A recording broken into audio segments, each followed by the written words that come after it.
What's up? Howdy ho, everybody. Good Sunday evening to all of you. What is up, Rob? How's it going, man? Good evening. Thanks for having me on.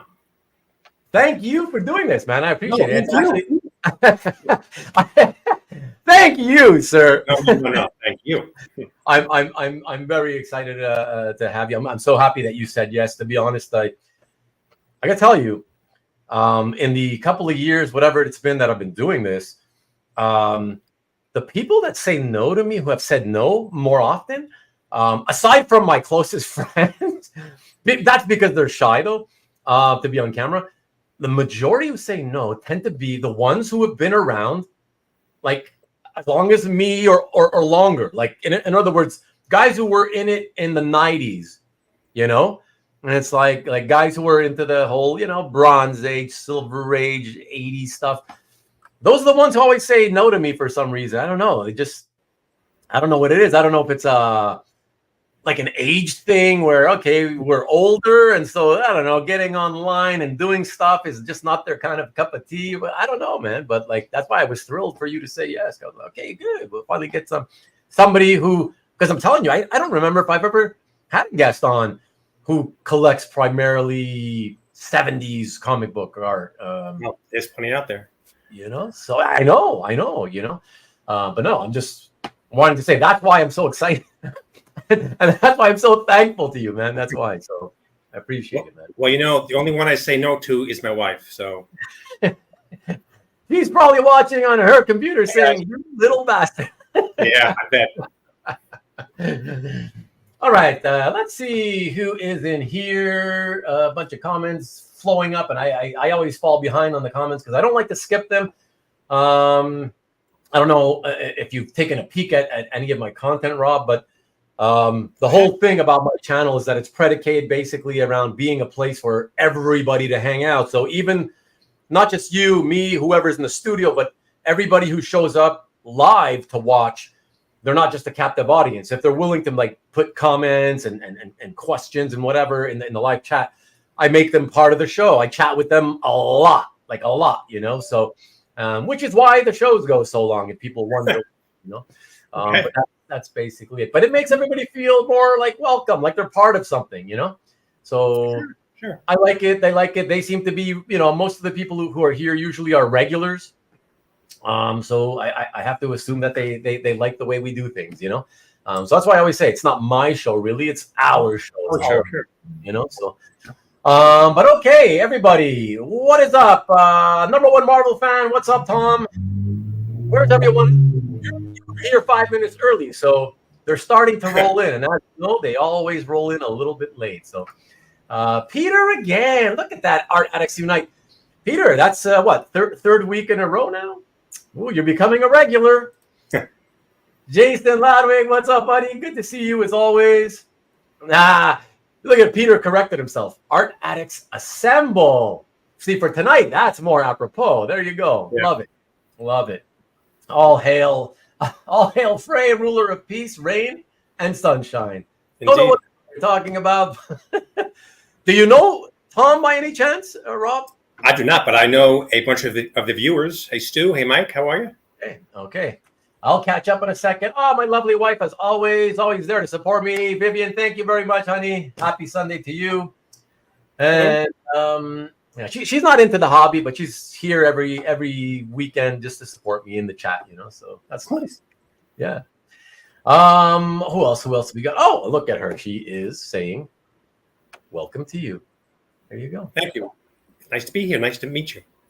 There you go, Vivian. You see, I always get nice people on.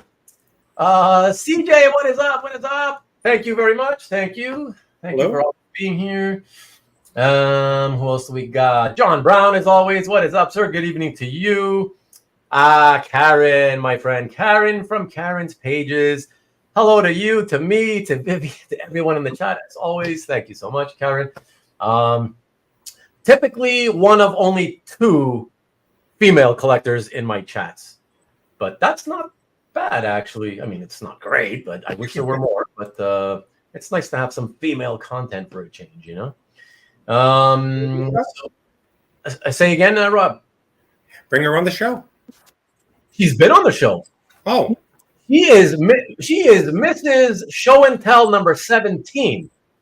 oh, Yeah, so 29 show and tells ago. yeah. Huh?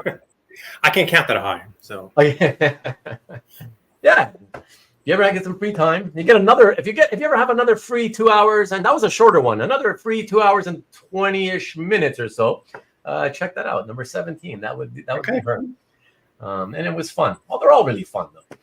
But Marcus, any shadow art? I do indeed, but not tonight.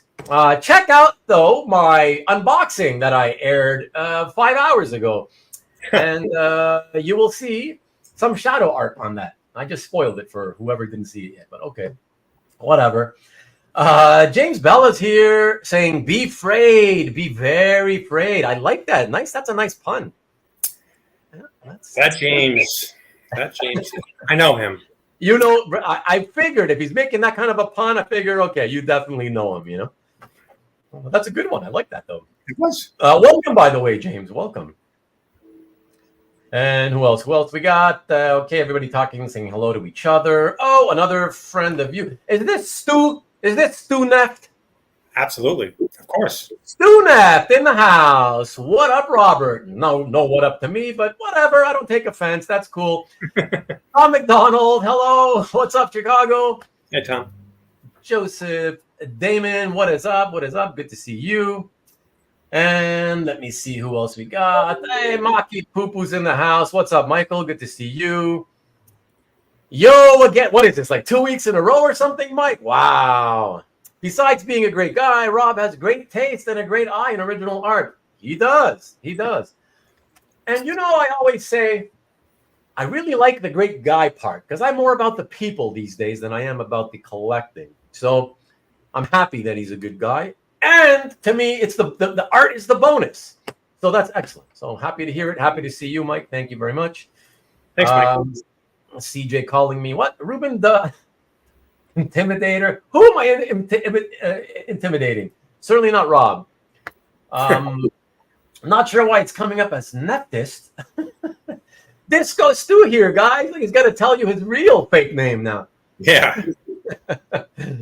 We know, Stu. That's good. Thank you. What else up? Eternals is back. Hi, all. Good to see you. NSNart.com. What's up, Mike? Trying to find those frame pieces in Rob's calf to get a better look. You see what I mean, Rob? He's already looking at the can't see. Hey, Naughty or Nice. What is up? What is up? Look at that. Disco Stu is in the house now with the real fake name. That's awesome. That's awesome. You switched. I don't know. You must have more than one account with more than one, like the Google accounts, right? Because I've got 4 YouTube accounts because I have 4 Gmail accounts. So that's probably what you had. Let me know if you've got at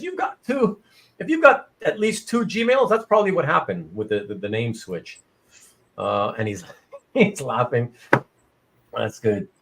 Mark is saying our show, more like 4-hour show. Very much. Exactly. Sometimes, not always. Come on, man. But what else? Geeks and Drinks. Just cracked open my first beer of the day and ready to see some art. Excellent. We're gonna jump in quick.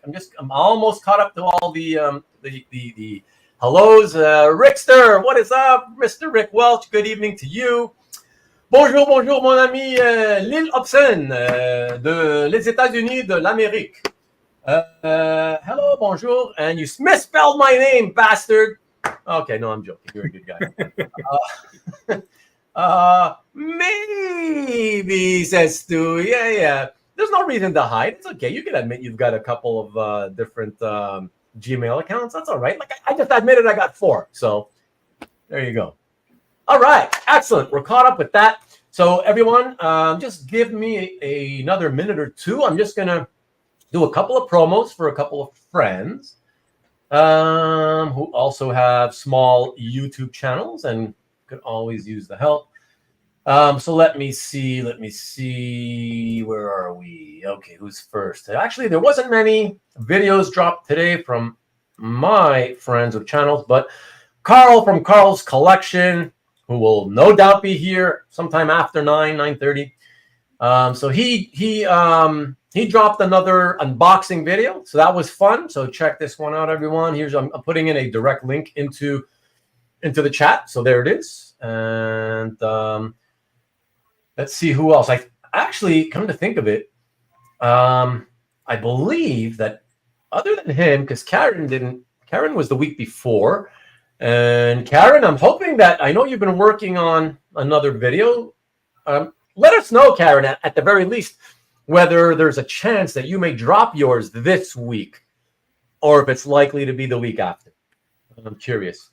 So yeah, I think that's it. Let me see here. Carl, yeah, Lee didn't drop one. Matt Kennedy, as far as I know, doesn't have one. But all right, Nikki B at the EXP. The Baruch himself. Let me see here. I had to go looking for it. Thankfully, I found it, and it didn't take me 10 minutes this time. But everyone, most of you already know, but for any of you watching on Rewind, or for those of you coming in here for the first time, and who are not aware, this is Nicky B himself. He has a show called The Original Art Experience every Friday at 7 p.m. Eastern, 4 o'clock Pacific. And it is basically a combination art sales show / talk show, where he offers up a few pieces of what you would call affordable art, lower priced affordable art, and occasionally also some high end art as well. And a lot of time is spent also chatting, kind of like what we do here, I guess. A lot of talking back and forth, except I'm usually not selling. So there you go. Oh, and actually here I've got his link for this Friday. Hopefully it's from this coming Friday show. That should be it. That should be the right link. And Karen has answered a minute ago. I'm trying to drop a video this week, but being sick lately has set me back a little. Okay, well, that's no worries. Try your best. Just get better. That's more important. And lovely to have you here. Larry Wong in the house. What's up, Larry? Good to see you.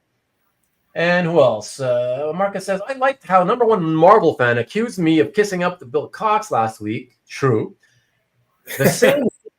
The same week he sent an artist edition to Bill Cox. Oh my God. You are the ass kisser supreme, dude. Come on, dude. Oh, come on. Come on. I didn't call you an ass kisser. I just said, hey, I wondered, because you were, I mistook what you were saying in the chat, thinking you were saying bad things about me. And so I thought, I don't know. Would you do the same thing on the other channel? Or are you too busy sucking up or whatever? And then you said, no, Marcus is the one who's sucking up. But now Marcus finds out that you sent him an artist edition. I don't know, man. In my world, that's typically what you call sucking up. But I don't know, man. I'll leave it to everybody else to decide. Pretty much, yeah. Yep. Thank you, Rob. Oh, yeah. My guest is in.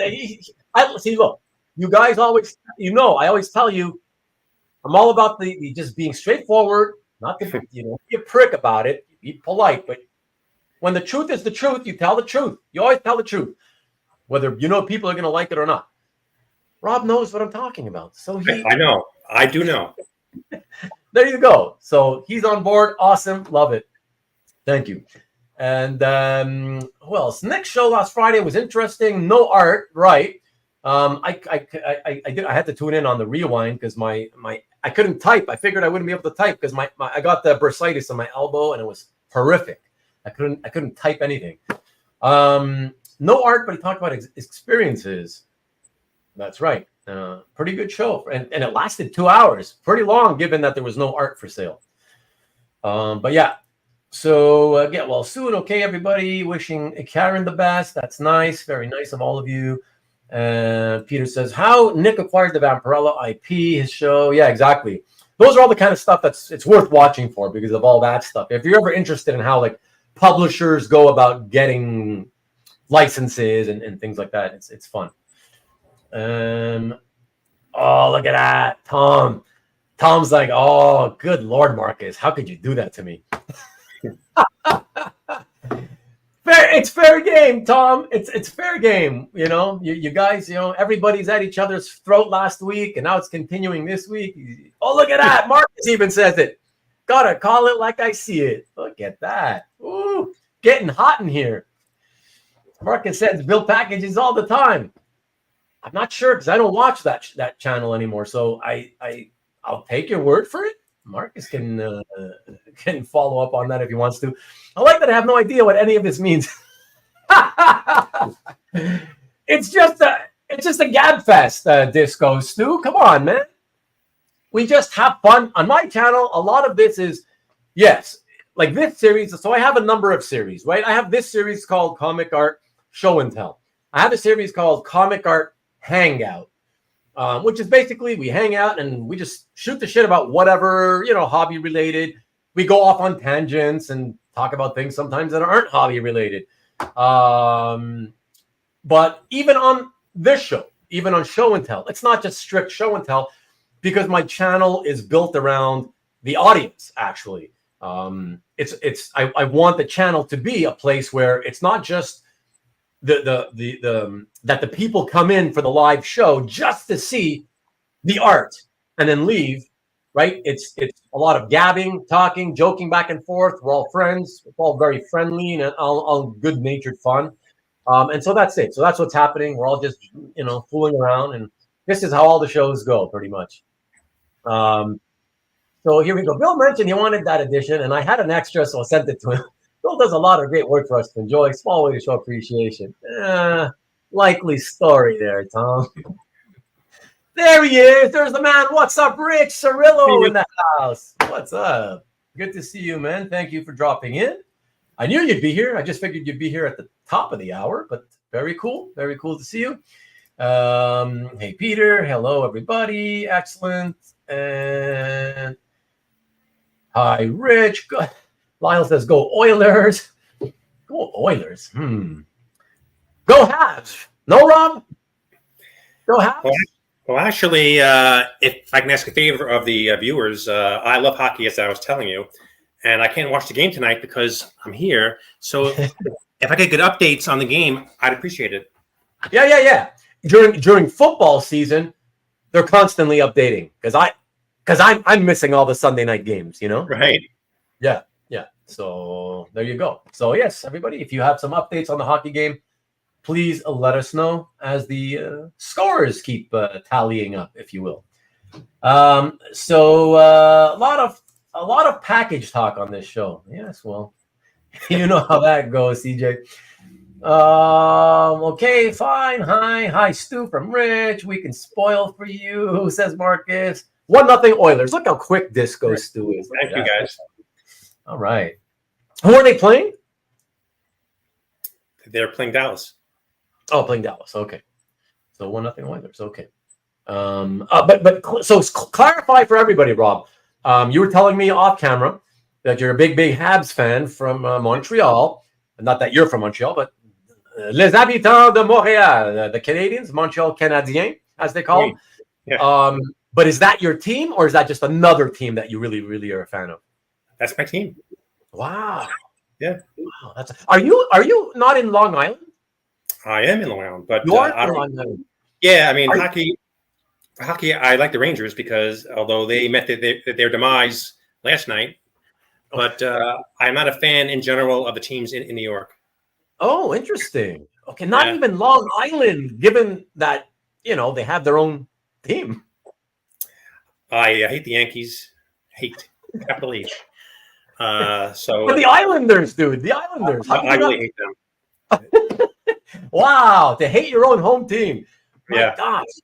Wow. Don't you remember, like, back in 1977, was it 77 to 80? Or was it 70? 76. 76 to 79 or something like that? Yeah. The 4 in a row, Yeah. I mean, I remember that as a little kid. Oh, man, that was crazy time, man. Holy crap. But wow, still weren't the fan even then? I was, yeah. And now it's just frustrating because they aren't very good right now. Oh, okay. But But you know what they say. You can't just like jump off the bandwagon, like off the wagon once the team goes bad. Like I celebrated pretty much every year for 20 whatever years with the Patriots, right? My Tommy, man, taking the Patriots to the Super Bowl every second year for 2 decades, right? But I still follow them now. Just because they suck balls, it doesn't mean I have to jump off the bandwagon, you know? And I also was a fan of Detroit Lions since 1989, and they've been crap, yeah, you know, up until 2 years ago. So, you know, you just kind of gotta tough it out. But that's okay. The fact that the team you chose to be your team is the Montreal team, I'm all for you. I'm good with that. Thanks. You know? All right. Yeah. That's awesome. Rob's a closet Mets fan. He just doesn't know it. Don't know about that. I don't believe that. Yeah, Rich, what you said there, this is the right one. Rob's an anti-New York's team. Stu says you're a Vikings fan. Is that true? I am, yeah. Vikings, Guardians. Wow. As you saw on my picture for the promo, the Guardians I like. Yeah. Basketball, I kind of gave up. I still can't get used to it. I still refer to them as the Cleveland Indians.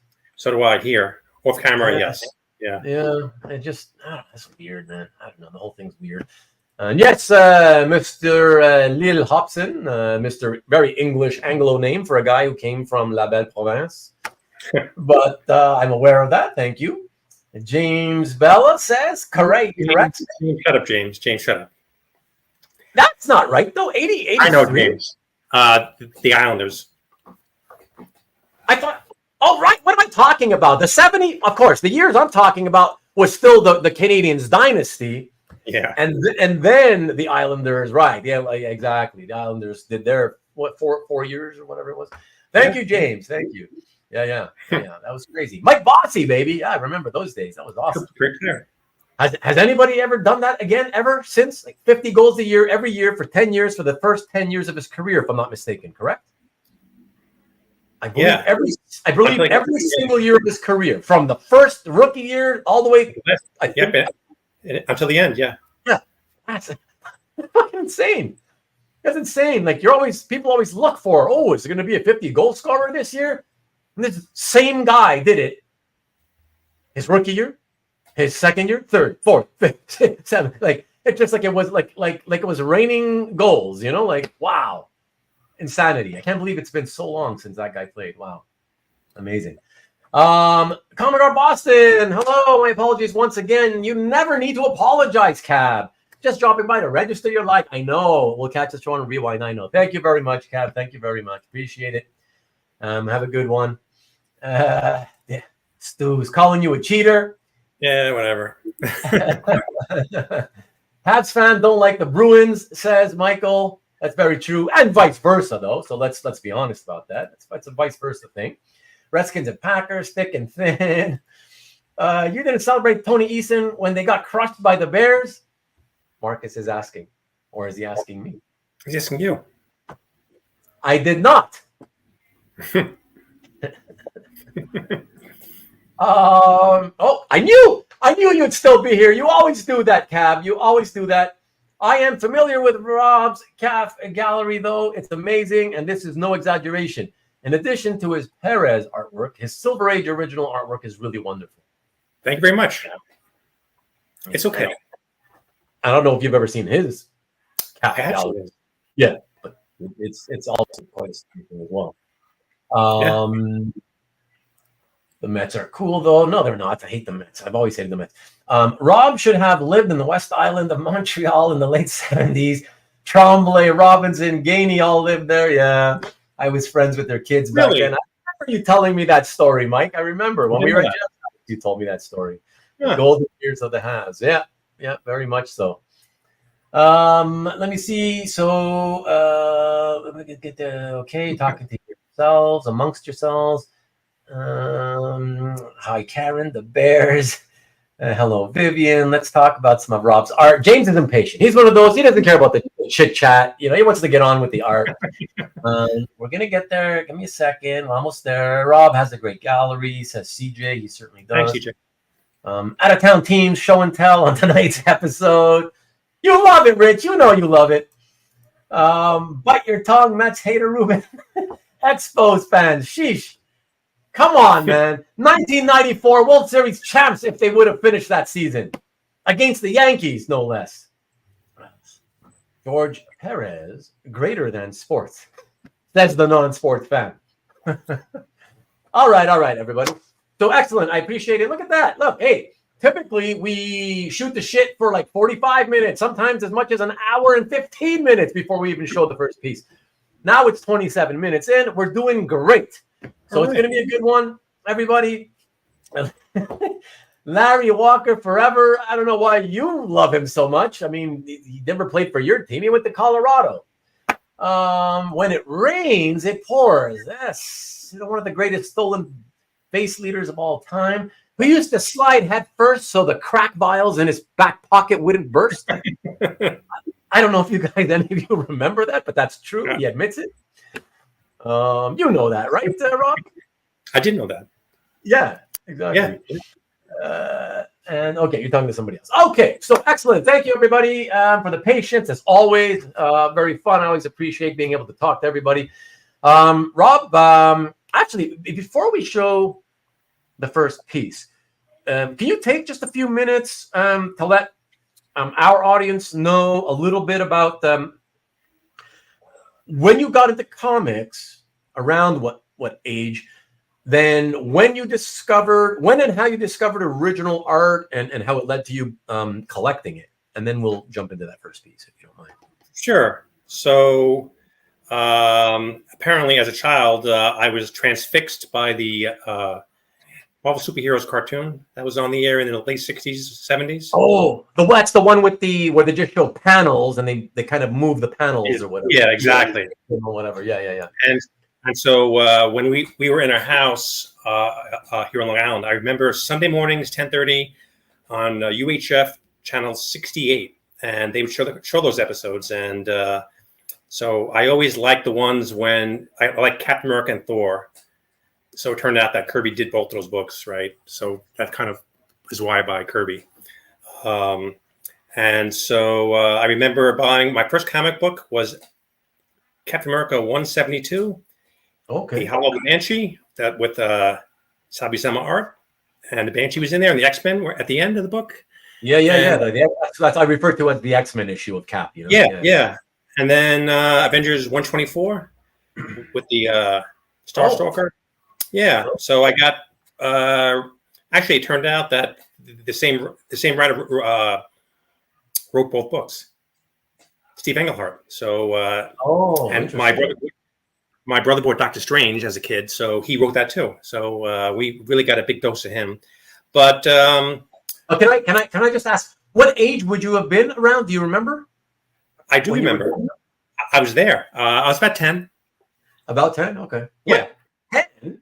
Wasn't that worth the... How old are you? I mean, I know you've got salt and pepper hair, but you look young. Like, you don't... What? You're not... You're what? Let me guess. Can I take a guess? If you want. It's free. Okay. I'm going to say... Well, it's weird now because now you told me that and it just doesn't seem to make sense with my timeline. But I would have guessed no more than about 57. Close. But I'm like Wolverine, so I don't age. Are you? No, but I'll be 60 this year. So everyone, on my birthday, please send some cash because I need to buy art. Please. You heard it, everybody. You heard it. And yeah, his gallery. The link to Rob's gallery is right down below in the description. So just reach out to him to ask him for his address and send him the cash. PayPal, checks, money orders, whatever. It works. Wow. Now you look fantastic for your age. Wow, that's amazing, man. Thanks. Yeah, no, you're welcome. Yeah. Okay, so cool. So you got those two. Those. But sorry, did you say that you were buying those, or were those your brother's books that he was buying and you were reading? So we had an allowance of, I think, of one whopping $1 a month. So yeah. I thought, yeah. buck a month? Hey, when the comics were that cheap, that's pretty. Oh, a buck a month? A month. Oh, a month. Okay, I thought it was a week. Okay, yeah, that's not. Yeah. That's not, So that was 1974, and the comics just turned a quarter. So I get the Avengers and Captain America, and Marvel Triple Action, which was the Avengers, and Marvel Double Feature, which was Captain America. And my brother got Doctor Strange and Shang-Chi and the Defenders and whatever else he got. I forget, but right.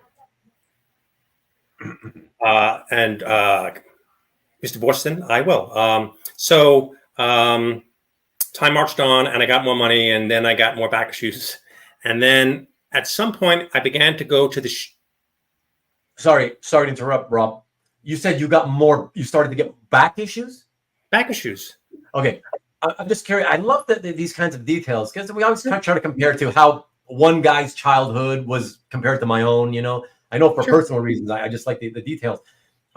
So when was it that you could start afford buying back issues? Given that initially you had a buck a month, so that doesn't get much of the new comics, right? So. Yeah, so my dad was actually pretty nice with us. So we would go to the bookstore once in a while, and we would splurge. And so I began to buy back issues of Captain America, and eventually I had the whole run at some point. Oh wow! Yeah. Okay. So you guys were kids who, although you did get an allowance, a very minimal one, admittedly, you also still had parents who they saw that you and your brother were into comics. And every now and then, your dad had no problem going out and getting you guys comics and helping you guys collect comics. Absolutely, yeah, absolutely. Very supportive. Yeah. Yeah, thanks. Yeah, it was great. So when I began to do to actually work as during the school breaks, I'd make money and I'd blow it all on comics, and I began to get more and more back issues. So this was early 80s, so I began to see like John Byrne, the X-Men, Marvel 2-in-1, Buscema Hulk, like I said, Doctor Strange, Thor, you name it. And then when I got a car and I got real money, I began to go to the shows in New York City, what is now the Big Apple Convention. Back then, it was just some crappy show at St. Paul's Church. With, right. The church. Yeah. Everyone was nice. Yeah. And I sort of ran out of back issues to buy, honestly. So I'd walk around the show, daydreaming. And at the show at the time, you would see Albert was there. I mean, he's always been there. Yeah. As they said in The Shining, he's always been there. Right. Very much so. Hey, Dino. And he was there, and Anthony was there, and Saul Zimmerman was there. Who? And Saul, I think that's his last name, right? Saul Zimmerman. Oh, Saul Zimmerman. Yeah. He moved away. He used to be there. Yeah, exactly. Yeah. And I vaguely remember Bashara there once, pretty early. I remember he had, it looked like a twice up Marshall Rogers Detective 475 creation. It was big. Yeah. Okay. That was the first time that I ever met him, I think. Okay. Now, whenabouts was this that you're talking about with the New York shows in Manhattan? When are we talking about here? I'm going to say mid-90s. Oh, okay. Yeah. Right. So right at the beginning of the online sort of beginning, the beginning of the hobby online, because in 95 is when eBay started, although most people started to sort of discover it in like 97, 98, 99, Yeah, right, exactly. Yeah. And you're right. Back in those days, you could get pretty good stuff on eBay. I mean, once in a while, still you can, but those days are kind of few and far between. Yes. So long since, yeah. So So one day I was walking around and I had money, but I was burning a hole in my pocket. And then I said, why not? So Albert had a page from the Pérez, the Ultra Force and the Avengers crossover. Oh yeah. And then I was kind of hooked, and it was all over. Well, okay. No, that's cool. Rich asked, what year was it, if you remember, that you first discovered actual stores with back issues near you? Around that time, Rich, it was like 74, 75. There was since Rich is by me, actually. So around 110 Bargain Bookstore had comics, and there was a place in St. James, which is not too far from here, that had comics. And so, like, with birthdays, and if I did well in school, my dad would bring us there, kind of thing. Yeah. Wow, you had a really awesome dad. Not only spending the money to help you guys collect, but even took you to the store. Yeah. Oh my God, that would have been like a dream for me. Wow, that's awesome. Good day from Oz. What's up, David? Good to see you. And good day, Robert, all the way from Oz. It's morning. He's already Monday morning at work right now. That's where he's watching this from. I'm telling you, boss. Very awesome. Oh, and Comic Art Boston, who always says he needs to leave and then he still sticks around, says, congratulations on your page. I think it was probably a better purchase. Oh, he's talking to Peter. But Cab also asked earlier, do you want to mention a few things? Because he's asking because I know he's got to leave. He wants to, if you could tell a few things about the few pieces, maybe a couple of pieces that you have on your wall. Just let us know what they are, I guess, even though we can't see them now. I'm going to move. Actually, I can actually walk over there. Okay. Right. So this is the cover to the Avengers Log by George Pérez. It's a double cover with every guy on the team who was there at that time. If I was taller, this is a Jack Kirby double page spread from Captain America 209 with the Zola is there and Doughboy in the upper right and Donna Maria in the bottom left corner. Yeah, second Arnim Zola. I think the third panel that he's ever in. Yeah, exactly. It's like the second issue, but third panel, exactly. Yeah. And then I'm looking at so this is the cover to Avengers 197 with Red Ronin.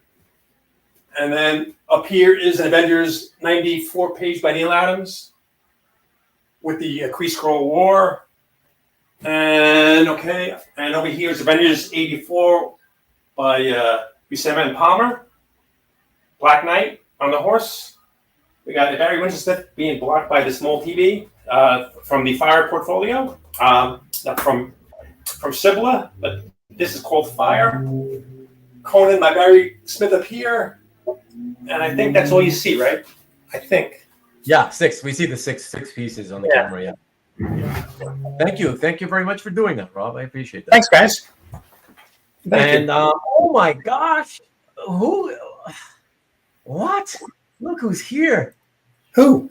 John Cogan, my buddy, born in Montreal, baby.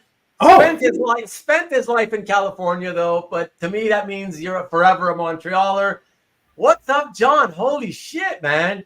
Like, have you ever even been here ever? Like, I wonder if you've ever popped in for a minute or two, like back when I first started the channel. If you have, it's been so long I don't remember. But so awesome to see you, man. Oh wow! And greetings from LA. Awesome. Thanks for dropping in. Wow. I guess you finally thought that there was a collector worthy of your making an appearance here. Is that what it is, John? And I don't believe that's the case, but maybe you do. I don't know. I'm pulling your leg. So happy to see you, John. Wow, that is awesome. Thank you so much for dropping in, man. Jason says, stunning wall, of course. Thank you, sir. And Tom says, these are all pieces best to be bought 20 years ago for sure. Yes. Oh, sorry, Rich. I guess I could have, but it's just going to make it wider. You know, I can do that in a second. Give me a second and I'll do that. We'll see what we can see. Oh, another part of our international crew, Mark Fong from Singapore. What's up, sir? Good morning to you. Happy to see you as always. Wow. So Stu says, damn, I thought I hated you before, but you've just taken it up a whole nother level, Rob. Yeah, that Stu, man, he's just so freaking jealous. It's sad. Stu, it's not the player, it's the game. Tom says, pretty damn impressive wall. Yes, Thanks, yes, thanks, absolutely. Adam's Avengers page. Wow. Yeah. Then true wallpaper. What's up, Caesar? Rick. Spent about an hour there. Oh, you're talking about the con you went to? Sounds like it must have been a crappy con. Thanks, Stu. Rob, it's 2-0 Oilers. Yep. And you usually watch the day after. Okay. See, I don't know that because you never leave me even an occasional comment to let me know that you were there watching. Appreciate it, dude. And he says he has sold to you before. Yes. You remember that, right, Rob? Yep. And John had sold to me. So there we go. It's all one big happy family here. CJ calling it the Wall of Fame. Thanks. And Colin McGar Boston says eBay is pretty much gone, unfortunately. Yes, we all know that. There's no point in even talking about that. Ruben, will I have slides of all these pieces? No, because he has way too many stuff worthy of showing. Got to stop somewhere. But I should tell you guys that even though I did make 20, my usual 20 slides for tonight, 1/3 of them, 7 of them, I doubled up with 2 pieces of art. So you're actually going to see 28 pieces tonight. And it was still really, really difficult for me to cut down my choices. Trust me, I know you guys. You're going to be like, hey, how come you didn't show any art from this guy or that person? And I'm going to be like, because there's no fucking time to do it. That's why. Because we don't got 24 hours to do the show. That's why, There's too much good stuff. So, and that's always the case. It's always difficult to cut it down to the 20 pieces. But got to do it. But you know what's nice about that, guys and gals, is that, and this is the purpose for the reason why I put all the collector guests links to their galleries down below, because this at least serves as a tease. And then when we're done here, you guys can go and take a longer, more in-depth look at everything else the collectors has. So do that for Rob, will you? There you go. Okay. Hi Dino. Okay, hi. Sorry, Rob, Rich, and I are long. So yes, that's how you all know each other. So even you, James, are a Long Islander. Nice. Yes, we have a club. So get together. Yeah. Rich just told me about it. Go Habs, go, baby. Yeah. That's right, John.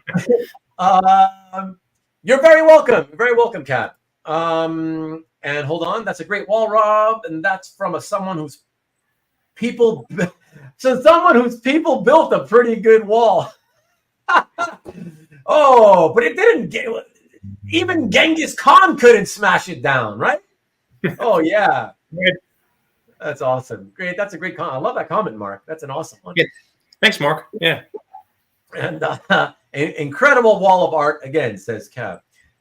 So sorry, I lost focus there. What were you about to say, Rob? Or was I saying? I was about to say that you lost focus. Oh yeah, no, I wasn't, because I wanted to tell you that Rich actually, we spoke a couple days ago, and he had mentioned that he had just seen you guys at the the monthly get together. Yeah, and I was like I knew that some guys would get together, but I didn't think it was. I didn't know it was monthly, because in most cities it's kind of like whenever it happens, and so it'll be quite a long time between meetings, and the one I go to in Toronto is only once a year, but yeah, so you guys do it every month. Want to tell us a little bit about how this whole thing got started, who started it, where it happens, anything like that? Well, that's really a secret, but I'm kidding. But we do meet. It's more like once every 6 weeks. In fact, a bunch of us are going to. There's a Frank Miller documentary showing this week, or this coming week, in New York City. Oh, cool! And Frank will be there. Frank will be there with Neil Gaiman. So a bunch of us are going because not only do we share the art, but we're all friends. Oh, So it's a lot of fun. that's cool. And Yeah, for anyone here who's from around who would like to attend, just shoot me a note or Rich a note. And we love to have you because it's all kinds of art, some Silver Age, some modern, some independent art, commissions, covers. I mean, you name it, we have it. a veritable cornucopia of cornucopia, yeah. art. Yeah. In fact, Wednesday we saw a Bernie Wrightson Frankenstein plate, which was kind of neat. It was awesome. Cool. Yeah, sure. I just wanted to keep this up just to show you that Cab's finally leaving for real this time, and wants you to know that congrats again on the great collection and for coming on to my show. All right, Cab. Thanks so much. Take care. Enjoy your day. And Marcus says that the show is it true? It's only one night only? It's one night in New York, and then on Saturday they're doing one with Rosario Dawson. I think she's the host. Rosario Dawson's gonna host it in LA. Yeah. Oh, in LA. But what's the focus of the show? It's Frank Miller. It's called American Genius, I believe. Oh, so okay, that makes sense. Sin City, so she that's why she's hosting. Okay. Yeah. That makes a lot of sense. Oh, that's cool. Okay, but in New York, only one night. Just one night. Yeah. Wow. Dino says someone should ask them who is the best writer. Can you imagine? Excuse me, guys. Can you tell me which one of you is the best writer? Yeah. Oh my God! Can you imagine? You fucking nerd! Get out of here! That's what they're gonna tell you. Miller for sure. I don't know about gaming, but that's so funny. Jason, okay, everybody's saying the good nights. Miller documentary. So is that what you're doing? They're showing it's a Miller documentary. Yeah. Okay, that's really cool. And is that true? So Peter, is that true? Is Buzz related to Dawson? Can somebody remind me what Buzz's real name? Aldrin Aw, is that it? Aldrin Aw. How would he related by marriage or something like that? Maybe, or I don't know. Let us know, Peter. Oh, she moderated a Heroes auction many years ago. Okay, that's interesting. Yeah. I finally got in there before you, Marcus. Or at least before it appeared for me, with that 10-second delay thing happening. I thought so. Oh, is that in answer to me asking if it's by marriage? Anyways, interesting nonetheless. Yeah. Who would win in a fight, Marv or Morpheus? What? Alan Moore. Who's the best writer? Yeah, Alan Moore. Nice. James says one from our art group is in the Miller movie. Oh, that's interesting. He is. Yeah, Lou. Oh. Yeah. And who is it? Are you allowed to say? Yeah, Lou. He's labeled as super fan. Sorry, for me, the Wi-Fi went out for that second that you said the name. Can you say it again? It's Lou. Lou. Yeah. So Lou's a big Miller fan, and apparently, when he appears on the screen for that whole hour with Frank like this, it says super fan. Okay, that's cool. That's pretty cool. John says, I'm going to go see the Miller movie in the LA area. Okay. Excellent. Yeah, that's awesome. And, okay, Peter confirming they're related. Okay, Rosario, says John, is into comics and was, yeah. No, I know about the Sin City movies, but they don't know about the comics. That's cool. Thank you, John. And my money's on more for the best writer thing. Okay. So awesome. Rob, thank you very much for doing that little sort of background into your life with the comics and art. Sure. Yeah, really appreciate it. And yeah, everybody, if anybody watching, and again, because most of the views always come from people on Rewind. If you're listening to this now, and you are in the, let's call it New York, Long Island area, and you'd like to meet up with other art fans, art collectors, especially if you don't have sort of local art friends near you, reach out to Rob through his gallery. The link is down right here below. reach out to him and whatever, man. He'll let you know how you can attend. Yep. By the way, Rob, can you just tell me where are the meetings when it's just to get together to look at and talk about the art? Where are these meetings held? One of the guys lives in a townhouse area, and we use the clubhouse. So it's nice. It's this huge room. Oh, okay. Nice. Sounds cool. Okay, so there you go. So if anybody is interested, yeah, reach out and attend. And I strongly encourage you to do so, because as somebody who's been going to one of those on a yearly basis, anyways, for many years, they're fantastic. It's so much fun just to meet other people and just be around, other people just like you, pretty much, Absolutely. A lot of fun, a lot of great art to look at, and friends to be made, So yeah, sorry, go ahead, Rob. And it's free. And it's free, which is the best thing of all. Exactly. Yeah, absolutely. Marcus just wants to confirm that in terms of the best writer, that would be his money is on Liefeld on Youngblood. Could be. Okay. I'm glad you enjoyed it, Marcus. There will be a hazing ceremony for new members. Yeah. Imagine. I think they've outlawed. Isn't that illegal now to do any hazing, like college hazing? I think they've made it illegal or something. Yeah, because of all the people that have been killed or whatever doing that. But okay, excellent, everybody. Let us jump in to the show and tell portion of the show and tell episode 46. Rob, you ready to get going on this? I hope so. All right. Sounds good. So everybody, I always tell you in advance who picked. It's usually me. In this case, it is again me. I'm the one who picked. So yeah. So if you're not happy, blame it on me. If you're happy, congratulate me and thank you. There you go. And look at that. Before he even says hello, Dan Evans steps into the chat and says, "Oh Lord, don't go there about Liefeld." Yeah, we're not going off on a tangent on that. That's for sure. What's up, Dan? Okay, everybody. So let me cue up the first image here, and we will get into this. And so, Rob, the way it works is basically, all you got to do is you just whatever comes to mind that you want to say about the art, whether it's how you came to acquire it, if there's a story behind it, or whether it's just what you love about the art. Sure. Whether it's memories that it evokes, or whatever comes to mind. Like I said, just a little bit about every piece, and that's it. All right.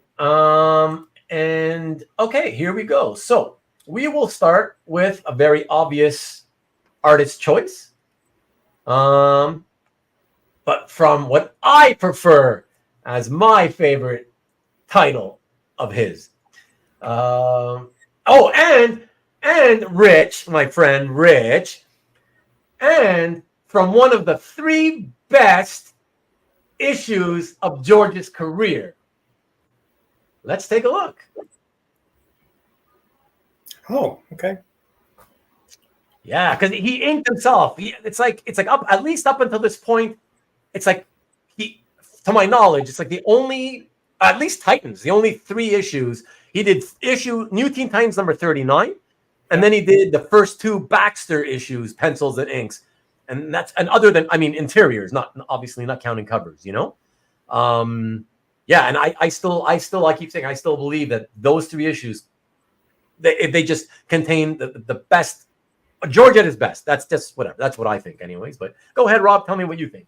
Sure. So as you can tell from my gallery, I am more of a Marvel guy than a DC guy. Yeah, absolutely. But right when I found out that Perez went to DC, I began to buy those books just because he did the art. And so I quickly fell in love with Teen Titans. Oh, awesome! And and to get something like this, you have to talk to the top Teen Titans guy, and that is Michael Lovitz. So I happened to get Michael at a good time for me, and I guess a good time for him. He was looking to fund something expensive, and this was available. And I love Raven, and so the top tier has her in there pretty well featured. And it's oversized. So Oh, cool. That's even Yeah, and Rich also got one from Michael as well. Yeah. I think Michael has like 15 pages still, and it's just something I've seen like that. You mean? Do you mean Titans in general, or like from this? No. Run? Michael has 15 Titans issue 1 Baxter pages. Oh, issue 1. Wow. Still. Yeah. Wow.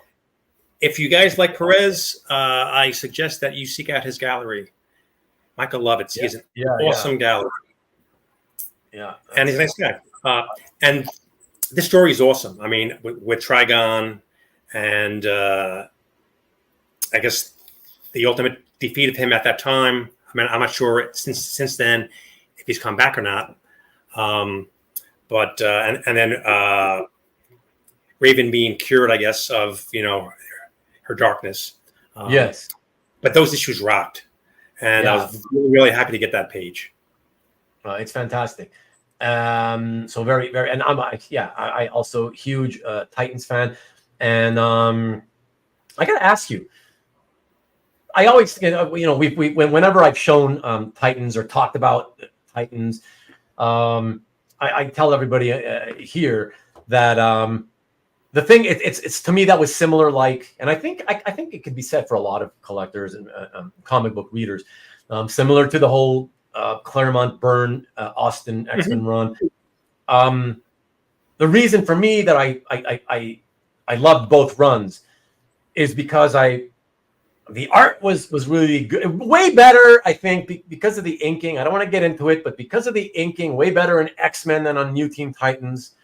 But I fell in love with the characters. Did you feel that by any chance? Absolutely. So the first issue I got was issue 12, I think. Okay. And then the 13 was with the Doom Patrol when they were trying to find them. And the cover has Robin with a flashlight, and Cliff is great cover! Oh my god! Yeah. And even though I did not know the characters, they were all quickly likable.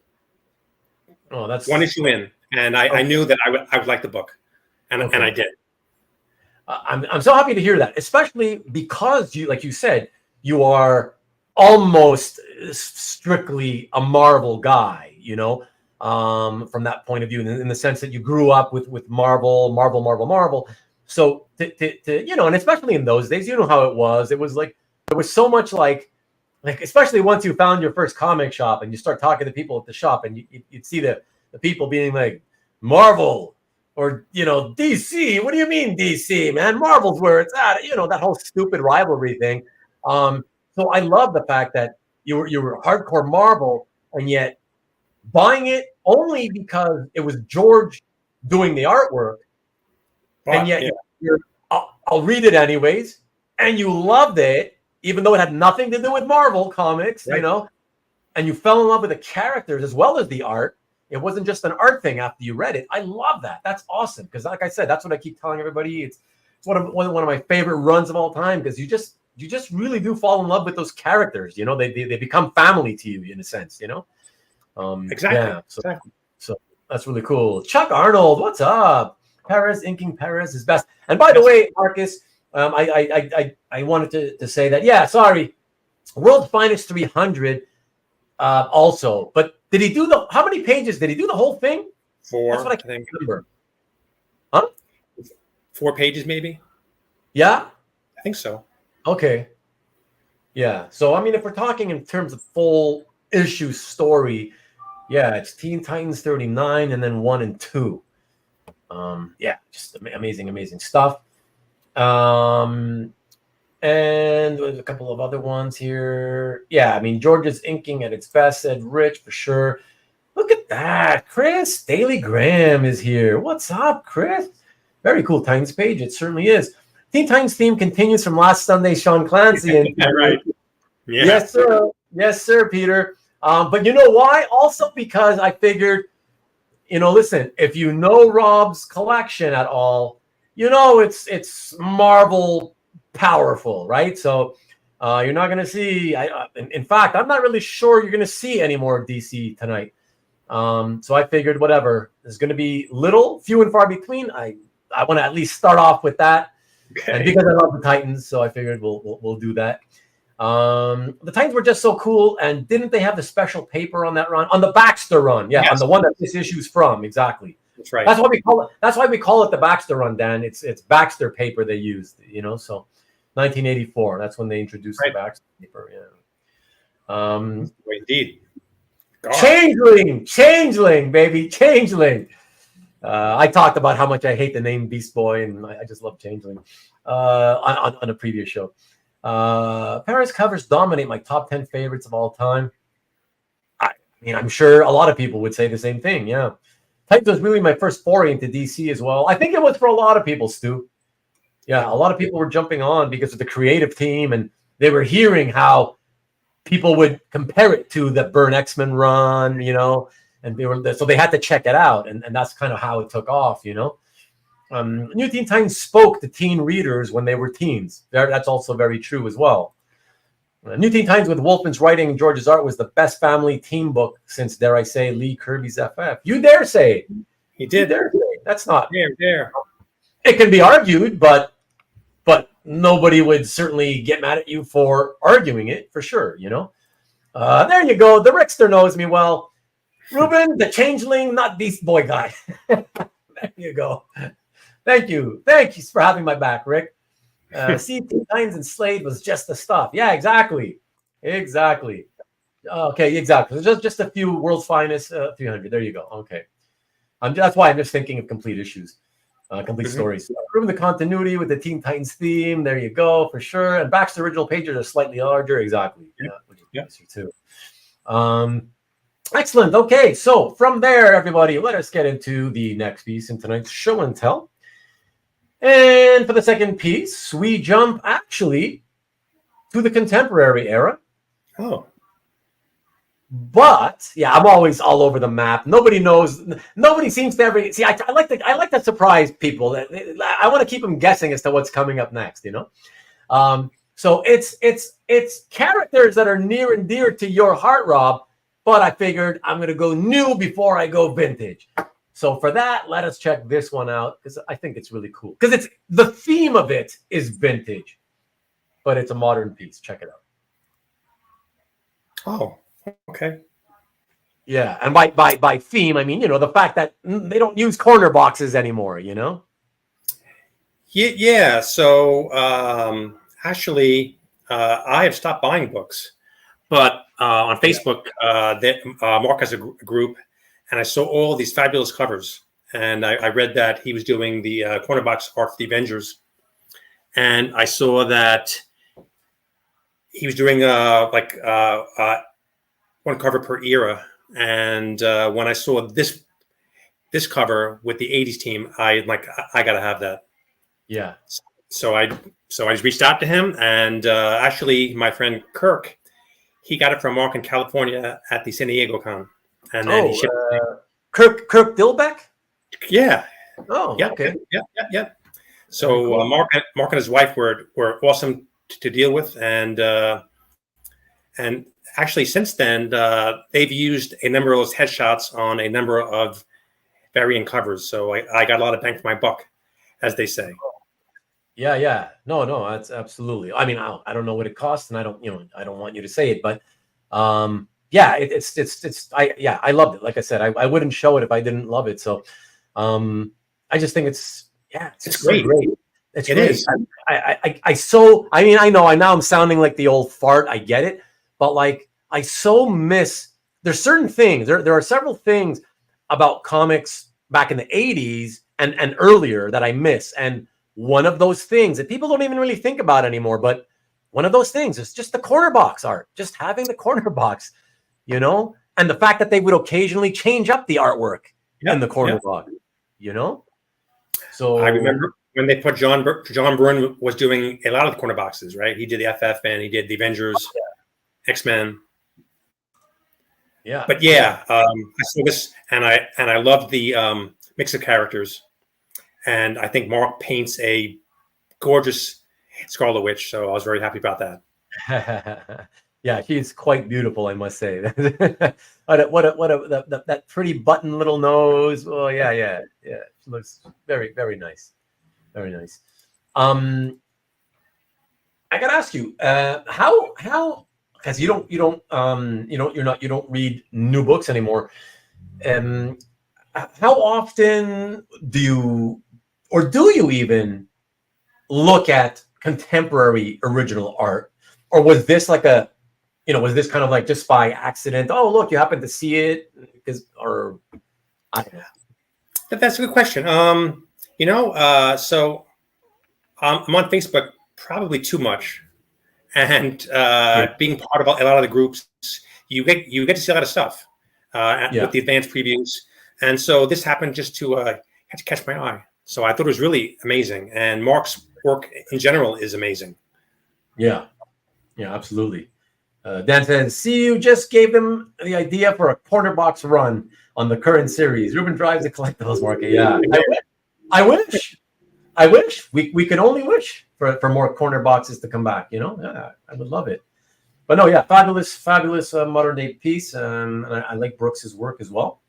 And like I said, and not only every head is well done, just man, I just love the fact that they incorporated it into a corner box motif and then published it that way. So it's cool. Did you, by any chance, out of curiosity, did you get yourself a copy of the comic? I did. Yeah, I did. Okay, cool. That's cool. Yeah, a lot of people like to do that, actually. I don't always, but it depends what it is. I sometimes also try to seek out the comic of whatever covers I might get. Whatever, it's fun. I think a lot of people do that, anyways. Okay, so fantastic.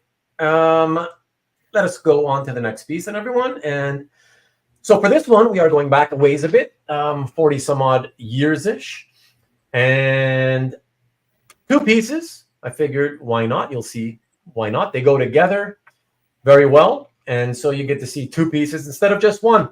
And I've got two slides, so I can show you the color slide. So here, let's check this one out.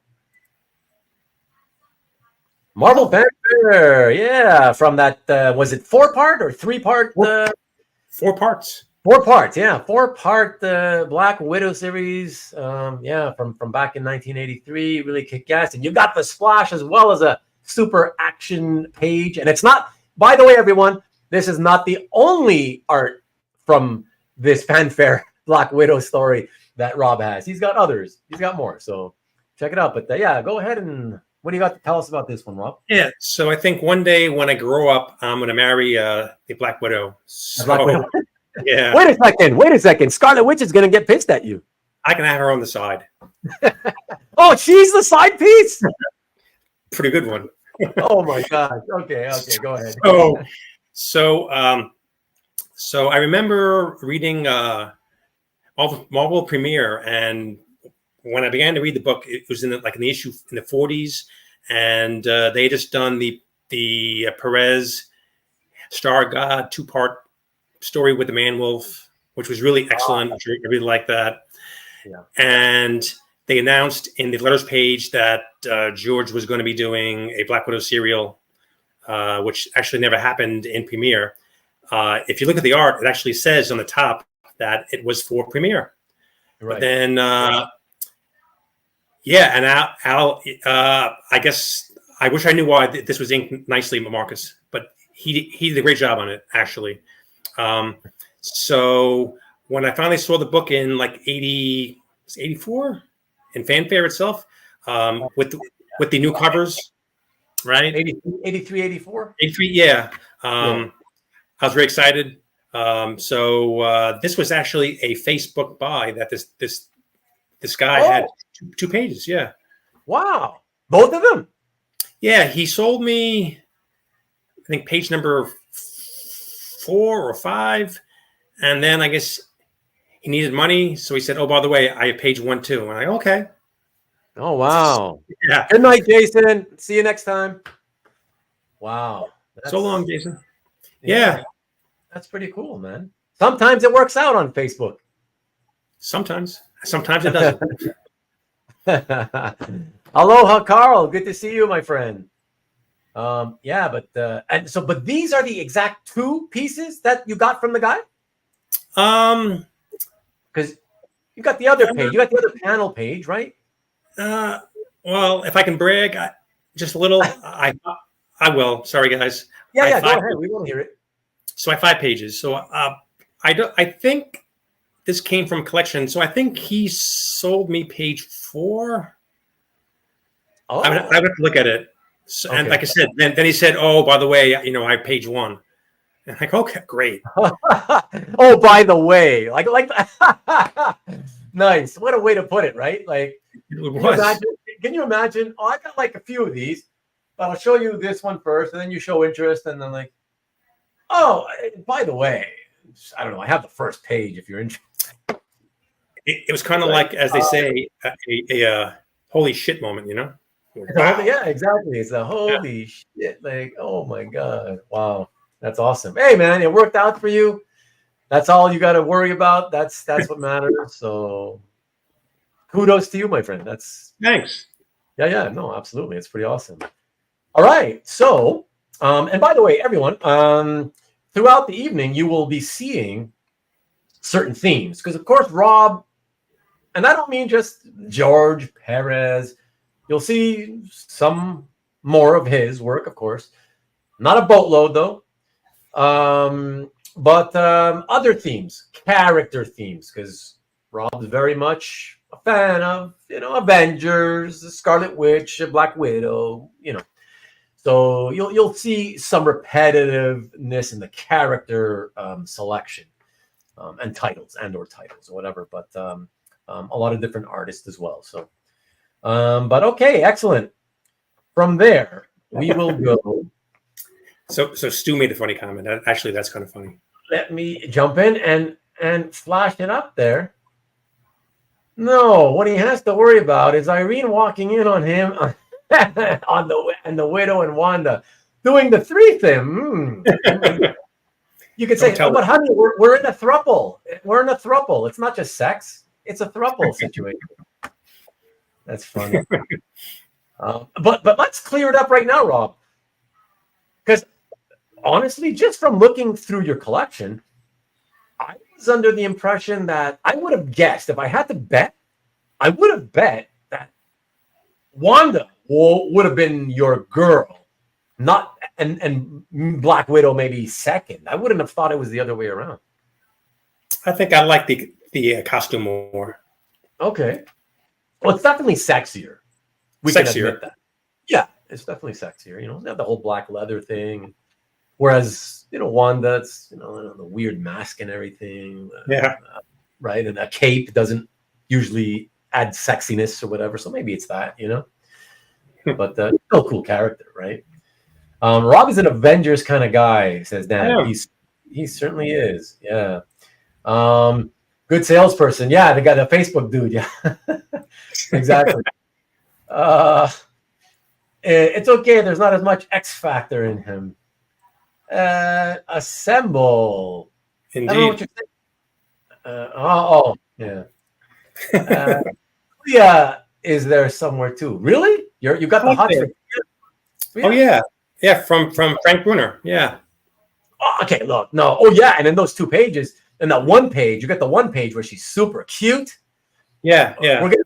We're gonna see it. I got that one. I got a couple of those pages on the same slide, side by side. We'll see those later. She's cute. But listen, a lot of them, when they're well drawn, a lot of the female characters are cute. Absolutely. But I don't know. Would you say Clea is like one of your all-time favorite female Marvel characters? I wouldn't go that far, would you? I agree with that. Yeah. Okay. I like her, yeah, but she's not, as far as I know these days, she's not in the Avengers. Right. I don't know where. Well, these days, everyone's in the Avengers, I think. Right. Conan has been in the Avengers, for crying out loud, right? Like, jumped 3,000 whatever years into the future and joined the Avengers. Like, whatever. That's why I don't read a lot of new comics. Right. But let's see. Did I miss? Carl says, did I miss any Pérez FF? No, you didn't. And not that I think about it. Carl? Sorry, Carl. I got to tell you, you'll see George's work again. I don't think FF was included tonight. Like I said, I chose 8 more pieces than I normally do. And I still had a hell of a time narrowing it all down. But you can use the link below, Carl, and check out Rob's gallery later after we're done with the show. Okay. All right. And Conan was a great Avenger. Okay. Indeed. Yeah. No comment is what I'll say. Let's jump back into the art, folks. So from that, we go from the early 80s, a little bit further back, maybe a decade-ish or so, to the 70s and the Bronze Age, and a really cool page. Really cool set of pages. They needed to go together. Check it out. Oh. Yeah. You sounded disappointed, Rob. You sounded disappointed in my pick. Not at all. So my brother, he made a trade in third grade, and I think second or third grade, and got this book from somebody. Okay. Yeah, so I read it almost off of the newsstand. But it's a great example of Jim's work, right? It kind of sums up the whole war or the war up to that point in 2 pages. Tons of characters, great writing, and the art's excellent. Yeah, it's really, really cool. I mean, okay, from and I know it's a very good, classic, memorable issue. I get all that. I will say, aesthetically speaking, this works better as, a page to read as part of a story. Yes. Of course, right? Because, you can't deny that because of how much text there is, But it's so cool that there are so many, even though they're tiny, there are so many panels. And what I love about it is that if you look carefully, everybody, it's got scenes from all memorable, all the previous memorable appearances with Thanos, so really, really cool stuff. And I urge you all also to look at it at full size in Rob's gallery, because of course at this small size it's hard to really appreciate the detail. But you would never, you often think that Klaus has a very organic inking style, and for a lot of pencilers, he his style it's just not compatible, but it's actually pretty fabulous. I love it. Like, I know some people will not like it because of, they just don't like his style in general, but I just think it works. To me, I can still see Starlin clearly through the inks. And to me, that's the sign of a good inker, though, that even though they're putting their own style into the finishes, as long as you can still see the style of the penciler, and I certainly can, I think it's great. I don't know. What do you got to say about that, Rob?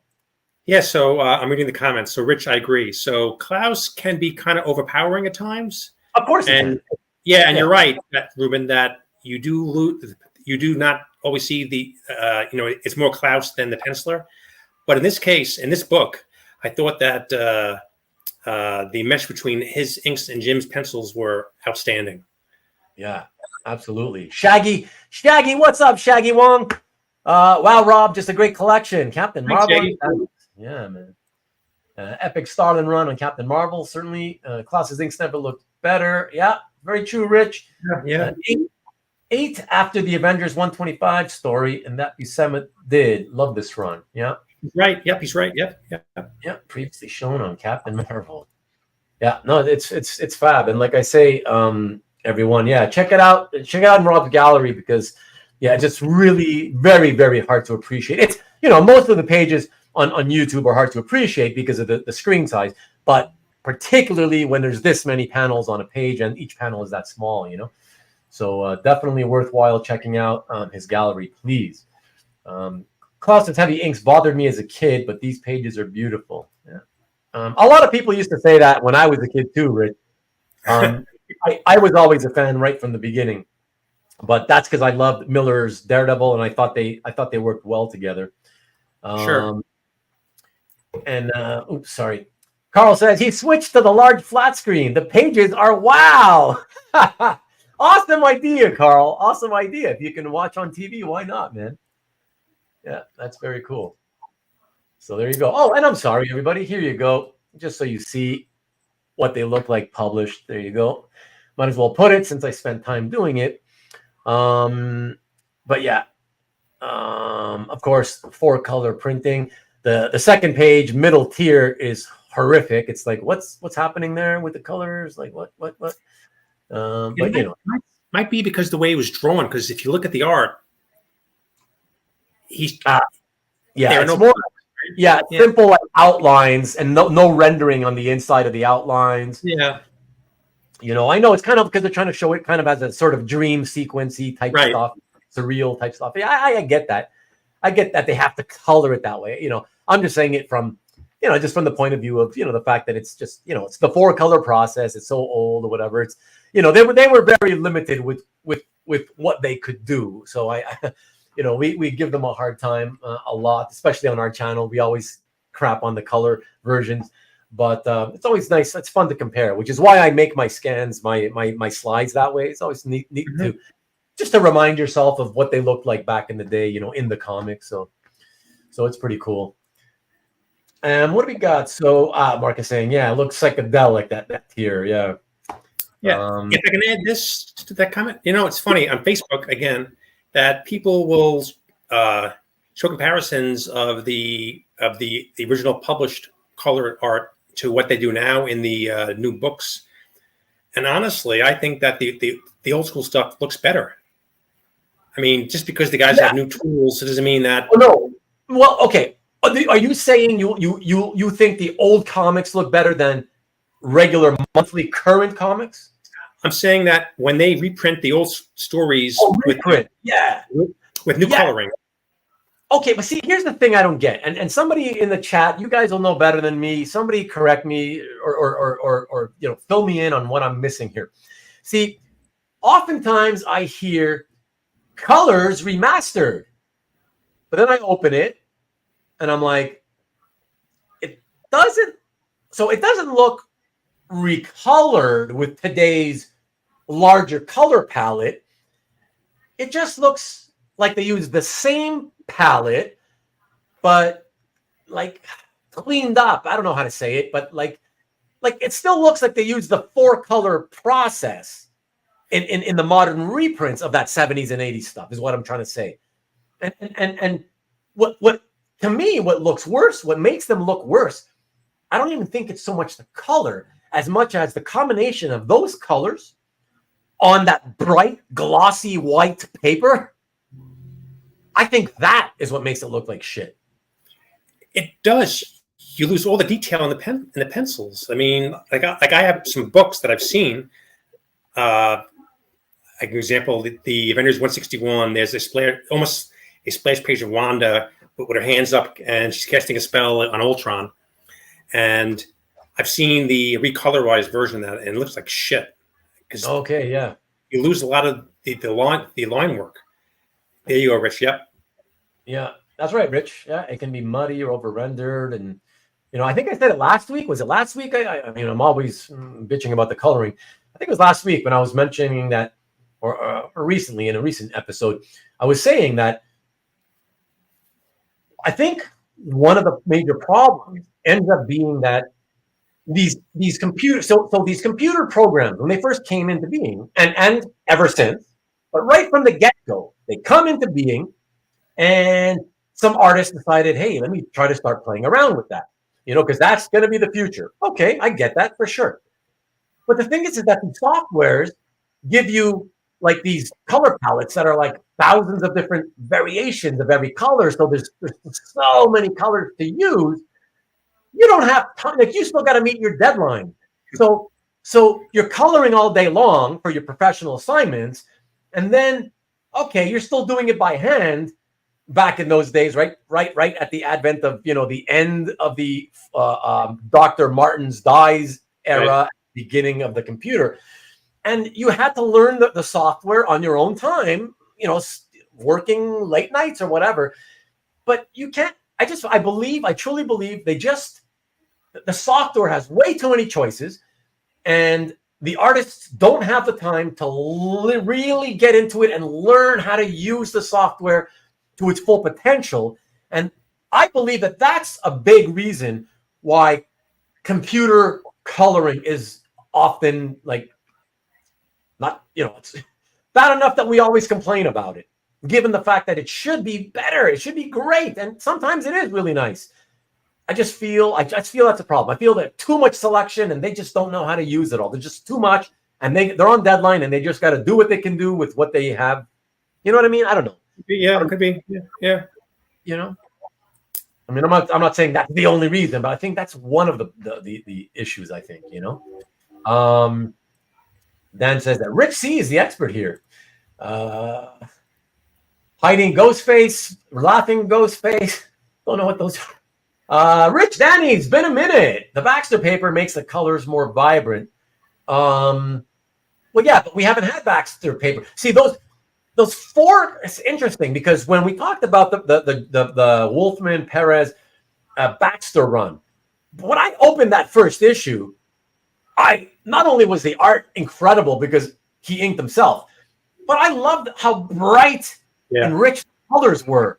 You know, I really liked it.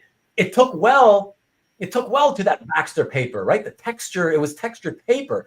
But today's mostly it's white and coated slick, you know? And that looks, it's just awful. The coloring on that paper just looks awful. Whatever. I don't know why they must know, but I guess maybe it's the cheaper paper. Money. You know, old paper dulls the colors. They look better. And also depends on your copy of the old Bronze Age comics too. Some, you know, after like the 120,000th copy is rolled off the presses, you know, the ink's running out, whatever, right? And it's not looking as good as the people who got copies at the beginning of the press run, you know? Right. So, yeah, no, exactly, Rich. Yeah, well, good point. Joseph says, even with modern updating on coloring, cheap paper can kill it even more from where we are used to a more flat color theory. Yeah, exactly, Joseph. Memories like the colors of the guide, musty watercolor memories. The music man himself. All right, I appreciate that, Marcus. Doing the Barbra Streisand thing. Yep. Steve Oliff made the comics he worked on look amazing, even with the limited technology available to him when he was doing it. Right, but that's why everybody always gave him credit, right? Because he was one of those, like, people didn't typically follow colorists, but everybody knew Steve Oliff, you know? It's like, ooh, Oliff colors, you know what I mean? Yeah, it was rare that anybody cared about the colorist back then, you know? Yeah, white coated gloss paper leaves me cold. Yeah, exactly. It just makes the art look terrible. Like you said, Rob, I'd rather go back, and not that I have them anymore, but if I did, I would, if I had both, I'd dig into my long boxes and pull out the original issues rather than read my trade, you know, just because it looks so much better, you know? Okay, so excellent. Thank you, everybody. Great chatting about technique. So you see, we learn stuff too. We talk about the process, not just the art. I love it. And so from the 70s, we will jump back into the 80s, early 80s, I believe it is, and to one of the most unsung artists, mainly because he never was a monthly comic book guy at Marvel or DC, but one of the most exquisite penciler inkers to ever grace our medium, bar none. On one of his, arguably his best project ever, definitely arguable because there's two or three that are just exquisite. So let's check this one out and let us know a little bit about this one, Rob. That was the very expensive John Bolton piece I got. Yes, we know it's expensive. That's the one thing we all know, I think, those of us who follow auctions. Yeah. Actually, it was funny, right? So I had some money in the bank with Heritage. And so when this came out, you mean from sales? Yeah. So I signed with them, and I had money left, and I saw this. I'm like, I gotta have it. So I really wasn't paying with my money per se. So I was a bit more liberal. Well, you are, because that money is still that money from the comics or whatever you sold is still real, right? And they would have sent you a check, so it's real money. But I know what you're saying. It just when it's not in hand, you don't feel it as much. Yeah, and just to tell you a funny story. So I inquired of this page from the Boltons years ago. I guess John has a lot of his artwork still, or we had it. Yes, these days it appears that they are selling parts of it, but this was one of the pages he had, and even at that inflated price that I got it for, it was a little cheaper than what they had it for. just a funny thing. But this book, I remember reading this book in the card store, and was the awesome cover of him on the horse with the axe. And it's a great story. It really is a great story. If you guys haven't read it, seek it out. And I thought, if I have to own one Bolton page, this is a pretty good one to have. You got Kull, you got the pretty girl, you got the ape, the simian look to Kull. John Bolton is a freaking genius. Yeah. What I said stands. I'm not joking about that. I find it a little bit sad that even people like in our age group, like a lot of them I found over the years, they don't know anything about him. They either don't know anything about him, or they know him as, oh yeah, you mean the classic X-Men guy? He did the backup, classic, and it's like, oh, I'm like, oh, I mean, yes. And I remember at the time when he did that, I was shocked. I was like, what? Doing X-Men backups? That's crazy. Like, I would never have expected him to do mainstream superheroes at Marvel, But damn, every time somebody says that to me, I'm like, nah, man, just go look at Murata, go look at Kull, please. Oh my God, you're missing so much exquisite stuff. Yeah. He also did the Books of Magic, the first issue for DC Comics. You mean back in the 90s, the early 90s? Someone here might know better than me, but there was the initial 4-issue miniseries. Yeah. I remember.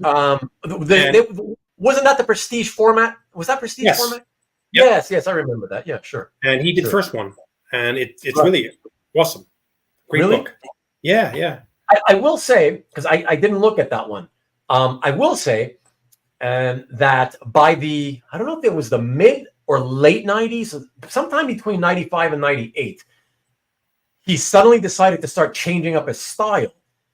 And it looked like when I see it, like he did this Batman thing, and it's painted, okay? Yes. And when I look at it, I'm like, it looks like more like Simon Bisley. I mean to say that, right? Yeah. Like maybe he's just being inspired because that was the era of the Biz, right? Those the first half of the 90s especially. So maybe that's what he was inspired by, whatever. But personally, when I see that stuff come up at auction and stuff, I'm like, I skip through it fast. I don't want to. I'm just not into it. I like that his style before he started changing it. I mean, those painted covers that he did for Alien Worlds, those Pacific Comics, whatever, those titles, those horror and sci-fi titles. Oh, beautiful. Love those. Yeah. That stuff's just superb, But yeah, amazing artist. So congrats on getting that paint, especially because it cost a bundle. So it's hard to land good Bolton stuff anymore. You can't get it cheap anymore, And as Rick says there, Black Dragon. That's the third one. Sorry, yes. I said there's 2 or 3. So I was saying yes, Murata, the Kull, and the third one, Black Dragon. Exactly. That's the one for me. Those are my trifecta Bolton series that you gotta dive into big time. Absolutely. Michael Bolton, I celebrate his whole catalog of work. I'm sure you do. Nice. While you're in the bathtub, Rich, having a bubble bath. Stu says his Murata stories were amazing. Absolutely, the original miniseries. But what year is that, Stu? How can he do covers if we can't be friends? Okay. There you go. Rick's there with the Black Dragon. Marcus never quits, Rich. He also did an amazing Man-Bat story. See, but I think that is it possible that that's from that same era where he changed up his style? I don't really. I might not be a fan of that Man-Bat story either, but I don't remember. I'd have to look at that one again. That's right. Look at that! Look at that! My close friend Jeff sitting in the house. You guys at the top of the show, you guys remember me saying that like a lot of the people who have said no to coming onto the show are some of my closest friends. Jeff is not one of those. I'll tell him this. He came on and did the first episode of Comic Art Hangout with me. And he has promised to do another show with me again someday, maybe like a show and tell for strip art or something. But he's always too busy and can't be bothered with tuning in on Sunday nights for my show. But that's cool. Happy to see you here, Jeff. I don't know what the hell you're doing here, but always nice to have you drop in for a bit. And yes, he's got a good point. That's also a really killer piece. That you saw that, right, Rob? Yeah. The 4-story Bizarre Adventures. Like, yeah, that's a good. But again, there's more stuff. I'm saying the trifecta is because those were at least like series, or mini series or whatever, right? It's still at least a handful of issues you can get into, not just a single issue here or there. That's why I'm referring to those three. But of course, there's bits and pieces, short stories here, single issues there. Some of you may remember, Rob, you've probably seen it.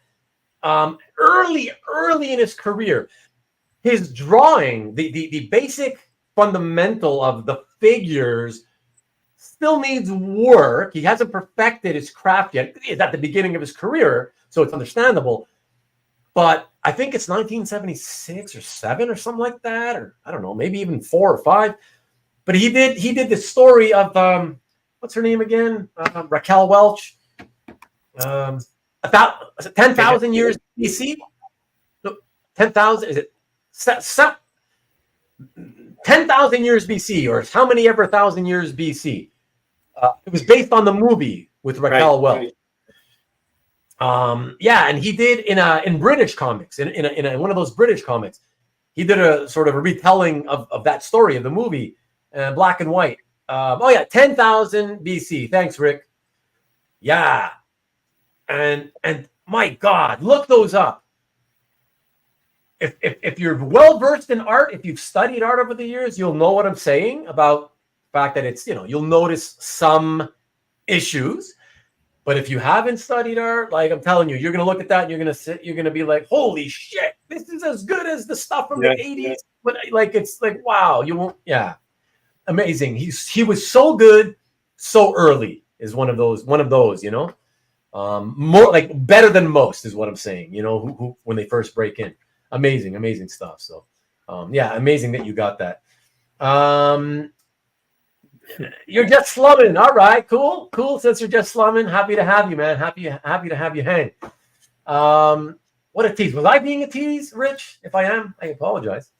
My first exposure to Bolton's work was the classic. See? Wow, yep. Rich, really? And you're older than me. Wow, really? Man, I would have thought you would have maybe at least seen at the comic shop, at least the covers that he was doing, like I said, of Alien World and those books, Like, wow. But yeah, certainly for the majority of people throughout the 80s, right, they would have been exposed because of X-Men, right? You're buying X-Men. Okay, who's this new guy, right? So for sure. That's why it was a good idea for him to do it for more exposure, Absolutely. Just saying, he's out saving lives and shit. He's an ER physician. That's what he means by that. Apparently not tonight, though. People are dying tonight. He decided tonight they can die. I'm going to slum it and hang out with Ruben. Miss Fuzzy Britches. Who are you talking about? Nice one, Rich. Yes, 12 million. 12 million. 10,000 was the new movie? What? 1 million BC? I thought it was million. It was million BC? 10,000 was the new one? I thought they were all both 10,000. Okay, that's all right. Oh, whatever, Rich. Whatever. We're all listen. If you're in the same decade, you're all basically the same age, right? So that's how I see it. It's just by a few years. So, God, I haven't seen it in forever, and I'm bad with remembering dialogue. But yes, I remember it being great, even though I don't remember a lot of the detail. Gotta re-see it. I'm gonna rewatch it. I'll rewatch it with my almost 15-year-old daughter. She's been asking about it for a long time. I'm not sure it's suitable for 15-year-old. I don't know. I gotta see it myself. Yeah, soon. He's Rorschach. There you go, Jeff. Mike Grell based his character Tara from the Warlord on. Oh, Tara! Oh, I didn't know that. Yeah, Rick's a knowledge dropper. That's cool. And 10,000 BC. So that was, oh my God, does it already go back to 2008? Wow. Okay. The movie was 1 million. Okay, so 1 million. Wow. Okay. Gosh, I guess having seen promos of the newer one, it just kind of confused my brain with that. Okay, thank you. Dino, the 50s are the new 30s. Yes. It has no Harrison Ford. Right. That's what makes it awesome, right? No Harrison Ford. It's a joke. He's in it. It's an in joke because I revealed the fact many moons ago on one of my episodes that I can't stand Harrison Ford. And as you know, Rob, most people into pop culture, especially from the 80s onward, love Harrison Ford. Yeah. So Ruben, if you missed my comment earlier, okay. So thank you. I appreciate it, Stu. Thank you. So yeah, so that's that. But that's the one I was thinking of. Yeah, and that one was the one that was on a prestige format. Yeah, that's the one. Okay. Yeah, thank you. And so he only did the first issue, and then other people did the other ones. Charles Vest did. Oh, Charles Vest. I remember. Yes, I remember. Yeah. Yep. I remember. I think wasn't it one of those things where it was a different artist every issue? Yep. Correct. Okay. Thank you. Awesome. Yeah. Oh, sorry. Same one. Just because I have grandkids, don't have to age shame you. 5 grandkids. Rich has got everybody. 5. He's still young at heart, though. Don't worry. Correction to record. Rosario from earlier in the show. Rosario Dawson is related to comic artist Gustavo Vasquez, not Buzz. Okay, my bad. Apologies. No worries, man. I appreciate the correction. That's important. It's very important. Don't want to spread misinformation. And Harrison Ford must have punched Ruben when he was a baby. Whatever. Okay, everybody, let's go on to the next piece. And for that, we stay within the same time period. We jump to mainstream Marvel heroes and a really cool run. Let's check this out. Doctor Strange, number 51, from the short-lived Marshall Rogers Terry Austin run from 1981. That is from my brother. That was the last issue he got in the mail. Oh, really? Wow. Yeah. Oh, cool. And that's pretty memorable. Yeah. Actually, it's funny because my first exposure to him was through Doctor Strange and not through Batman. So I actually went. I had to buy the Batman back issue. Oh, okay. Oh, interesting. Okay. Did it make you love the character? Well, it was well written too. I mean, so again, that was Steve Englehart who wrote that too. So, Englehart, right? Yeah. But that art was pretty amazing. And honestly, like I was a little bit disappointed afterwards when Rogers did the Silver Surfer, just because it was something different than this. I remember being like, "Wow, what is going on here?" Now it looked slick and weird and interesting, so I still liked it. But I remember being disappointed because it's not what I was expecting. So that's probably what you were talking about, right? Exactly right. Yeah, exactly. But I mean, with the Austin inks, it makes it so much better. Wow, exactly, says Larry. Nice, says Tom. And is that a female? Yeah, female nightmare? That's a good question. Is that a female? What is that? Jeez, I forget. But he was going back in time, and he had to get the soul shard of this one character, Organa Blessing, and I don't know if that the soul shard was in that character or not. But it was pretty wild tour de force with what they did, because he went back in time. He saw the FF in the one issue back when they were in Egypt facing Ramatut. You meet. I remember that issue. Yeah. So. That's why Fury's here. Yeah. Oh, okay. So there's a connection to that. Okay. That's really, really cool. Yeah, Fury and his Howling Commandos. Yep. Wow.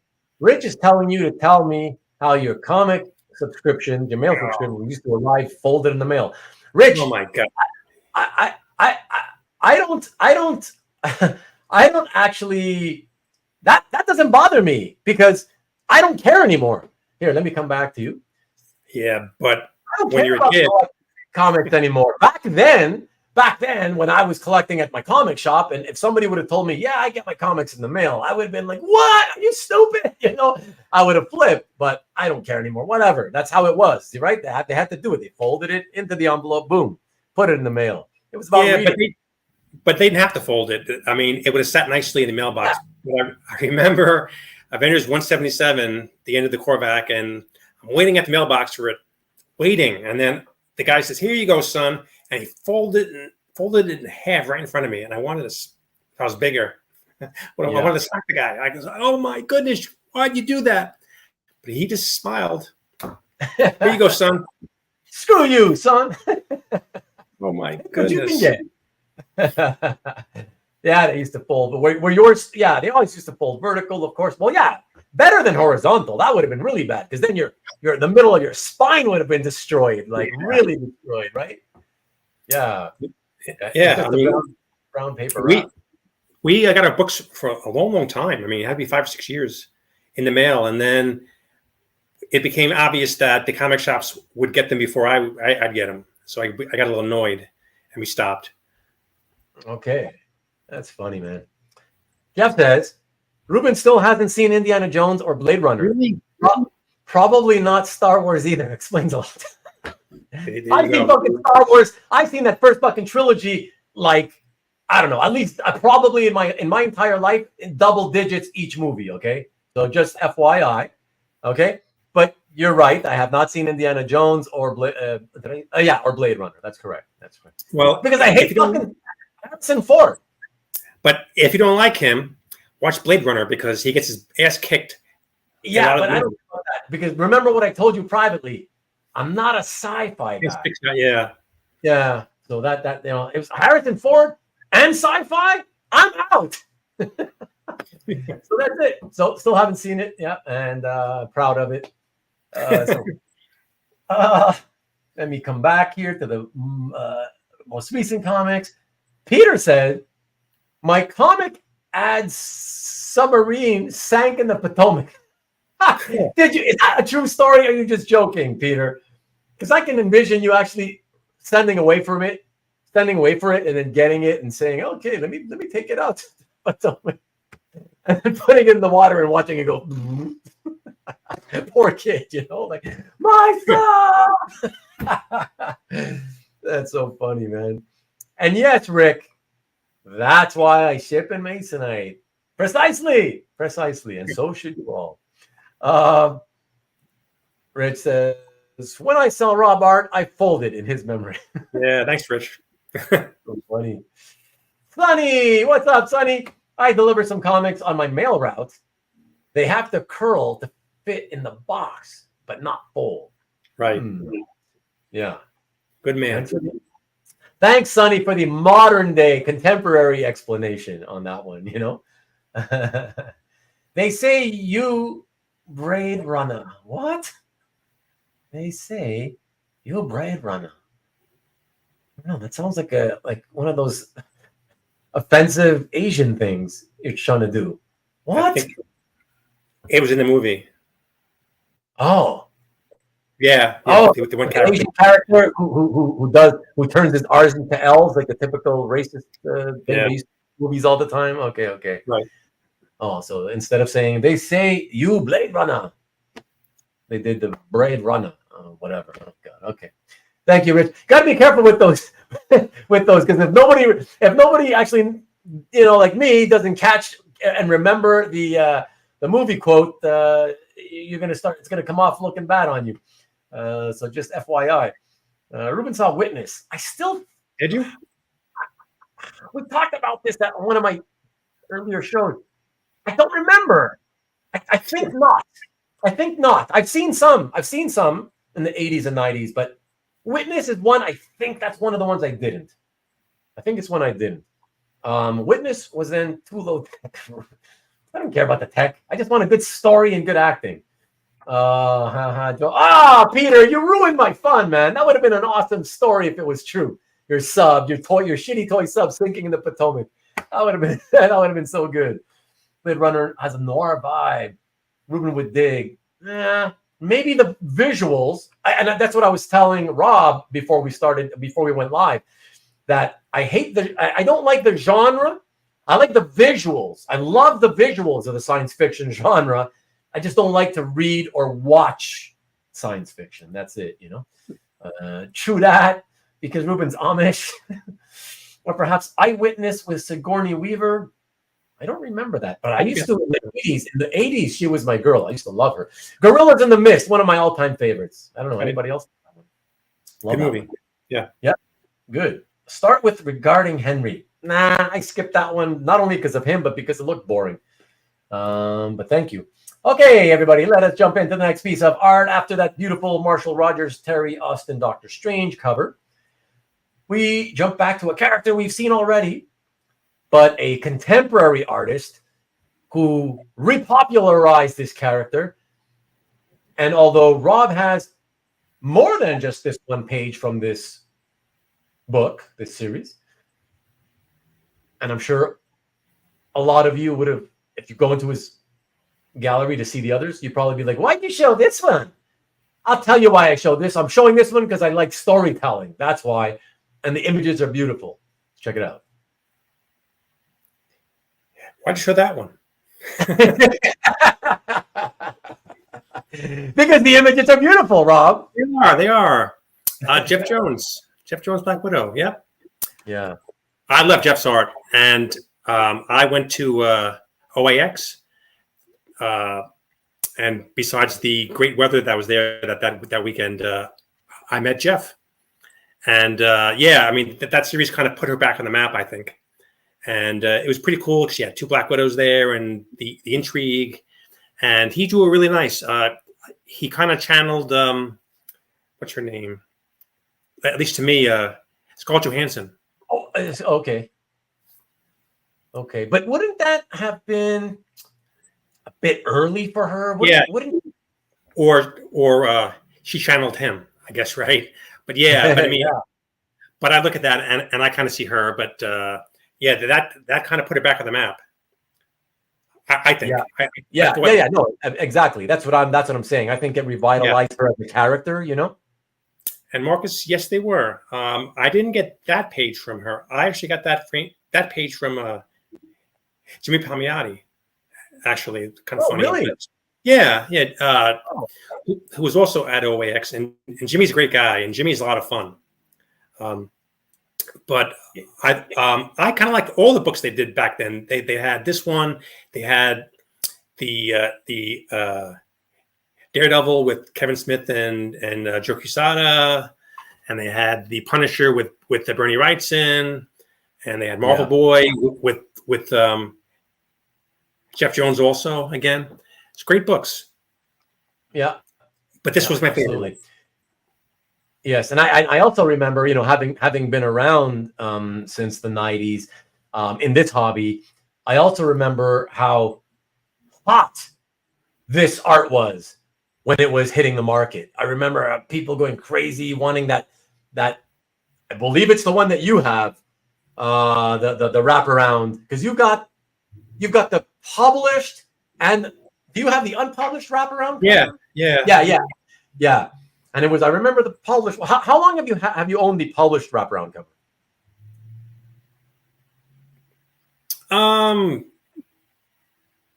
10, 12 years, maybe. Okay, yeah. Because that's what I thought. I thought it had at least one other owner before you.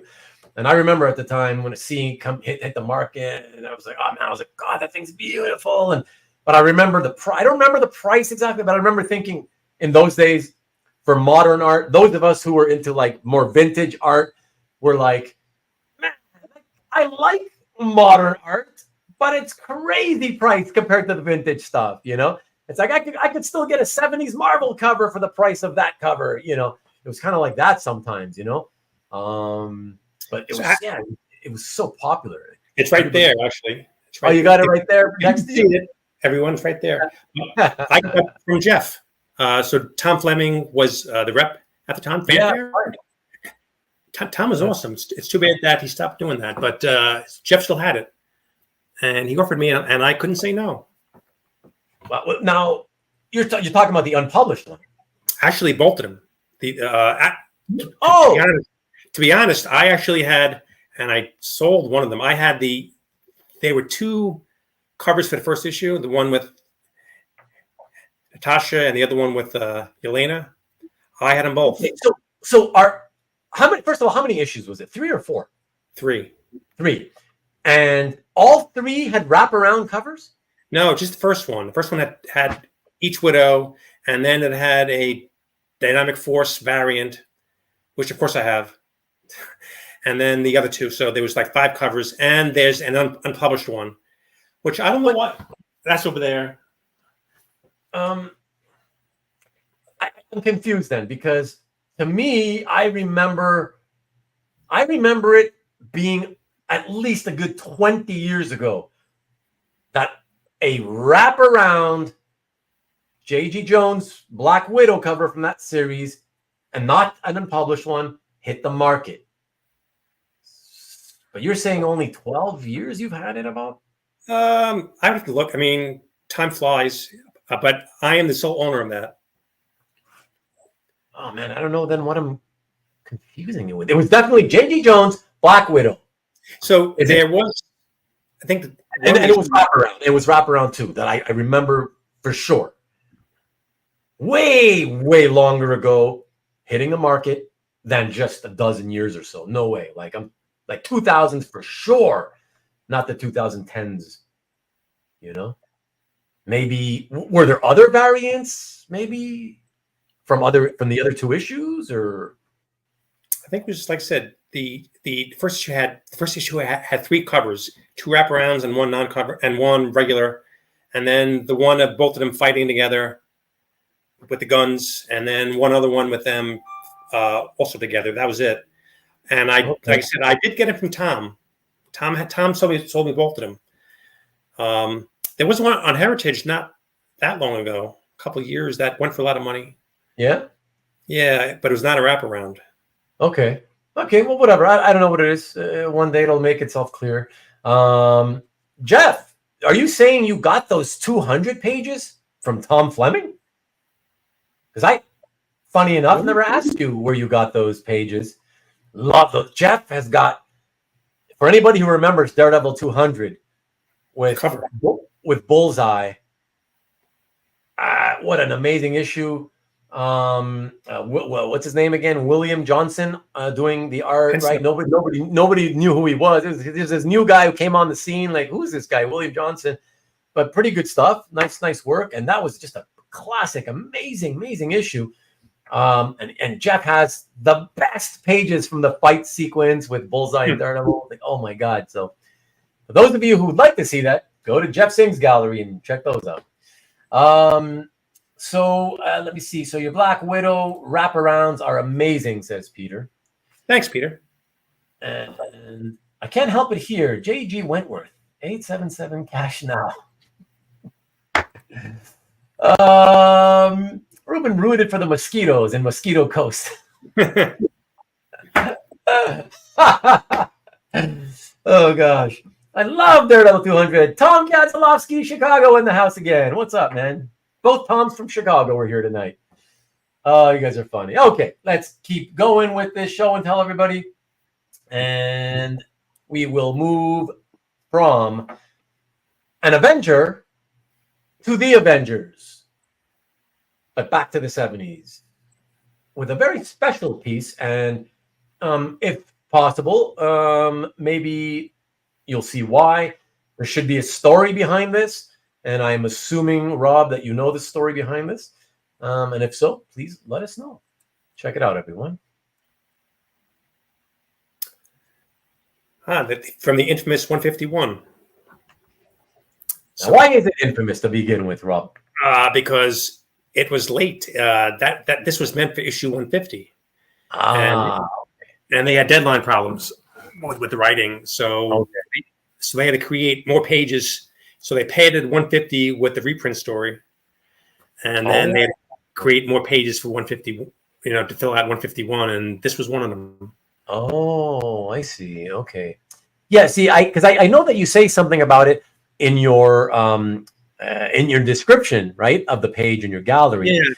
But I just wasn't understanding what you meant by that. But now you've clarified it. So yeah, that's good. I appreciate it. Oh, and by the way, speaking of descriptions in galleries, I'm somebody who appreciates people putting descriptions and talking about the art and what they like about the art and what they know about the art. And I want to commend you for being one of those people who always has a lot to say about your art, man. I really dig it. I would have said more, but I am not a good typist. You say enough. You say enough. You say enough.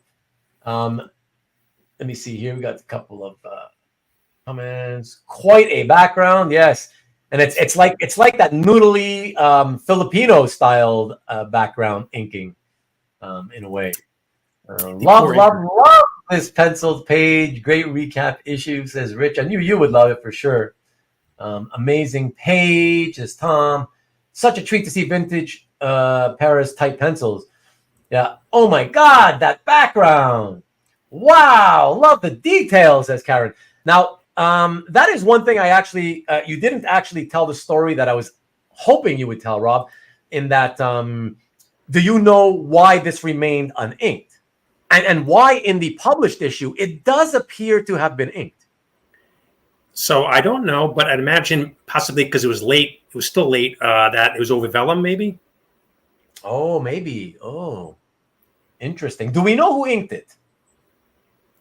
That issue is a hodgepodge of people. It's a hodgepodge? So yeah, I'm not quite sure who did. Okay. But how rare to see, published, sequential page from an issue uninked. That's insanely rare from that era, Yeah. I mean, wow. That's pretty incredible.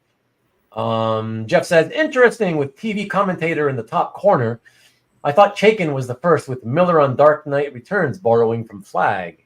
Huh. Yeah, that's a good point, Jeff. That's a good point. Yeah, this predates those. I've seen Mobius do this too, also in the earlier mid-70s. Okay. That's pretty cool. More knowledge dropping on this channel. I love it. There you go. John Tartag. Yeah, so Tartaglione apparently was the inker on this one. Wow. Interesting. Well, better to have it uninked pencils than have it inked by Tartaglione, in my opinion. Maybe. just an opinion that, we all have our preferences, This makes me hungry for ramen noodles. Nice, Rick. Go get some dinner there, Rick. I can tell you who didn't ink this page, Coletta. It might be Granger. Oh, maybe. Well, I don't know. I mean, Peter told us that it's Tartag, so we'll just go with Tartag. But yeah, no, it's very cool, very unique, and yeah, I mean, published. You think about when I try to think about a published penciled page, going back decades. What comes to mind right away is the Baxter Teen Titans. I think was it issue 3, 4, and 5, or 4 and 5. Those scenes in Azarath. Yeah. Azarath, right? With all those rock formation things, whatever you call those things, that long, spindly, rocky creations. But the thing is that he did that on purpose. That was for special effect, because with the better paper by that point, they figured, okay, right? This will create a nice special effect. But your piece, it's just done not on purpose. They never would have allowed just penciled work to be published in those days. They knew that the technology just wasn't good enough, to make the pencils come through. Yeah, actually, I think there was an issue Conan by Barry Smith that was pencil, like issue 19 or 20 or in there, because it was late. I've read that whole entire series. I love Conan. I'm forgetting right now, but I'm thinking if you're right, it wouldn't have been an entire issue, would it have? It was at least part of it. I think that the first few pages were inked by Sal. Wasn't Sal? No, not Sal. The guy, Dan Atkins. Oh, Dan Atkins, maybe. Yeah. I think he inked the first couple, and then they were behind. I think they shot from the pencils, But as you were just saying, in those days, they really couldn't reproduce them that well. It looked kind of crappy. Yeah. All right. To Dan, nope. The back is clean. Nothing on the back. Right. It's not a John Buscema page. No, it's not. It's not a John Buscema page. Then it's probably got something on the back. Interesting. And Stu's page from that issue is inked by Tartag. And like Peter says, that's who's listed in the credits. It doesn't list the other people. I checked out the credits, and I believe that's what I'm remembering now as well, that it was just listed as Tartag. So the crazy thing is George said in early interviews that he drew a lot of his pages laying on his couch with a drawing board in his lap. That is pretty crazy. A lot of John Sable freelance was shot directly from the pencils on vellum. Yeah, that's right. Later in the run. And you know what, Rick? As an original art fan and collector, I'm like most people. I'm like a traditionalist, so I didn't like that idea when I saw them, but I still bought a couple of pages like that. And then when I got them, I was just like, yeah, I shouldn't have bought this. There's just something about it. It's just, I don't know. It's not the same. I'd rather just, bristle board. That's it. It's good enough, Ruben disregarded Henry in regarding Henry. Would you stop it? John says Cap 255 by Burn. There you go. Thank you, John. There you go. That's a rare one. Do we remember though, John? Do we know or remember what the reasoning for that was? Was it kind of some kind of deadline thing, or was it on purpose to try to see if the effect would be cool looking? Because that's what 1980, 79, 80, I think. Yeah, let us know if you know. DC Shaun. Oh, yeah. No, that's it, Stu. That was kind of like, again, because that's 1984, I believe. So same year as the Titans, because it was the whole Baxter era. They're introducing the Baxter paper to these series. And that's why they felt, hey, with Baxter, we're going to be able to print from pencils. And that's why they did that for Gene. FYI, even after I sold off my entire collection back in 1994, the only thing I remember pulling out to keep was the second Nathaniel Dusk miniseries, Volume 2. I never read it. Yeah. Even though I owned it, never read it. I bought it for the art. I just loved seeing Colin's pencils published like that. Yeah. So, yeah, pretty cool. Rick says he sold all the ones he had. They know to vellum.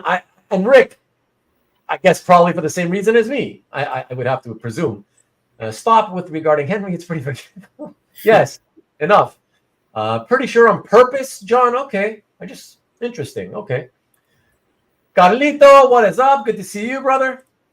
Ruben supplied the Nazis ammo on Raiders of the Lost Ark. Okay, we're over with the Harrison Ford talk. Whatever. Enough with that guy.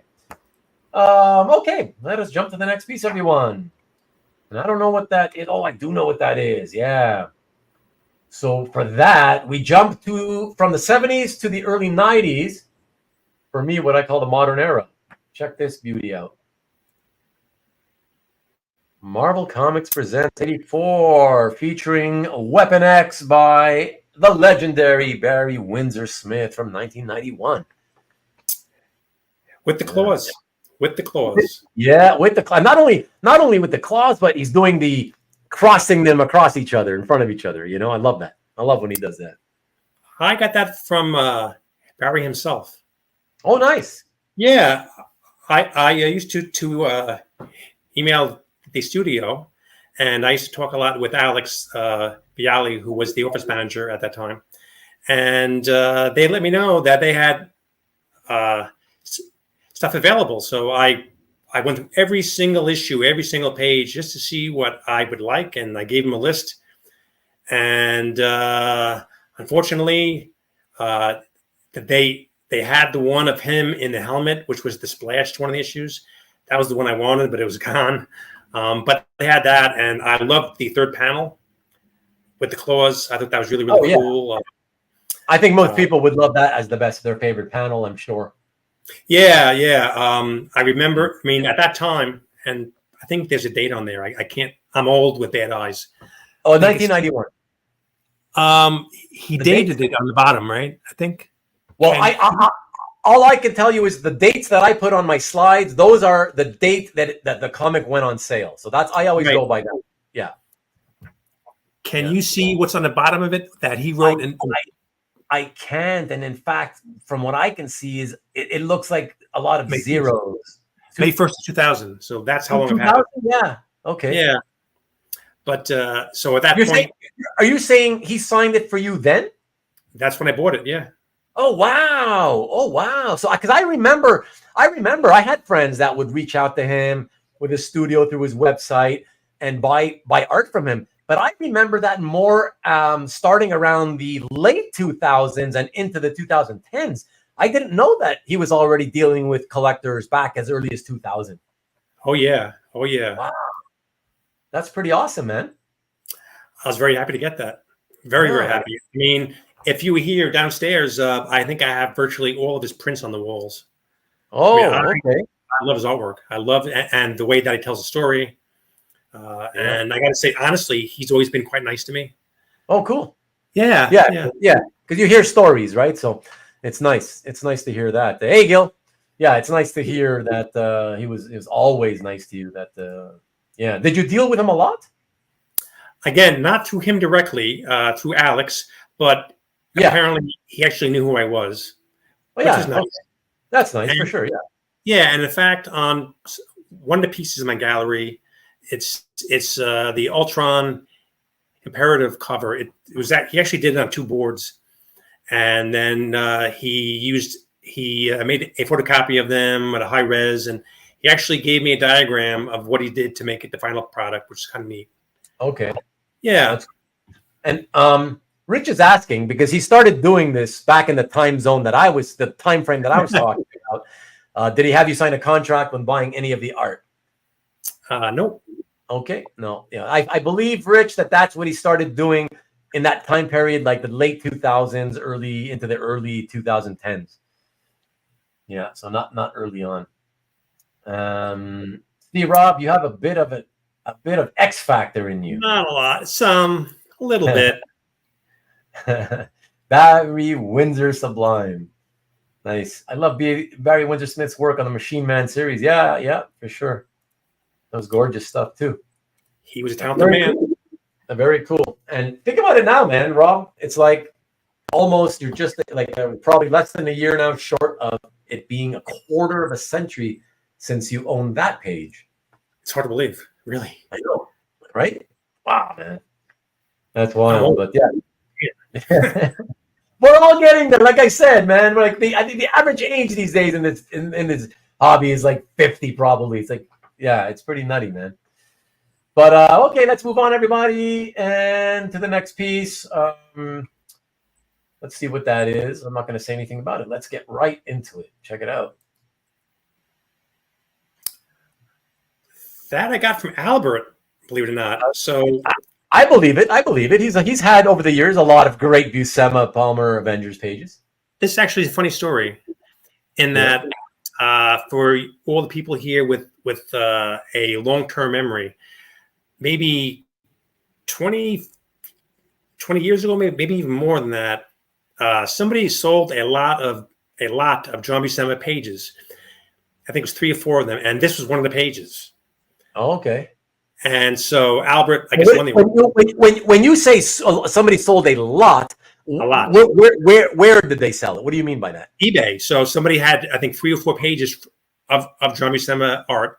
Oh, like a lot, like a 4-page lot kind of thing. Yeah. Oh, wow. And Albert won it, I guess. And so I think he posted one of them on his website, and I said, "Hey, Albert, do you have the one where he's kissing the Enchantress?" He's like, "Yep." So I knew he won the auction at that point, and so I was able to make a deal with him, and all it cost me was my left arm. But you made a deal, what, in cash or trade? Nobody wants to trade with me. Cash. Okay. Yeah, but it's really gorgeous, man. The Enchantress, the Black Knight, always love that helmet. It's fantastic. I love horses, so that's why I like the Black Knight as well. His costume, generally speaking, it's just really it's lovely to look at. And Yeah. yeah, you know. So apparently, this was the Roy Thomas take on Lord of the Rings, because at the end he throws the sword into the well, which Oh is yeah, yeah. you mean the story? Yeah, yeah. So for all you Lord of the Rings fans, right at the end, they at the end of the first movie or the third movie, they throw the ring back in the lava, right? Yes. Yeah. So in the comic, at the end of this episode, he throws the sword back into the a well of time or something. So Oh, okay. Hey, Kenneth. It's quite the ripoff, as it were. Yeah. And are you, as much as anybody else, a huge fan of Palmer over Buscema? I love Tom Palmer's art in general. Yeah. So yes, I would say yes. Yeah. I think he looks great over Buscema, over Colin. Yeah. Oh no. Yeah. Absolutely. Rob trading Widow for Enchantress now. I'm fickle. You know, easy come, easy go. Rob's a serial cheater. We're finding out. Yeah. Just don't tell Irene. Yeah. Go. That's it. Irene, you're not on the other computer listening from the other room. I know that. So there you go. Yeah, no, that's great. By the way, I always also want to mention, only because we're talking about Buscema and inks over Buscema. Boy, I also really truly love those issues from around that general era, inked by George Klein. Oh yeah, right in the 50s and 60s. Yeah. Oh yeah. Yeah. Oh my God, those are beautiful, so beautiful. That to me, like I know it's funny, you know, because I love Palmer. I love Palmer over Buscema. Always have. But if I was looking for a Avengers page by Buscema from that era, and I only wanted one, I think I would want to just get. I'd have to go with the Klein. Believe it or not, I don't know what it is. I just love it. I didn't grow up with those issues. They were like back issues to me. But when I first got into original art, I started looking closer at those pages when they would come up. And I'd be like, damn, I never paid this guy any attention when I was into comics. Shit, he's a really good inker over John. At least he was back then, you know? I was really... He died, right? That's why I stopped working with him. So. I would think so. I mean, George Klein, wow. I mean, I haven't heard that name. I mean, did he even make it into the 80s? I mean, professionally speaking, like working? Oh. I don't think so, right? I don't think he made the 70s. Gosh, really? He might have died in the late 60s. Wow, maybe. Wow. 2-1 Oilers still, by the way. Peter, what do you mean interesting? Klein over Palmer. It's, you know, Palmer's the obvious choice, Peter. You know, he's the obvious. Don't get me wrong. I've made it pretty clear. I love it and have always loved Buscema Palmer. And who knows? Maybe if I, you know, look, it's easy to say what I say when I'm not looking for a page like that. Maybe if I had to spend the money and I looked around and I looked through all those issues again, I may change my mind and say, okay, you know what? Come to think of it, I'd rather get a Buscema a Palmer page. I just want to emphasize, bottom line, the Klein stuff is beautiful. For anybody who's not familiar with it, that's why I want to bring it up. If you're not familiar and you're only familiar more with Palmer inking Buscema, please seek out online, or if you don't have the issues anywhere, seek out the issues with Klein inks and just look through them all carefully. And I think you'll be very, very impressed. So yeah, I need to go back and compare. Yeah, do it if you have a chance.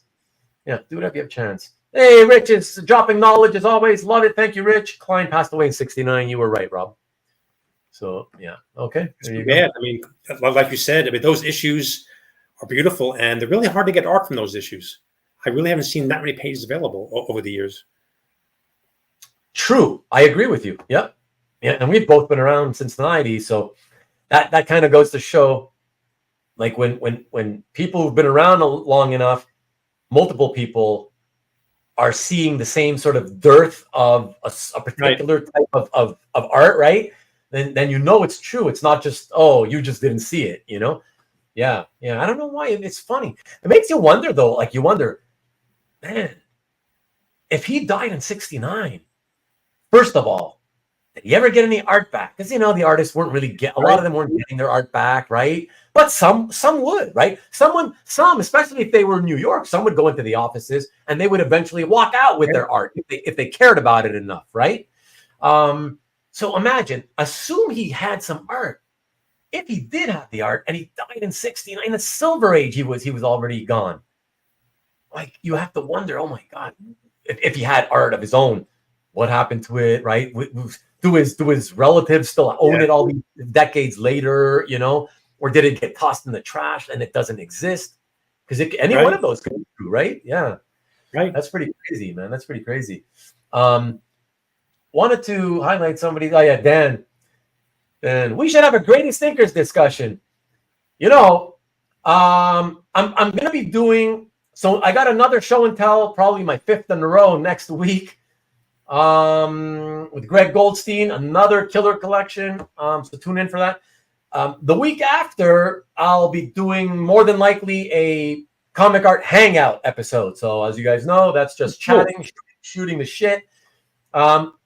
Still have no clue what topics. You know, often on that show, we just show up live and what do you guys want to talk about?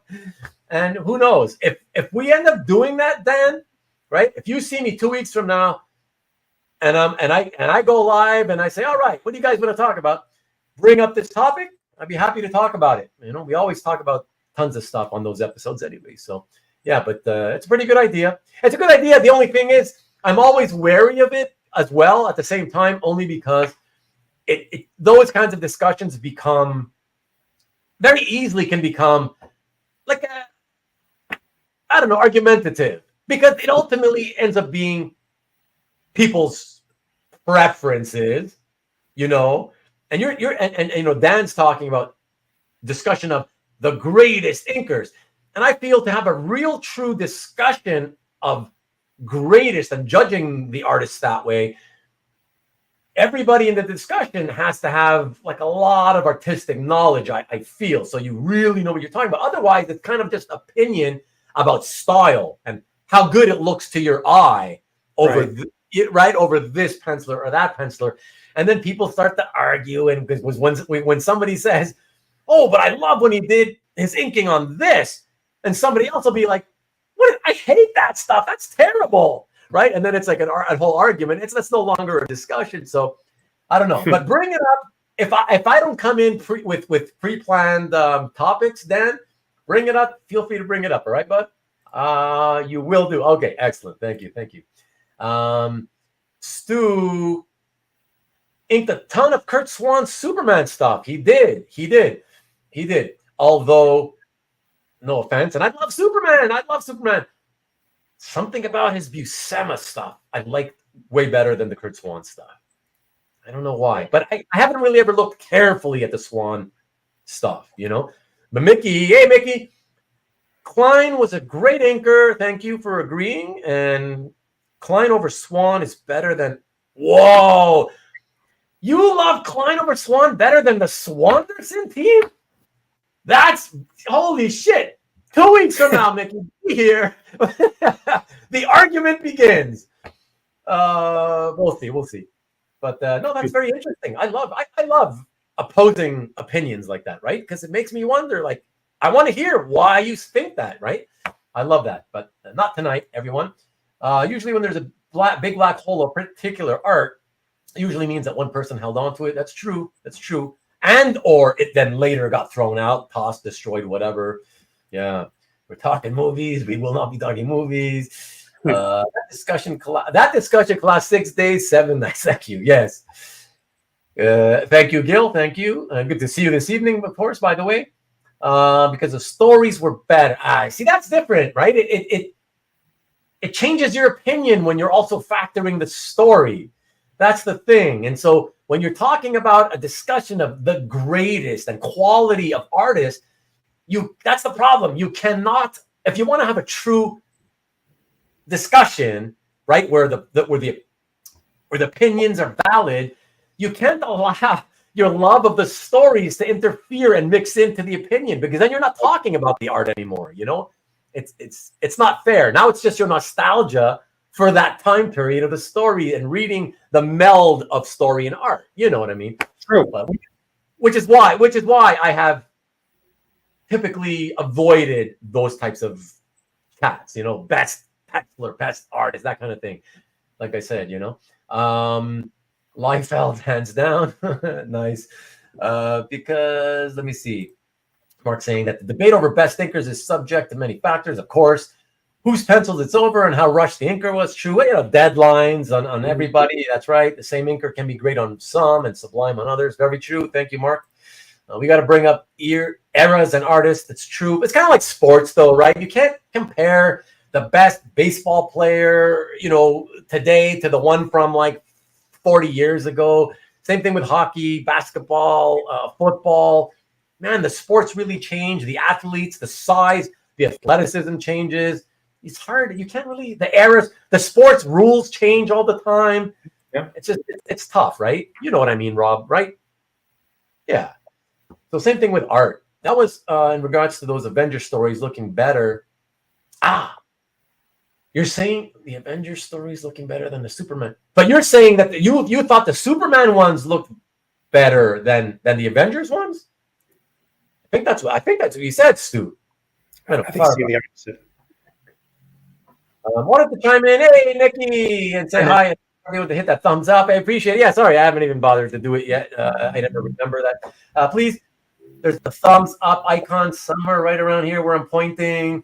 If you could just click that. If you're watching right now and you haven't done so, can you just please click that? It's one click. That's all I'm asking. You don't have to subscribe if you're not subscribed.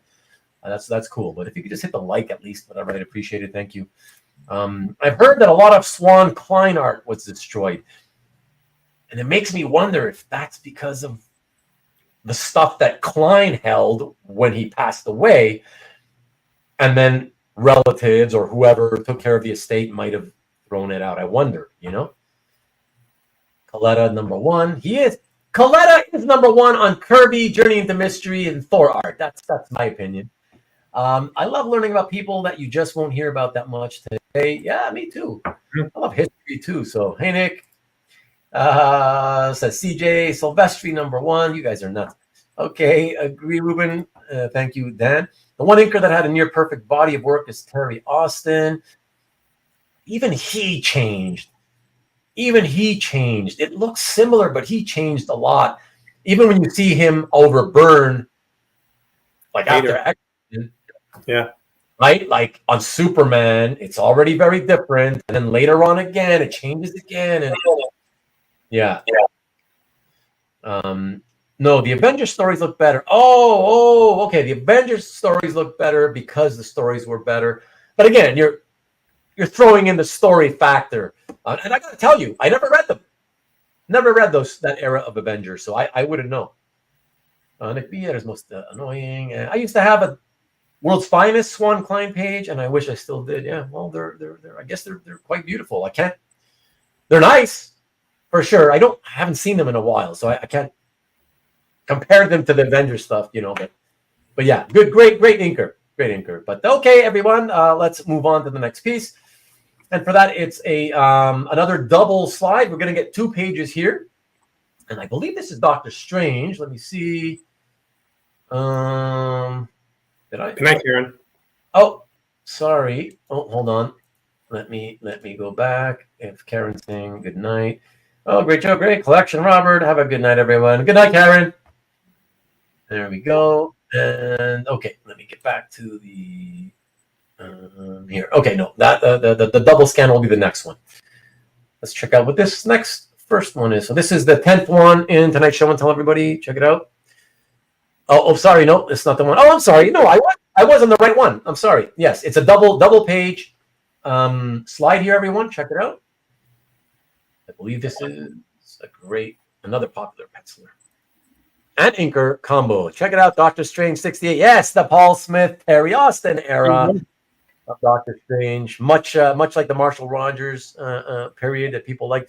Paul Smith, everybody loves this stuff, and they, with good reason. I think a lot of people would agree that this stuff might even be nicer than the X-Men stuff. Some people, I've heard some people say that. Yeah, that's debatable. Again, this is a Doctor Strange thing, so I liked it, and the Black Knight, and they're pretty hard to get. Paul's kept a lot of his art. I think he really only released, I think, this issue 68 and one or two of the earlier ones. So the art's kind of hard to get in the first place. But again, it was a great story. Roger Stern was the writer, and you got Umar in there, where Clea is going to do a rebellion in the Dark Dimension and free the people. And Umar is looking to see what's going on, and she thinks it's Doctor Strange who's doing it, but he's not. But you got the nice inks by Austin, as always, and they were able to I guess restore the Black Knight, right? Because he just come back from the Crusades. He was kind of unstable, and then at the end he's whole again. Great story. Oh, that's interesting. I never read this era of Doctor Strange, so Roger Stern was the man. I bought them as back issues because I was very much more of an artist follower, right, than a writer follower, and so I would buy back issues of art that I love, and I just for some reason I wouldn't read most of my back issues. Yeah. Well, I gotta say, Marvel they have some pretty good writers. I mean, or writers that I liked. So Stern did Doctor Strange. Yeah, he did Avengers. He did that Avengers in the 80s, right? With wasn't he the writer on the run with Buscema Palmer finishing? Yep, exactly. Yeah, yep. Yeah, love that stuff. Oh my gosh, that was great. Yeah. He did the Captain America run with Byrne. All too short. Oh, that's right. He did the Cap with Byrne run. Yeah. So Smith wasn't there that long, maybe like 12 issues or so. So again, my brother, this is all from him. So we're very happy to get this. Wow. Well, okay, just to clarify, whenever you say that, you mean the comic book. Yeah, the comic book. Yeah. And by the way, because you haven't hold on, I'll ask you in a second. A couple of beauties, yes, sir. PMS had much more leeway to draw Strange. Claremont scripts ticked him off. That's why he left, right? Yeah, that's right. Paul Smith's X-Men was perfection, and I envy all who have any page from that run. John says, I started buying Doctor Strange because of Paul's art. That's good reason for sure. And Tom says, my favorite Terry Austin inks, The Further of Indiana Jones. Further Adventures, sorry. Yeah, that's interesting. Interesting choice. What I wanted to, let me show you guys one last time, the color version. Here we go. I just wanted to quickly ask, when did your brother stop with comics completely, and what does he think? What did he ever think of you and artwork, comic book artwork? That is a loaded question. Oh, no, I'm joking. He just lost interest, but it's funny to this day. Some 40 years later, like when I see him, he'll say, "Oh yeah, Kirby. He's the guy that draws the squiggles on the knees." Like so, it's kind of funny. No, that's Fred Hembeck. That's Fred Hembeck. He's thinking about. But my brother's pretty great because he's always referring me to these really great TV shows. If you get Apple TV, he likes a lot of the sci-fi, and he's like, "You should try that one." So you wouldn't like my brother. Okay. But he loved Doctor Strange and Shang-Chi, and so they were in the house, those books. So they were there, so I read them because it was free, and it kind of rubbed off. So when I began to collect art, I liked the art, and I think it was Mark. Sorry, Mark, but I'd rather have a Paul Smith Doctor Strange page than a Paul Smith X-Men page. Sorry. Well, if that's true though, Rob, The inks. Okay. Good, fair enough. Blasphemy, Yeah, no, I know, but no, it's not blasphemy. It's only blasphemy. You know what? Look, I'm always look. Like I said earlier at the top of the show, I'm always about honesty. I'm going to say it like it is.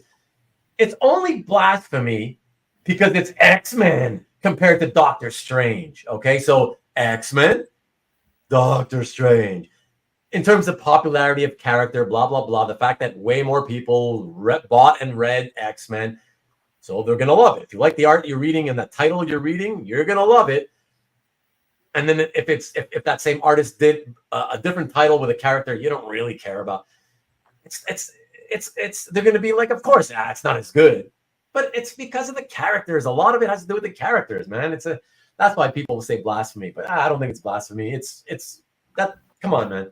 That stuff you have, that if that doesn't show you how awesome Paul Smith can be, and yes, the beautiful inks, but you can tell that the underlying structure of the drawing, even if it wasn't Terry, if it was Wyatt Check, it would still be very beautiful artwork. Yeah, true. So but I think that we're all biased. So part of it is the writing. Like now, I like the X-Men. I have all those issues. Yeah, Claremont tends to be a little wordy. At times I'm kind of tired of that. Right. Because I'm the best I am. I'm the best there is, and what I do is I get tired of reading that every. Come on. I get it. I get it too. Yeah. I hear you for sure on that one. Aloha. Mahalo to you, Carl. Thank you. Have a great week. Too bad PMS never. I hate saying PMS because, well, it's kind of weird to be talking menstrual cycles on a comic art show.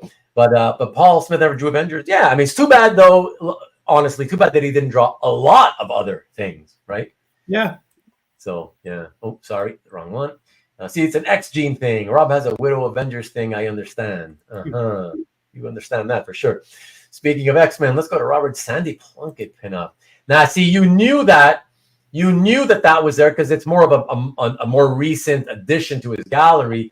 So as much as I love Sandy Plunkett and the covers he was doing throughout the 80s, like to die for, I didn't select that one for tonight because like I said, I figured a lot of you guys who check CAF regularly would have already seen it. So I figured, I'd rather not show something you've already seen. So I did not select that one. But it's honestly awesome, obviously, Once his royalty checks started showing up for X-Men, he quit the book, jumped on his motorcycle, and decided to ride across the country. God bless him. That was it. Got some money. Let's ride, right? And Mark is saying, I stopped reading X-Men and switched to Doctor Strange after he left and Romita Jr. came on. That's interesting. Yeah. Interesting.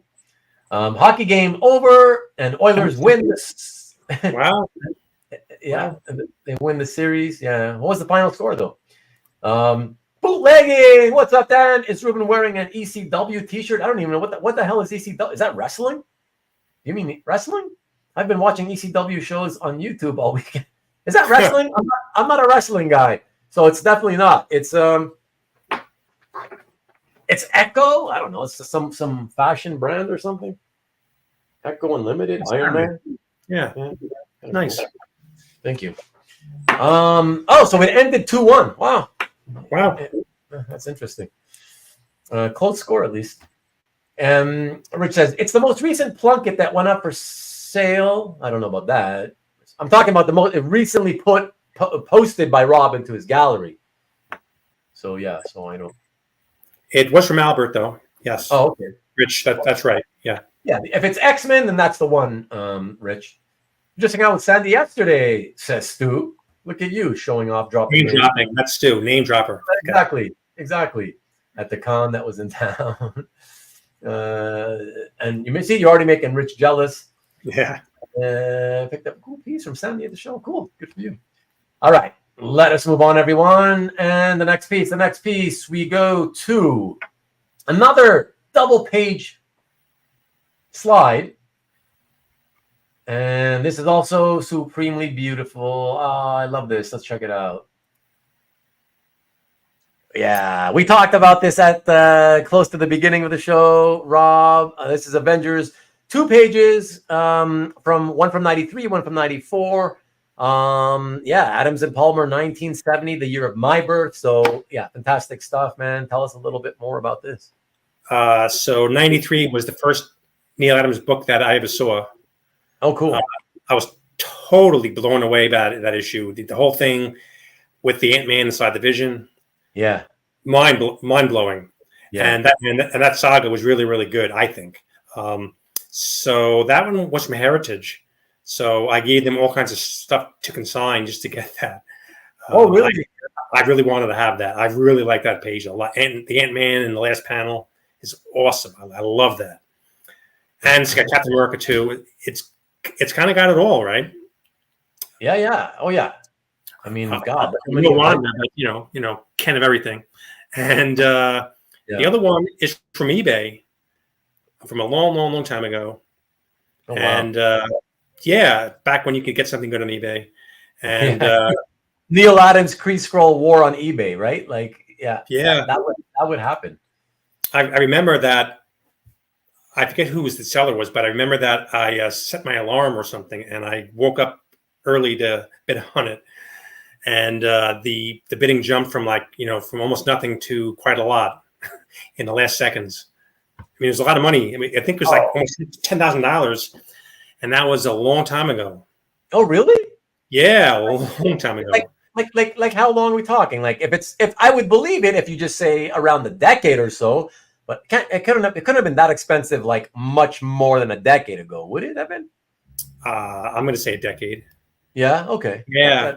That sounds about right. You never saw that. Even now, all these years later, I mean, you rarely see the pages anywhere. Right? Yeah, they're hard to get, and they're really expensive. And so I figured that might be it. I think Peter, I believe the left one. The one on the right is from eBay.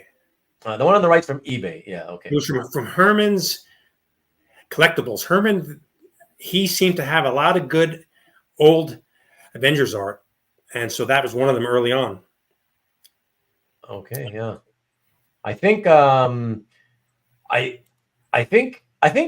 reason you don't see many of them is because Albert owns a ton of them, and they're packed in his closet. So there you go. Speaking of Rich, of those people that occasionally, when you don't see a bunch of art from a particular era or artist, it's because one person has them. Yeah, that's my guess, right? And the other page actually make you laugh. So I don't know if Mike Davis is still on the call here, but Mike, if you're on, let us know. Yeah, but I told him, but it's kind of funny that this was on Heritage, and I'm like, I got to have this. I love this. Ant-Man, Captain America, and so I gave them stuff, and the bidding kept going up, but I'm like, I don't care. I got to have it. And so I was lucky enough to get it. And then Mike's asked me, how high would you have gone? I'm like, well, I still had a lot more in the tank with the assignment, so, sorry. Yeah. But that book, really, that whole sequence was still 50 years later is amazing. 50 years. Oh, yeah. Look, I mean, Neal brought advertising and outside illustration approaches to comic books. So at the time, that was revolutionary. Okay. He revolutionized how you could, how comic books could be drawn, and that he showed that it didn't always have to be, cartoony, comic booky, your standard type styles, and then you could actually do them with real illustrative quality and attention to detail. And so it'll always remain, he's like a pioneer in that sense, Yeah, and I agree. I mean, at that time, they were good artists at DC, but a lot more of the Marvel art was like this. I mean, perhaps not as far as quality, but the way that they told the stories, to me, it was so much more interesting. Right. And so to me, that's why I really have little interest in the DC comics, just because the writing wasn't there for me anyway. No. I agree, and I've talked about that on this show a lot. I've gone on little mini rants about how the reason Marvel continued to eat DC's lunch from 65 onwards is because they were, Stan Lee figured, I'm not going to talk down, write down to my audience. I'm not going to write as if I'm writing for 6, 7, and 8-year-olds anymore, right? I'm going to write it for people that are at least, 16, 17, 18 and older, but not in such a way that young kids wouldn't still enjoy it, But DC, nobody at DC seemed to be bothered to read the Marvel comics to see why they were outselling them when they started outselling them. And they just kept writing these silly, non-canonical, nonsensical stupidities in a lot of their comics. You know what I'm talking about, right? Like they just kept writing as if the audience was forever going to remain 6, 7, and 8-year-old children. And the audience that were 6, 7, and 8-year-olds in the early 60s or the 50s, they were growing up and they were becoming teenagers by by the back half of the 60s. But it's like they couldn't figure it out. And they kept writing the same way. Even into the 70s, they kept writing silly, nonsensical stories. I mean, for Christ's sakes, Superman, the first true superhero, into the 70s. Gosh, even into the 80s, they kept writing him with the worst villains, like these moronic villains that you would like the equivalent of like Marvel's like 4th-tier villains, B, C, D list type villains. That's all they would set Superman up with. I mean, the guy can move planets, but you want him in like Terraman and I don't know, all these other sort of one-off, one-issue, single-issue buffoonish types. Like, what kind of a match is that for Superman? So that didn't help either. Not understanding how to develop characters to match up with their heroes properly. That's my opinion. I mean, I think you're right. I mean, you could just see the artists and writers that the Marvel got in the 70s. You got Starlin and McGregor doing the writing, and then Perez and Byrne and Miller. And to me, it wasn't until those guys left Marvel in the early 80s and DC decided to do something else and get those British writers where things began to turn around.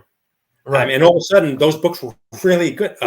Alan Moore and Gaiman and who wrote Hellblazer? Oh, Delano? Gaiman. Yeah, you're right. Yep, you're right. Yep. So that's what it took. Yeah. Now, Mickey's correcting me in saying that they didn't outsell DC until the mid-70s. I don't know. I've read things that were saying late 60s. I don't know. It's not that I'm doubting I know you're not lying to me, obviously, Mickey. But I don't know. And who knows what the real year is when they started, And also, is it like in total sales volume, because then you got to factor in, well, how many books were being published by this publisher versus that publisher, blah, blah, blah. I don't know, whatever. But the point being, Mickey, my point being is that they continue that continuance of DC not realizing that they kept writing down to their readers, I believe is a big reason why Marvel ultimately did take over, and not only take over them in sales, but really destroyed them ultimately, and then hung on to that crown for like decades and decades. You know what I mean? That's what I believe. Now, it's funny, having said that, now that I'm in my 50s, and I'm kind of more like, I don't read new comics really much anymore. When I read old stuff, I kind of look for fun stuff, something that maybe, just give me a little fun. It's simple to read every now and then. And I haven't done so, but I have some here on a bookshelf, and I haven't read them yet. But I want to get to read like some of that 60s, 70s, 80s Superman stuff, the silly books or whatever, just because it is silly. And like I said, I'm not looking for serious, looking to follow this complex web woven of like mutants and you know what I mean? Like it's too much for me anymore. So I wouldn't mind reading it now, but just for just because whatever on a lark type of thing, But I do believe that that's the reason, growing up. Because I remember as a kid starting in 1982 when I started reading and collecting. I remember I tried a few DC books, and that's how I felt. I was like, this is kind of crap. Like the way it's written, it's cheesy. It just seems like, I don't know, like it's not like Marvel. Like Marvel, they take it seriously. They take the universe more seriously. It's all in one planet, right? I thought that was a big deal that made it better. I don't know, whatever. But anyways, we're getting off track a little bit. Thanks for the comment, though, Mickey. Neal only agreed to draw Avengers if Stan let him draw X-Men first. He wanted to draw Marvel's worst-selling book. Yes, I remember that. That's right. Yeah. They asked him, and he said, give me your worst-selling title. DC believed the kids stopped reading comics at 13, right? And that audience turned over every 4 to 5 years so that they were always 18. Yeah, perennially 8 to 13-year-old kids reading. Thank you, Stu. Exactly. That's my point. Exactly. They couldn't get past that. It's just so stupid. It's so short-sighted. Robert's brother. Who's Robert? Rob. Yeah.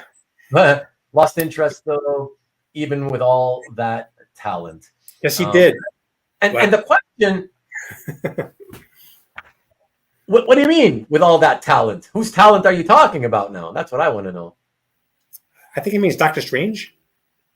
Maybe. Okay.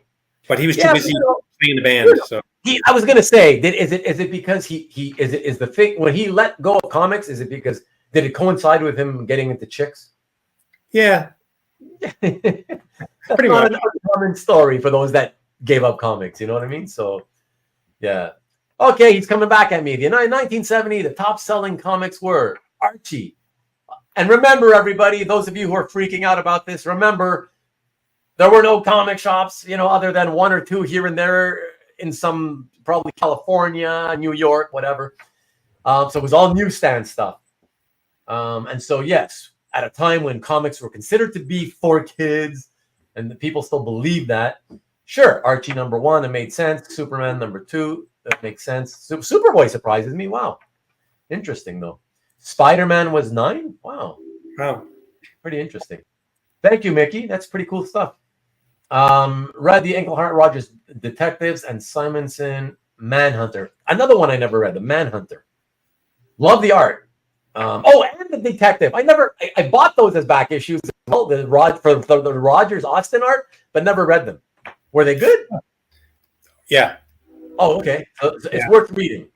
Absolutely. I do believe I actually have them like in trade paperback reprints or whatever. Yeah. Again, just for the art. There's the thing with the Joker story with the fish. Yeah. Story.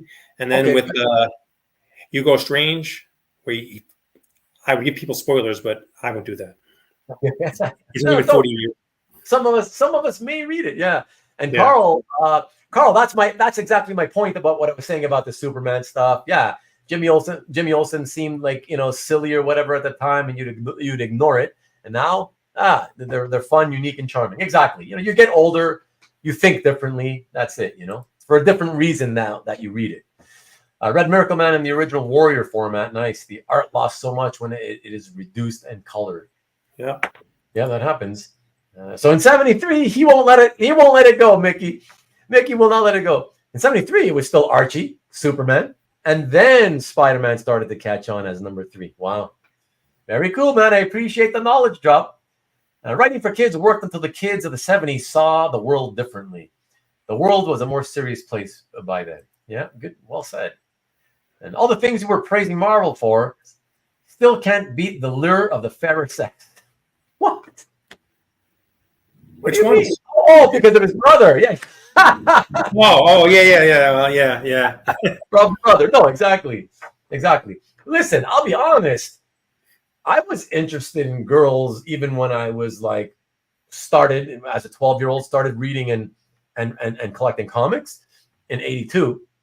I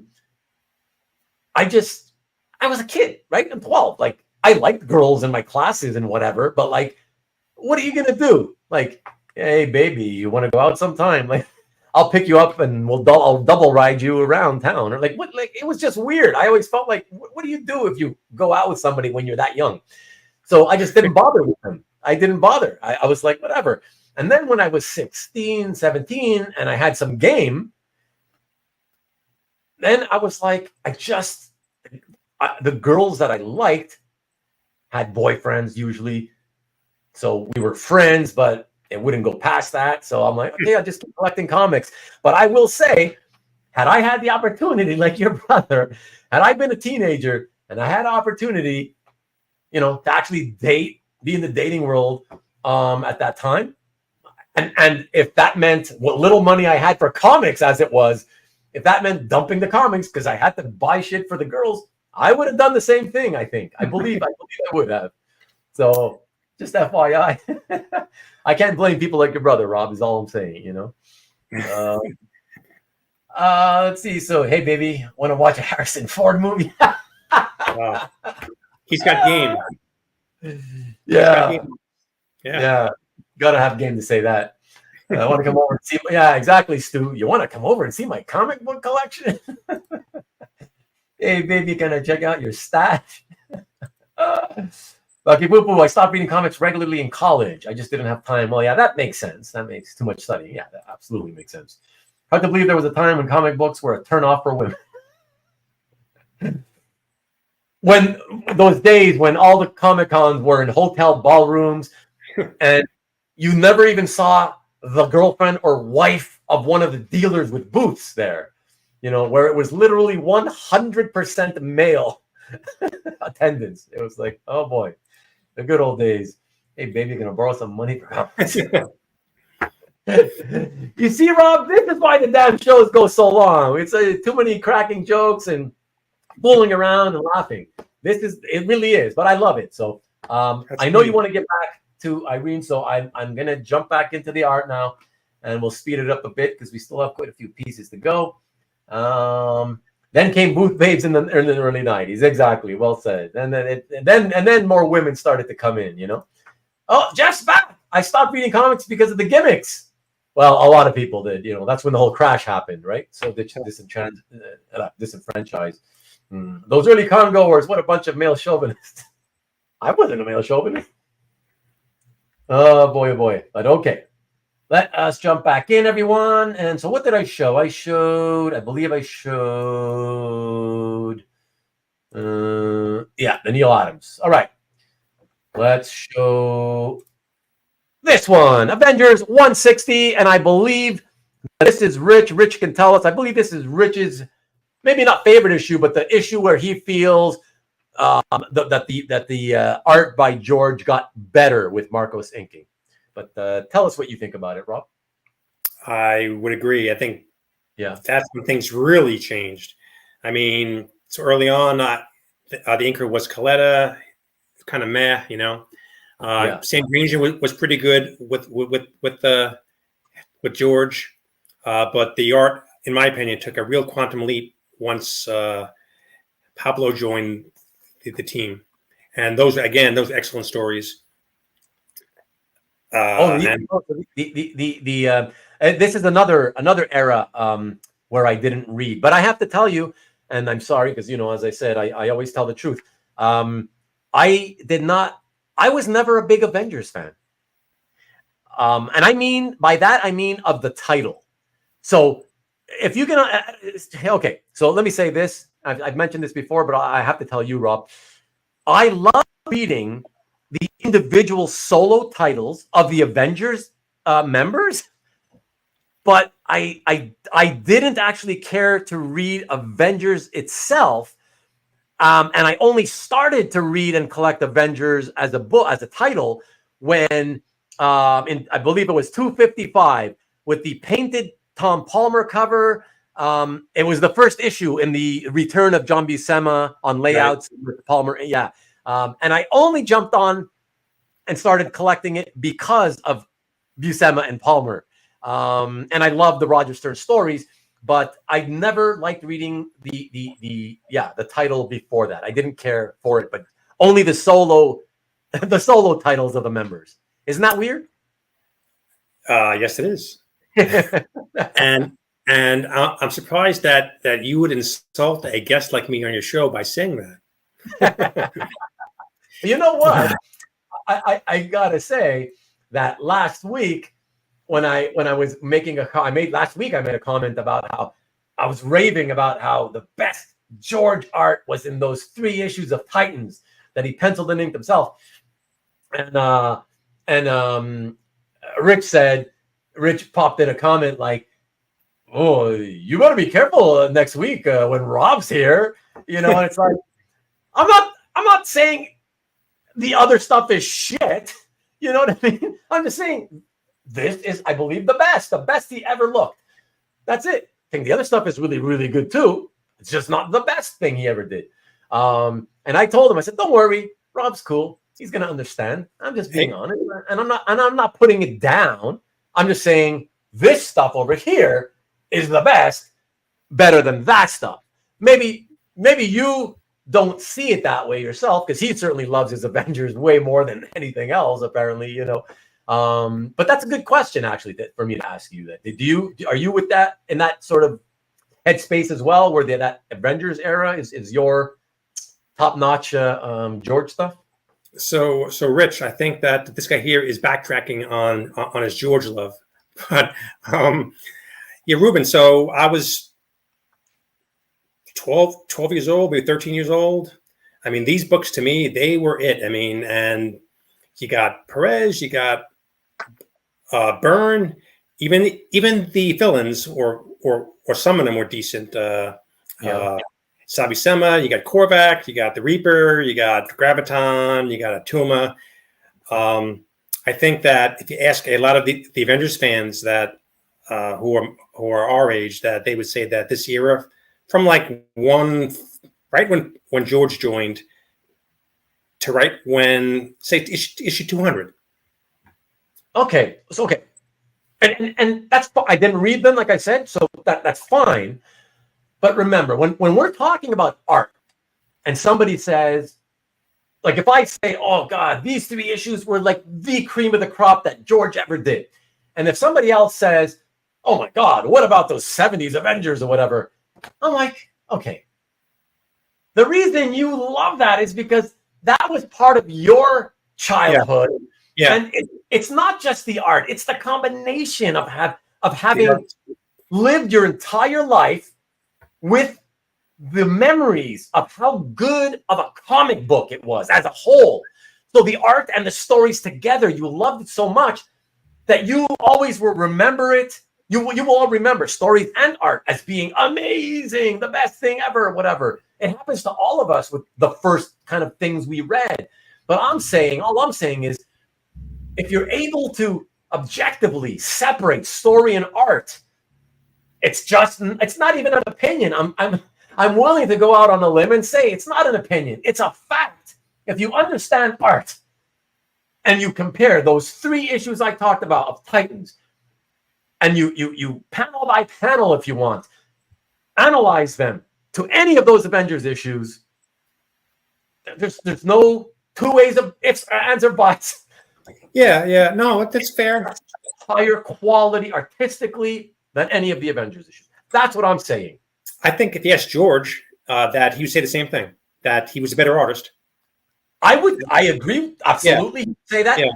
Mind you, I think it's fair also to say that if you ask George would probably say that his later Avengers run from 98, 97, 98, whenever that happened, when he came back to it, I think he would say that was even better than anything else he had previously done. You know how artists are, right? Artists, and sometimes they're correct, and many times they're not, but artists always feel, or they want to believe and think that they are currently doing the best work they've ever done, right? Yeah, you know, understandably, right?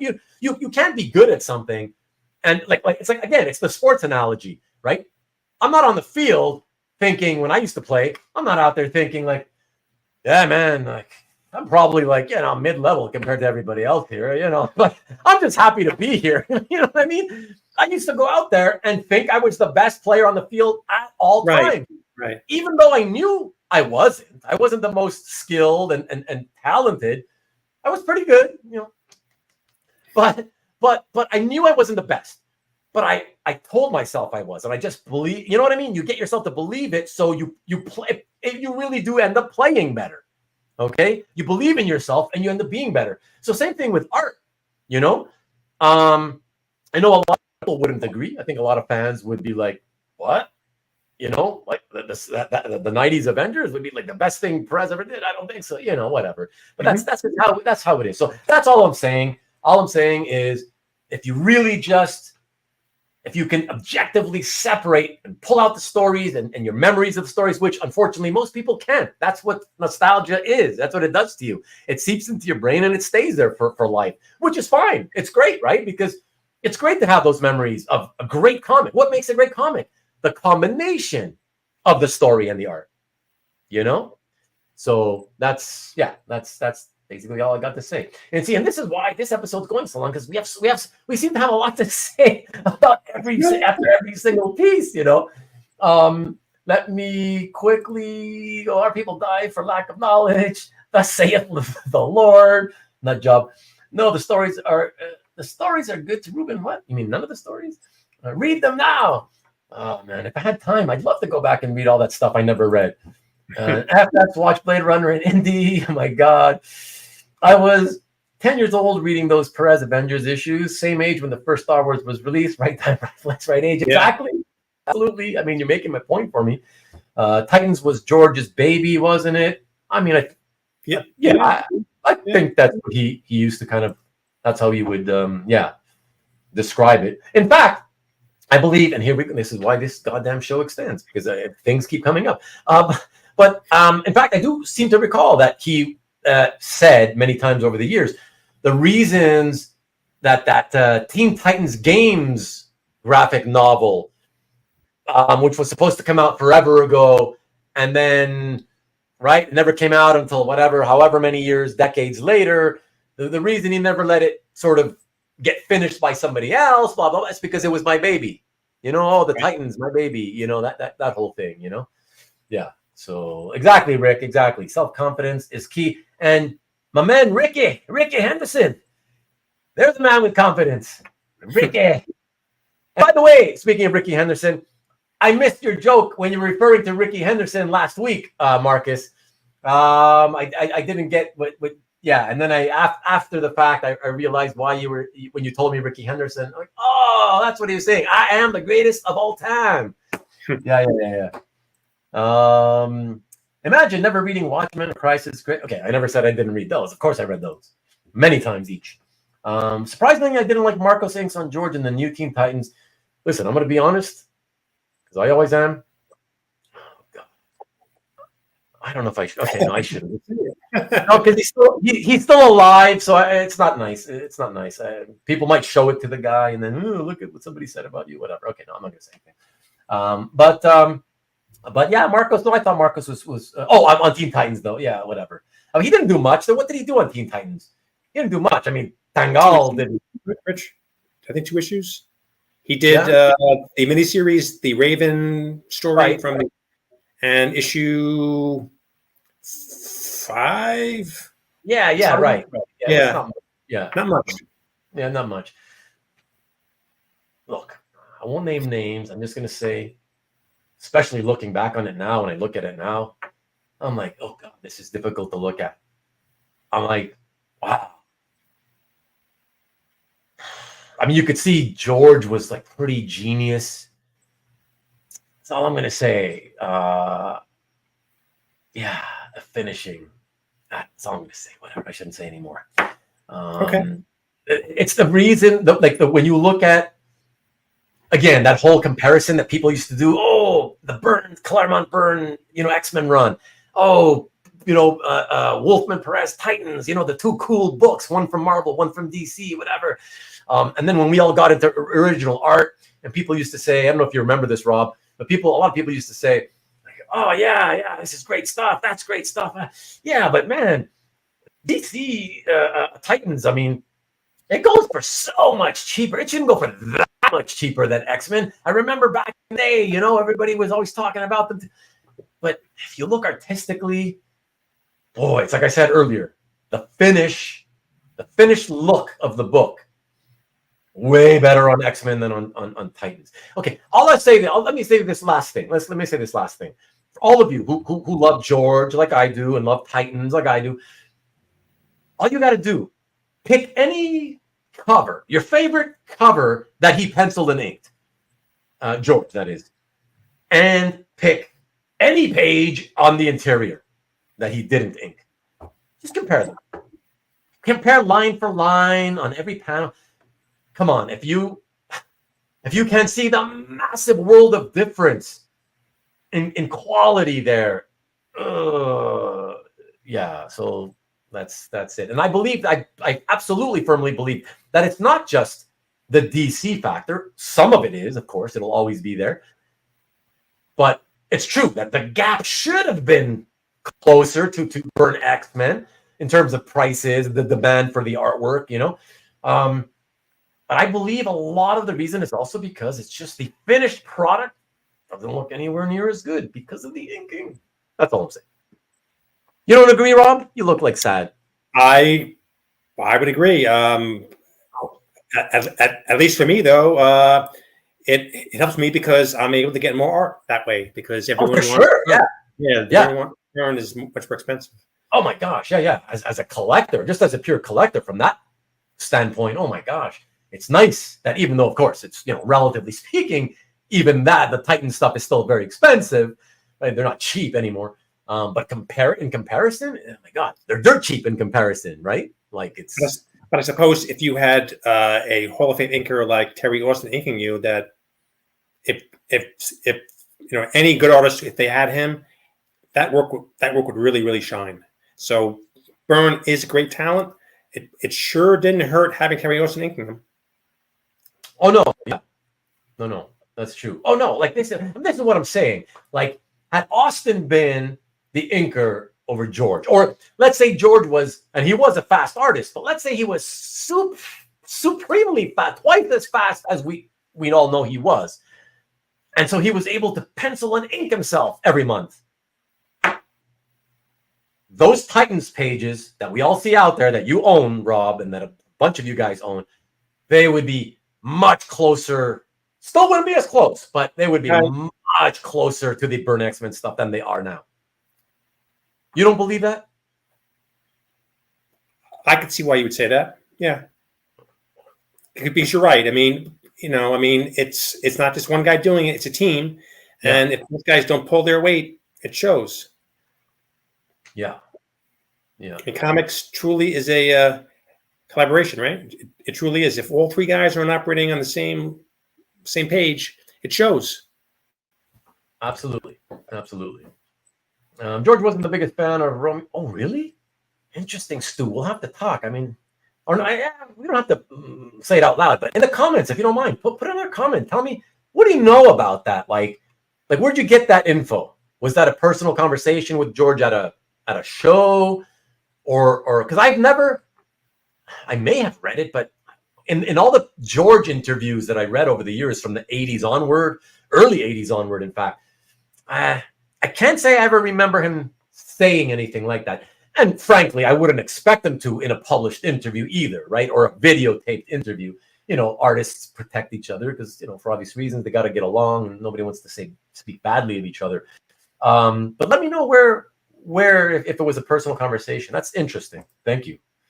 I'm glad, because I would think George, being the gentleman that he is, would always been one of those guys who's like, oh, I love Romeo's work. Oh, it's fantastic. Whatever, you know. Tango took a while to warm up, inking Pérez around it. I will. Let me say this, Rich. Let me say this. I personally don't really agree with that, and I flipped through them many times over the years to see if I could maybe give it another look, and maybe it grows on me, and I think it's better than I remembered it. Generally speaking, as a whole run across the board from start to finish, I don't think it was very good at all. But I will give him credit for when George could no longer ink himself on the Baxter series.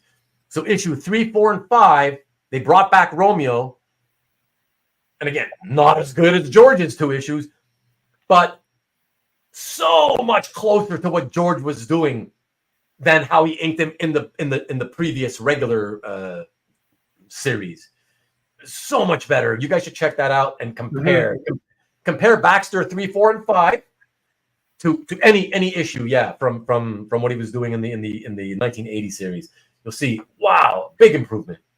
Yeah, he stopped simplifying. I think he wanted to impress George and say, like, okay, I'm going to take the time and ink more of your lines that are already there instead of simplifying the line, leaving out some lines to make it more simple and for me to meet my deadline.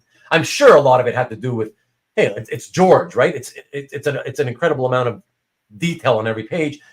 It's hard for any inker to keep up a monthly schedule trying to ink him. Sure. So I have a feeling a lot of it had to do with that, but whatever. That's my feelings. That's all I'm saying. X-Men annual art was gorgeous. Perez, Austin. A lot of pencilers weren't fans of their inker. Oh, very true, very true. Though, as you know, Rich, oftentimes, they don't want to say it publicly for obvious reasons. By the time Tara showed up, the inks were much better. Listen, Rich, of course, it got better later on. I'm not saying it didn't improve. Still, though, even what you might consider the best of that the 1980 series, again, just judging it on its aesthetic look, the final line art. If you look at the line, you study the line, Romeo's line, again, just compare it to a George inked cover. It's night and day almost. That's all I'm saying. So anyway, we're gonna move on because I know Rob's like fucking pissed off because I'm taking forever. Art to show, and Irene's probably like texting him saying, "Where the fuck are you?" Oh, she knows where I am. What? She's right over there. She's probably sleeping. So keep going. No, I know, but I gotta get you. You gotta get to sleep. You're on the East Coast. You gotta get to work and all that. So okay, let's try to not talk so much, everybody. Next piece. Oh yeah, cool. Another brilliant artist. Check this one out. Bizarre Adventures, number 25. 2 pages for your perusal, everyone. Pencils and Inks by Paul Gulacy, 1981. Yeah, this is like classic era Gulacy, right there, Rob? I agree. Again, that's because my brother, when he was to buy, so he bought Shang-Chi. If you haven't read Shang-Chi, the ones from say issue 30 to 50, do yourself a favor. Do me a favor. Ben, please, for once, do me a favor. Read the book. Read the story. Really? Wow. Those books rock. And he just did the One Widow story in this magazine, and he did the portfolio, which is beautiful, absolutely beautiful. I would ask you why you picked these pages and not the portfolio plate. Why, Ruben? You messed up. Well, no, so here's the thing. And by the way, here, where is it? I forgot I have to show this just so you all see how it looks when it was published in the magazine. This is why, honestly, it's because I always want to show what it looks like published. And of course it's awesome. But when I saw that, portfolio, so I couldn't track down what it looked like in the published portfolio. Okay. So I was like, right. And so I said, what am I going to put next to the original art? And so I thought, okay, whatever. I'll just tell people to go to your gallery and check it out there. That's it. And that's why I decided to stick with this. So. Yeah. I mean, to me, this was probably his, he did the Shang-Chi and then he did this. I also like the 6 from Sirius. Oh yeah. I remember. Yeah. I bought that when it came out. Yeah. So yeah, and to me that was his peak. I mean, I still like his art. I think for me anyway, it's these days a bit more cartoony. Yes, yes. So this is kind of what I prefer, and this may be like her. Well, I would say her first solo story, but that's not true because she was in Amazing Adventures. But it was an early Black Widow solo story. Right. Right. Yeah. Beautiful, beautiful stuff. Yeah, wow, it's really, really prime. And again, prime because 70s and 80s, as long as he inked himself, wow, it's just, oh my gosh, just phenomenal, And this story at the time is kind of cool because he would introduce all these characters that look like actors. So you got Bogart is in there and Michael Caine's in there. Yeah. Kind of fun. Yeah, for sure. And, it's like an extra added bonus, Yeah, in fact, and I believe she's modeled after somebody, some famous model or actress. I think. Oh yeah. Yeah. Rich is saying, yeah, the portfolio is kind of famous. It's a great portfolio. It really is. It was well known from back then. Do you have yourself a copy of it? I do. Oh, good. I do so. Yeah. Yeah, and was it colored? It was colored, right? No, it's it looks they left it black and white. Black and white. Yeah. Okay. Yeah. Okay. Probably better though for that type of finished detailed ink line of his in that period. So I'll say this to you: they did lose a lot when they published it. I mean, yeah, just from the printing, yeah, it's that era's printing, right? It's like there's only so much you can do, So at least that's it. At least you have the portfolio plate, the original, so you see what it really looks like, right? And it's like, okay, this is what it should have looked like. It's like, okay, that's amazing. That's pretty amazing. Yeah, exactly.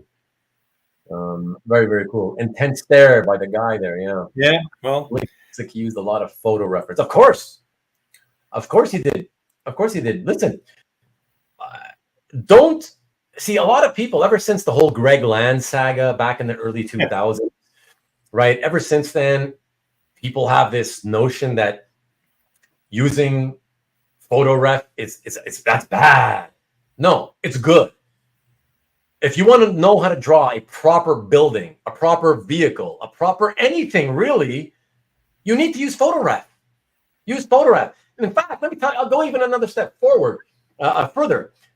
Right now, at Marvel at least, I'm pretty sure it's probably DC too. Right now, if you want to send portfolio samples to what's his name, the guy who's always CB Cebulski. CB Cebulski. He used to be the talent guy looking for talent, and then I think he might be editor-in-chief now or something. I don't know.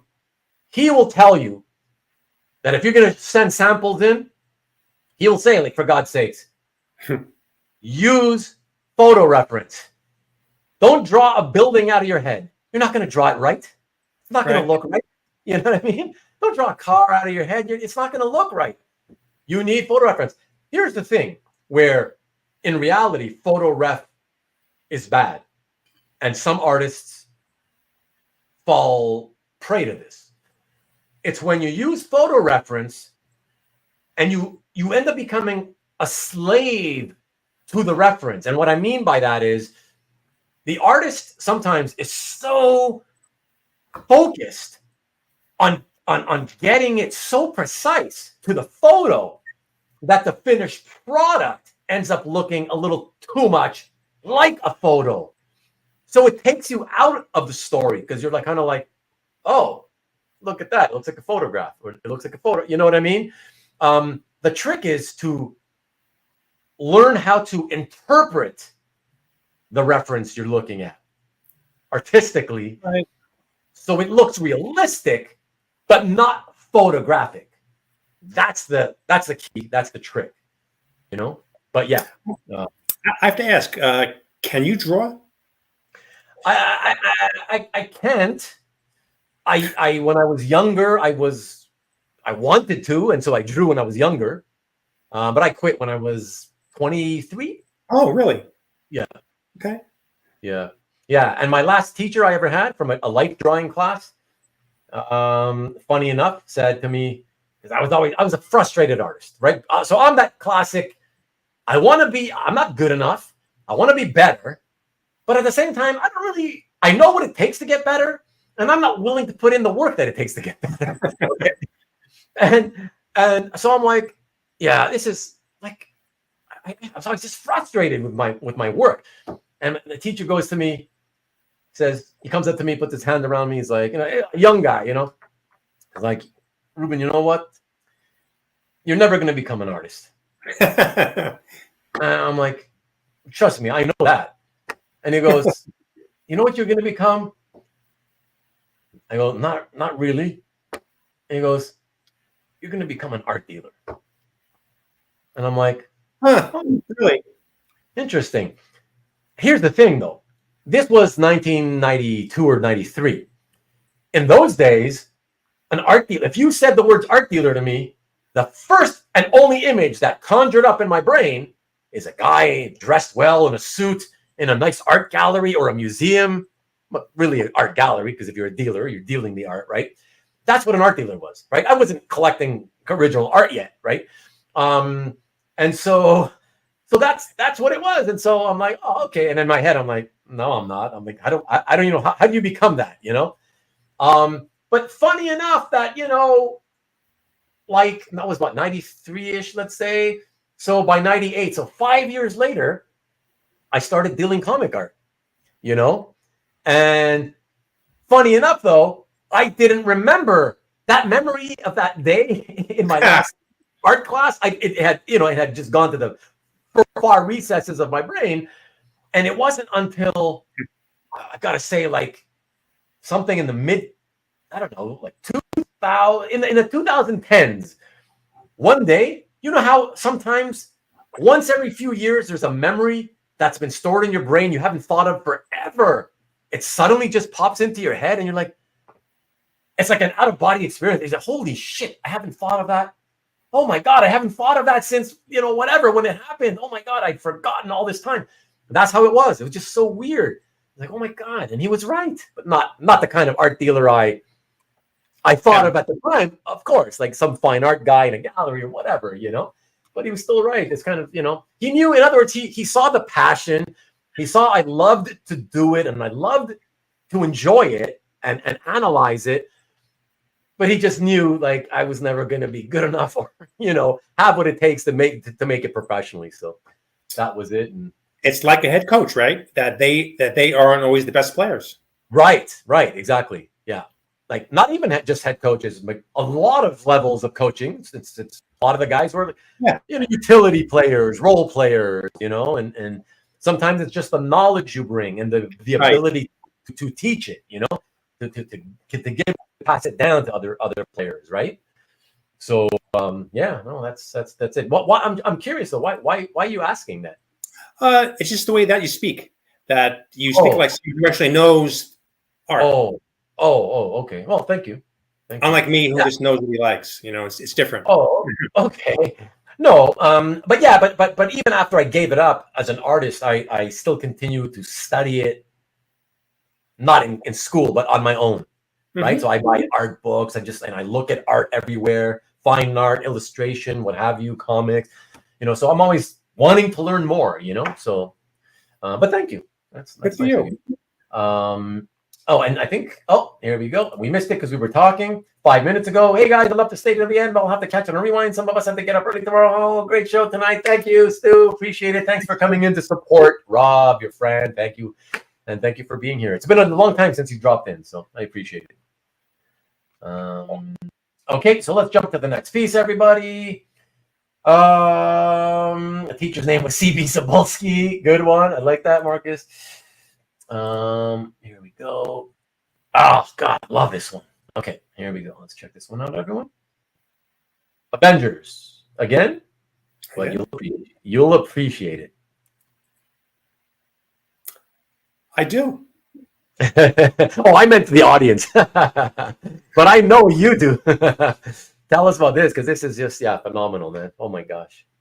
So I've told a story to people that that comic book I could not get for the longest time as a kid. And my aunt, God bless her, she went to some crap hole in New York City in the 1980s. And I remember her telling me that she had to step over bums and drunks to actually get into the comic shop to get me this issue. And to this day, some 45 years later, she still asks me if I have this issue still, which I do. Oh, wow. Yeah. That's so cool. Wow, that's so cool.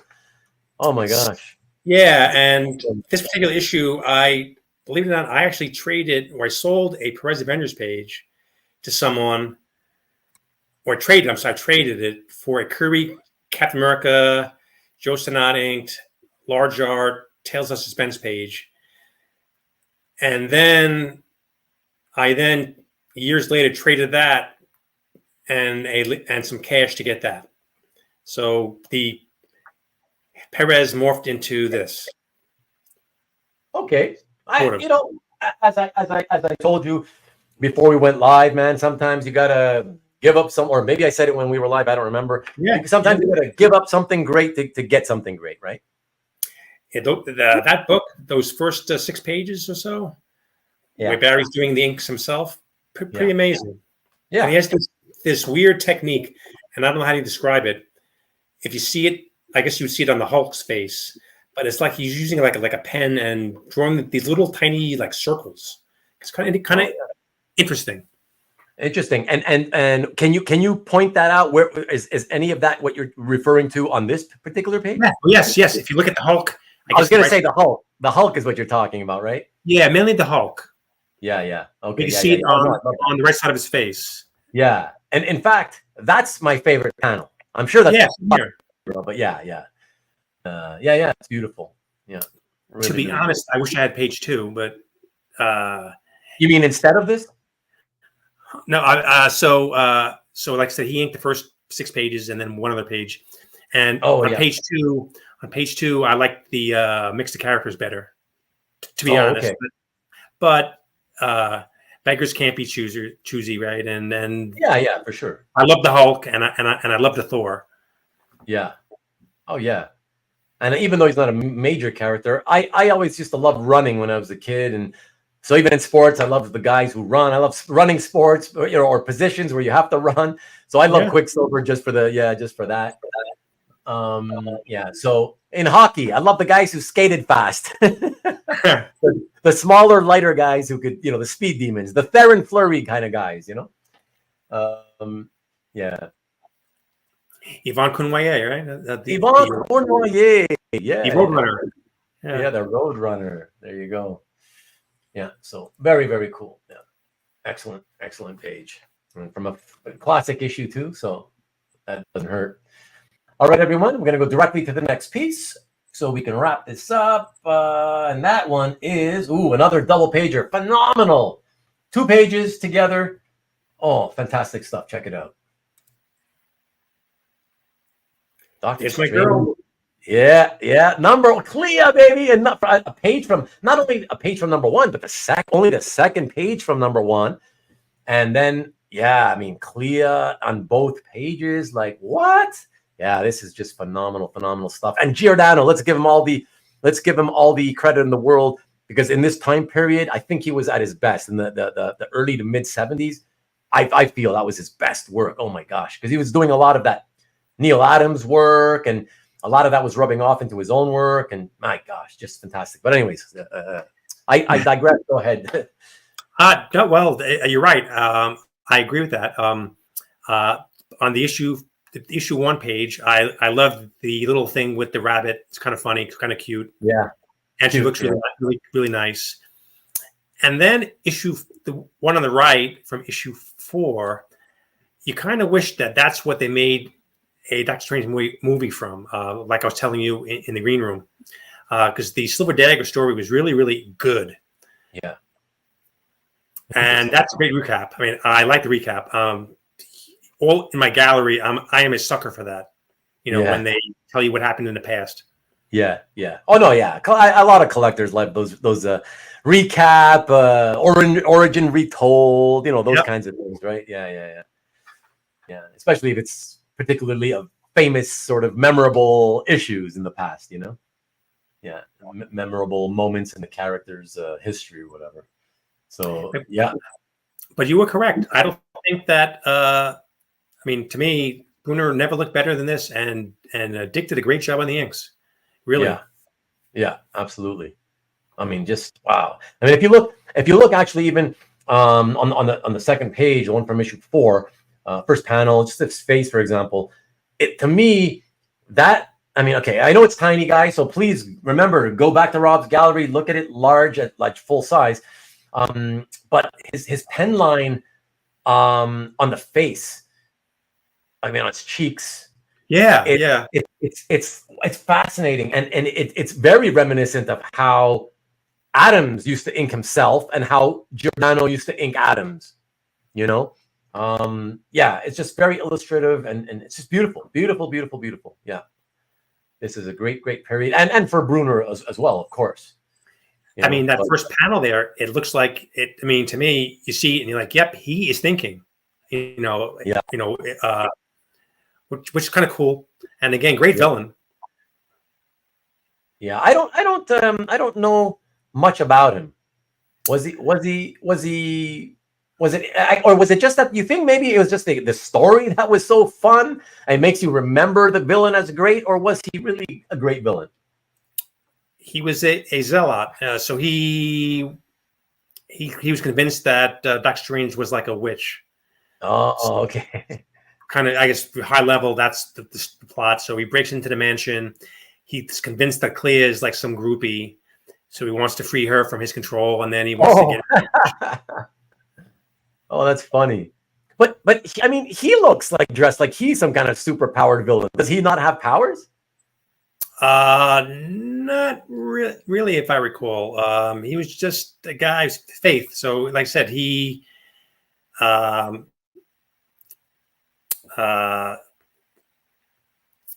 so he was involved with the church. I think that they booted him out because he had some strange views on the way things are, and so he wanted to rid the world of people like like Strange. So that's what he tried, and then from there it becomes this really cool story where he goes into his orb because he's dying, so he gets sucked into the orb, and then he's in a world where it's kind of like a House in Wonderland, where he meets people that he knows, but they aren't quite the way that he remembers them. And there's famous tea party scene where all the defenders are there, drunk and passed out, and then he walks in with the Silver Surfer, who's not quite what he remembered either. It was really a fun story. Okay, cool. Very nice. You can read more, Ruben. I know. You don't read like Strange. You don't read the Avengers. You don't read. My goodness. I know there's so much. There's so much. I'm telling you. And you know what? You know what the biggest culprit is of why I don't read a lot, and I never seem to be in the mood to sit down and read. The biggest culprit, honestly, it's the internet. It's so much easier for me because I also like to look at a lot of stuff. Watch a lot of sports clips or politics or whatever the case, or comics and comic art. And that's the problem, is that it's so much easier to click a button and just sit here and veg out in front of the damn video than it is to, open the book and really concentrate. Because you got to concentrate to read and let it sink in and keep it in there from page to page to page. I just feel like the internet has really sort of destroyed my ability, desire to want to read more, It has. Because I'll tell you, every year around the March, between February and April, when it's tax time, I do my taxes, and I load the software on my computer, and then my wife comes and she does her portion of the taxes, so she has to use my computer. What's the first thing I do when she's like, "Hey, can I use your computer today?" At some point, they've got to do my taxes. I'm like, "Yeah, of course, yeah, whatever." So she comes in. First thing I do is I head to my shelf and grab what trade paperback am I going to read now? Really? I do, and I sit there hours while she's doing her taxes, and I just read as much as I can in the time that I have without being able to use the computer. And that's how I know. I'm like, yeah, it's the computer that's the culprit, because I do it immediately when I can't use my computer, when it's shut off. But as long as I have access to it, I'm like, I barely ever read, Evil internet, evil. Indeed. What can I say? All right. Let us go on to the next piece, everybody. And for that, we go to a doozy of a piece.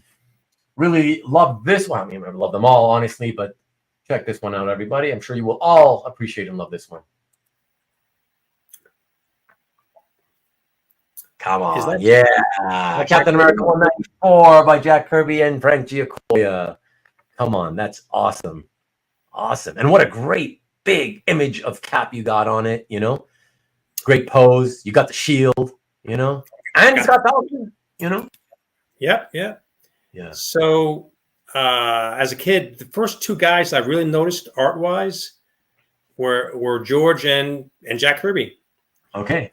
And my first Kirby comic I read was Cap 196.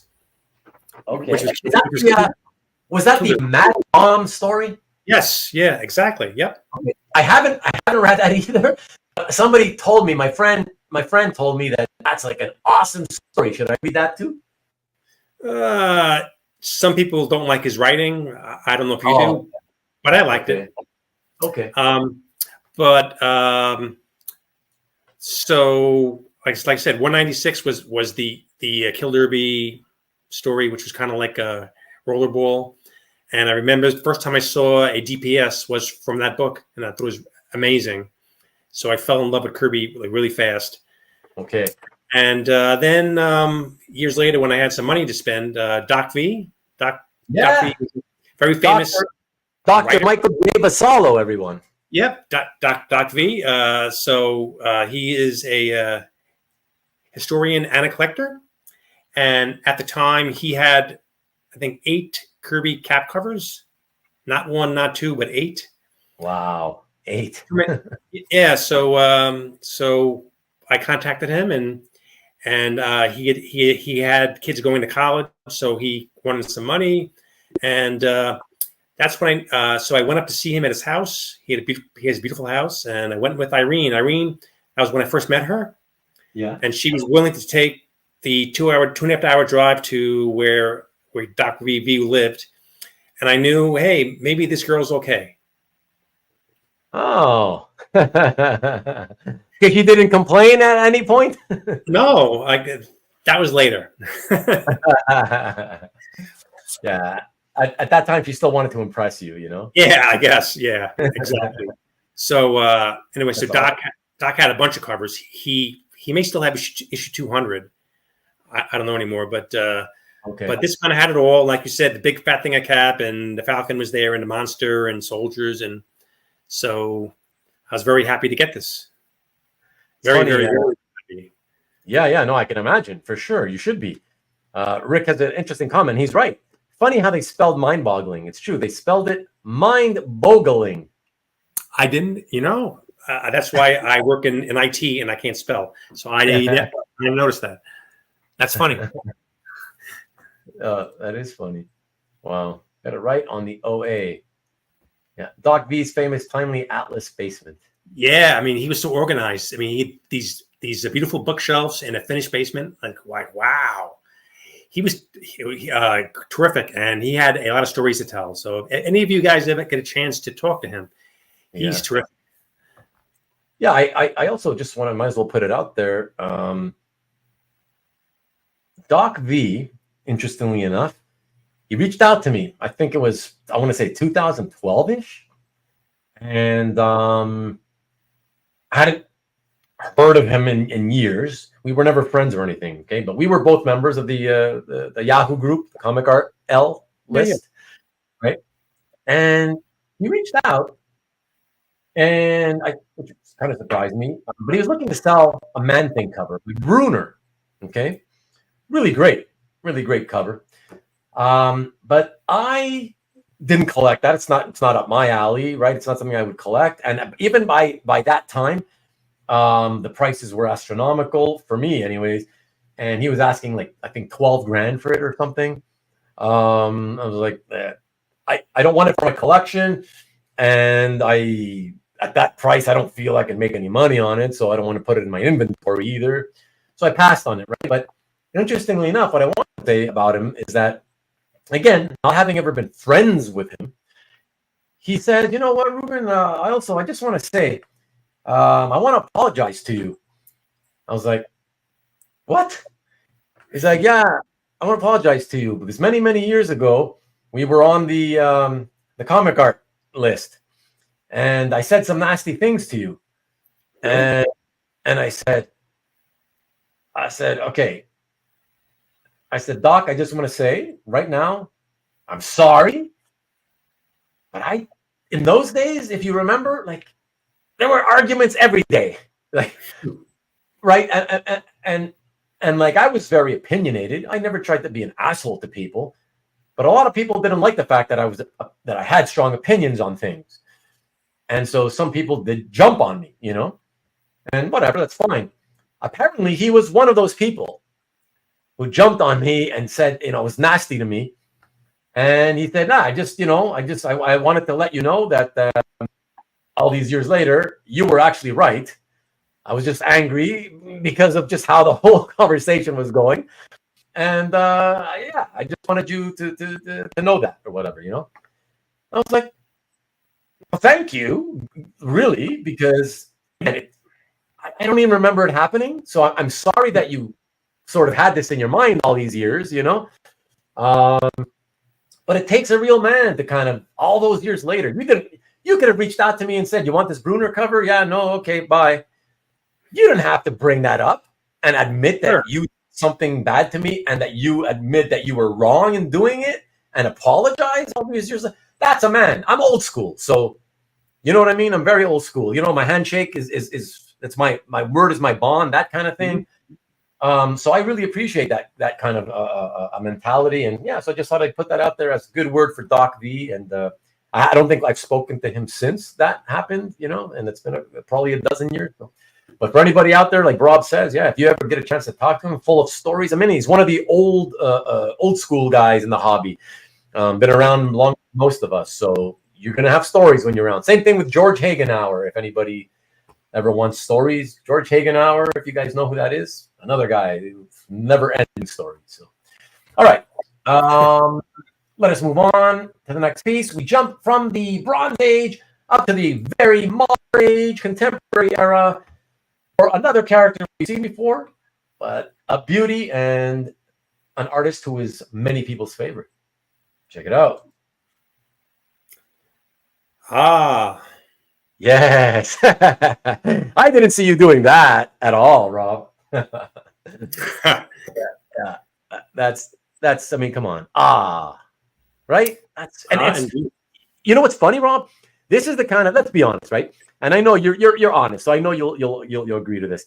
This is the kind of cover though, where like at least certainly back in the day, more like when the hobby wasn't that big online, let's say 15, 20 years ago, like if you had this and you were selling it, it's the kind of cover people would be like, yes, you'd be able to sell it with not a lot of trouble, but you'd get a lot of interest, and a lot of the interest would be people trying to sort of needle you down on the price and tell you, come on, it's only got her back. Who cares? Right? Like, it's showing her back. Who gives a crap? That's a crappy example. You know what I mean? This is one of those covers, but it's like, whatever. You know what you're talking about. Look at the artistry. Look at everything. Whatever. Awesome. But anyways, okay, go ahead and you talk. I got to say, so I like it a lot, actually. The back doesn't bother me at all. No, it's awesome. The pretty face, I like that. And the textures on the costume. Rich actually explains it pretty well in my gallery. Okay. The technique that Adam used to do it. So interesting. And it's large. It's a big piece of art. And again, it's not something I don't have the comic, but I do like Adam's work a lot. I mean, the man's extremely talented. Yeah. And I wanted to have something, and I liked Black Widow, and he offered it on Comic Art Live. And really? I'm like, okay. Yeah.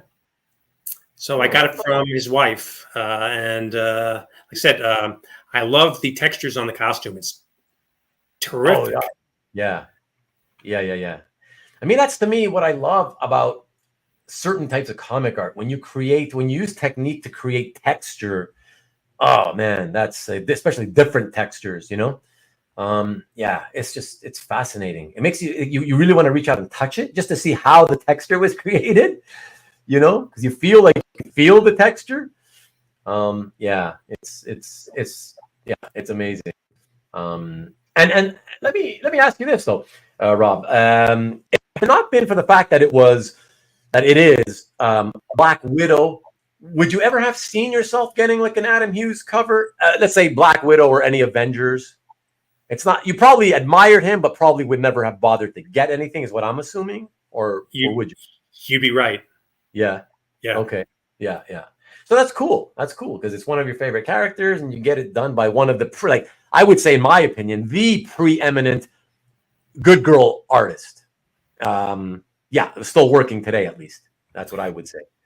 Yeah, actually, I think that it looks so much better in black and white than color. I don't like the red. Her face, the color on her face, I don't really care for her. But the original, Adam, great job. Dan just I took it off. Dan says that you beat him to this. He almost bought it, but you beat him to it. Sorry about that, Dan. But next time, sorry. Not too sorry. Exactly, Marcus. But Ruben, we're back to you. Oh, yeah. Separated the blood drip on the A to make the 1 more clear. Yeah, clever. Yeah. That's a smart move. Yeah, and it's him doing the colors, right, on the covers. I don't know.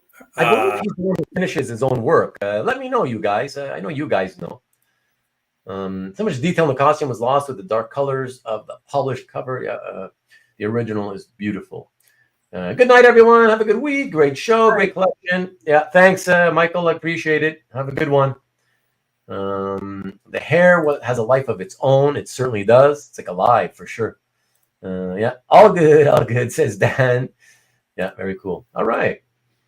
Awesome. Only 3 more to go, guys. 3 more to go. And here is the next one. We've seen him before. We've seen it before, but I figured I'll do it again. Not so much for me, to be honest. It's more because I figured you guys would appreciate it.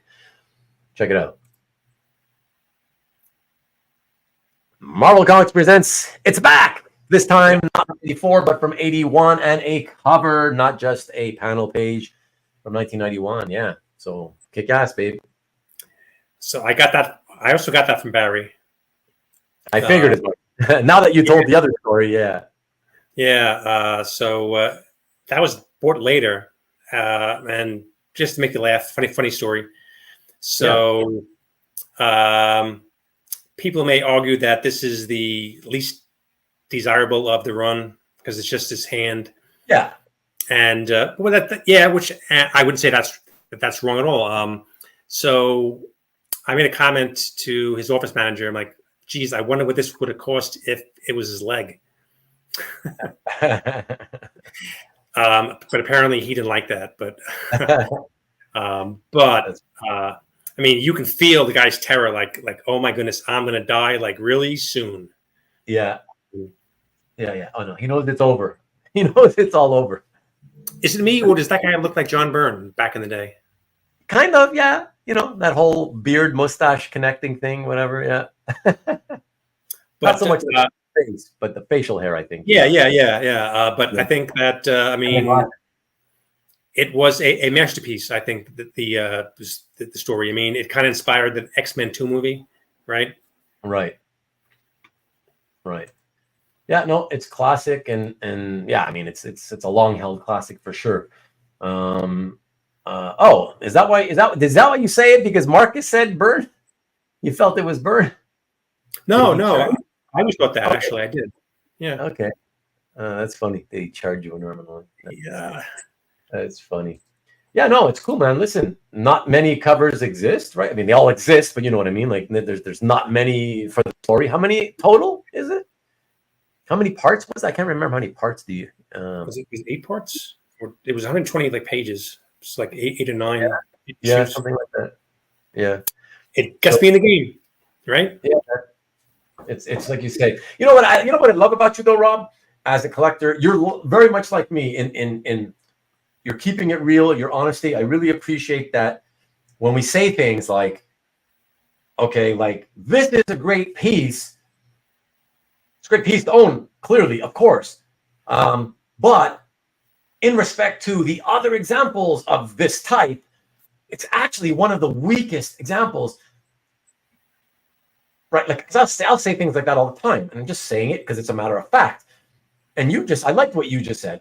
That you say people say that, and then you agreed, and I love that because it doesn't mean you're denigrating the artwork, But like I often do that here on the show, And I'm sure they're just kidding, but a lot of these guys jump all over me and making comments like I'm disparaging the artwork. No. If you have to rate all of them, one of them has to be the first one, one of them has to be the last one. Right? So there is to be the least best one or whatever, or the worst one. Just to use the word worst doesn't mean it's bad though, right? So I appreciate that that you understand that, yeah, but it's because you understand what collectors look for. And so you know that when you're paying for Wolverine and all you see is the arm and claws, okay, you're not really getting a lot of Wolverine, so therefore it's got to be the least valuable or least desirable or whatever the heck, however they put it, So I appreciate it about you, Thanks. I mean, I think what bothered him because he's a serious guy, and he had a particular thing in his mind when he drew it, right? What he's trying to get at, and so that's what he thinks when he sees it, as opposed to someone who collects this kind of stuff, where we look at it differently. Right. Very true. Yeah, absolutely. You could say that about like all artists tend to not look right the same way as collectors do, Straight claws. It's another one of those. But Ruben, it's an inside joke because I told that story about when I was a full-time dealer. People would always do that, right? Whenever I'd have some cool Bronze Age or whatever cover, it doesn't matter who the artist was. Good, big name, small name, right? And if it was, the hero's back is kind of turned to you, or the hero is being defeated by the villain, but it's this great hero-villain battle, but it's the bad guy getting the best of the good guy. Right. I just get these guys constantly emailing me, hey, yeah, how about this price for that? And I'm like, what? Like, you're crazy, man. You're giving yourself a pretty hefty discount there. And they're like, but Ruben, the back is to the guy, or he's being defeated by the... Yeah, so that's the inside joke here. That's funny. Brings it up. It's a But Ruben piece, All right, excellent. Oh, and the worst of the best is still in the best. Exactly. Thank you. That's a great way to put it. Yeah, exactly. Rob has an ability to tell you why one example is better or worse than another and how it translates price-wise. I don't know. Been around a long time. He's picked some. Listen, you're around for a long time. You tend to pick up a lot of knowledge along the way, right, Rob? That's what you hope. Well, yeah, you would hope. You would hope. I mean, if you pay attention, if you're interested in it, Right, then, back page poses always get less. It's true. Listen, I'm not disagreeing with that, Dan. The thing is that I would have those pieces priced accordingly because the back is to the reader, or the hero's getting smashed by the villain. They were priced that way. They would have been higher if it was what the collector wanted. That's the thing. They were already priced accordingly, but they would still complain. So yeah, that's it. Red Bull Day Monday. What do you mean by that, Tom? What do you mean? But a couple of pieces left. Let's check them out, everybody. The next piece is, let's see. Yes, here it is. Avengers, baby, Avengers. All right, guys. Check it out. What's this? Avengers 195 cover by George Pérez and Dan Green, 1980. And it's a very well-loved and remembered cover, too. That's the first Taskmaster. Oh, this is the first Taskmaster interior issue appearance? Yeah. He's on that page. Yeah. Okay, cool. Wow. Yeah, that's really neat. I always just loved it because of all the ants. Yeah. Do you remember Bill Wu? Of course I do. Yeah, sure. Okay, well, this was his. Oh, wow. So, because Bill had, or he may still have, I think past tense, he had a awesome collection, and I'm not sure whose background it is, but I loved the storyline, and I let Bill know about it, and then when it came time to sell, Bill remembered me, and then the rest is history, as they say. Oh, but yeah, the ants. Yeah, Bill was a good guy. I mean, I enjoyed dealing with him. Yeah, and good question by Marcus. Let me put it back up. Because I was thinking, I remember the ant cover as the one that John Ancuda kept constantly blabbing about that. Oh, I want that one. I want that one. Oh, if anybody ever finds that one, I want that. I want that. I want that. Is this is the cover, isn't it? No, there's another one that sold, I think this year on Heritage, the 161. Oh, that's what I was thinking when I was making a slide. When I was making a slide, I'm like, I was thinking of Mancuda, and I was like, wasn't that a 160 something issue though? Not so late in the run. And I'm like, was there 2 covers that had a bunch of ants all over? And I was too lazy to go check. So I figured, oh, whatever. I'll find out on the show when we do the show. Wow, so that's fine. So that is not the one then. Okay. So it was the other one. Huh? I don't have the other one. That was like I was gonna say, do you know if did he ever acquire that? Did it ever appear? It sold. It sold this year. Oh, this year? Yeah. Oh, $288 plus tax plus shipping. How much? $288. $288. Yeah, with the zeros. At the end, of course. Yeah. Whoa, Heritage, I assume. Yes. Wow. Holy crap. Holy underwear. Yeah. I wonder who got that. It's not. I'm sure it's not been posted on CAF, right? Of course not. No. Yeah. Everything disappears. Everything. People just soak it all up, and no matter how expensive it is, and it all gets soaked up, and it doesn't see the light of day. It's pretty crazy, you know. But whatever. Yeah. Good luck. Enjoy to whoever bought that one. But you got a great one yourself. So. Thanks. I mean, yeah. You know, I had gotten some really nice Avengers 3 covers from Bill Wu years ago. Yeah. Mancuda needs more lost money. What do you mean he needs more lost money? I mean, he never had more than a non-speaking bit role. He couldn't have made any money to begin with on but by that. No offense, whatever, but I'm just saying. And you don't get much for that. It's funny, I was listening to this video a week or 2 ago, speaking of, money from TV stuff, people with bit parts. What's his name? Paul O'Neill, Yankees.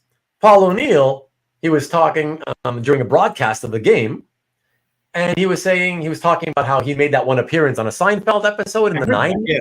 Yeah. Right. And they're like, yeah, you still get the royalty checks for that or whatever. He said, I do. But like, it's about $57 or whatever, it's a pittance or whatever. But yeah, so imagine, and he spoke, if I'm not correct, it's been so long, but did he have a speaking role? I'm pretty sure he did. Yeah, I think he did. Yeah. So imagine if you're on camera but don't speak, you're not getting paid nothing. Like that's it. It's over for you, And with Paul O'Neill, it was from a long time syndicated sitcom, right? Lost. Yeah, I went for several seasons, but I don't think it has the cachet that, Well, it's not Seinfeld or whatever. Yeah. Yeah, that's it. But okay, everybody, we are at the Rich Cirillo. You tapped out after it hit 200. I'm sure. Yeah, $200 more like it.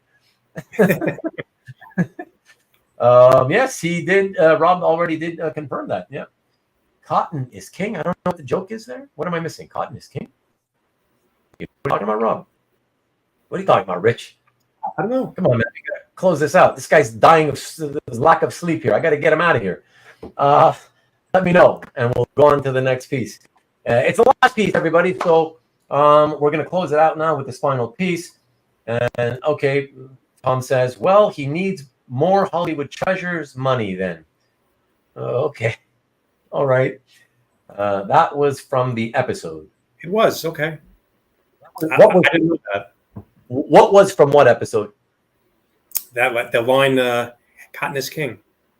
Oh, Cotton is King is, oh, geez. You guys are so good with this. Was that the father said that? Wow. Marcus? Oh, is that the episode? Is that the episode where George is tasked with he changes the material of the uniforms? And the Yankees are all suffering because it's like horrendously hot in them or something. I think there was something like that. Could be. I forget. But okay, we'll leave it in with the fact that it is a Seinfeld line. Appreciate it. George said it. Okay, so I'm on the right track. George said it about the Yankees uniforms. Okay. That's good. Cotton is king because George changed the uniform. Right, there you go. Dan Ruben, you never get anything we say. I know. Well, I don't know how you guys, honestly, I only know my brain and the way it works. And you guys freak me out because the way you whip out these random quotes from movies from 50 years ago, 40 years ago, like how many times do you have to watch something to remember things like that? And no offense, guys, but a lot of the quotes you guys throw out, they don't sound particularly cool or funny or whatever. That I would think, oh yeah, I'm gonna remember that for the rest of my life. But you guys always seem to remember it. So I don't know. Like I said, everybody has a way. The brains, it works differently for different people. I don't know. I don't remember anything. Like I always say, things that I read, things that I watch, I always remember what I thought about it, but I don't remember almost any of the details of the story or whatever. Yeah. So the good thing about that is that I can rewatch or reread, and it always feels like it's new. Right. Yeah. Okay. Oh, because it shrunk there. Thanks, Marcus. They do. They go over my head. Absolutely. I'm not going to hide it. It does. I'm not going to.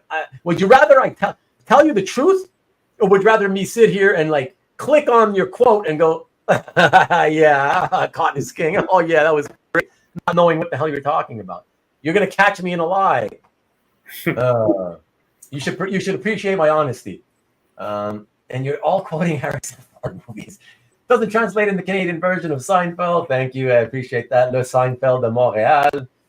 And they can't all be Degrassi quotes. I only watched up until like high school or whatever. When they graduated high school, I stopped watching. You're a visual learner like me. There you go, John. And of course, it happens to be the other born in Montrealer here. Thank you, John. All right, we got to have our each other's backs. That's good. All right, everybody. Let's check out the last piece in tonight's show and tell, number 46.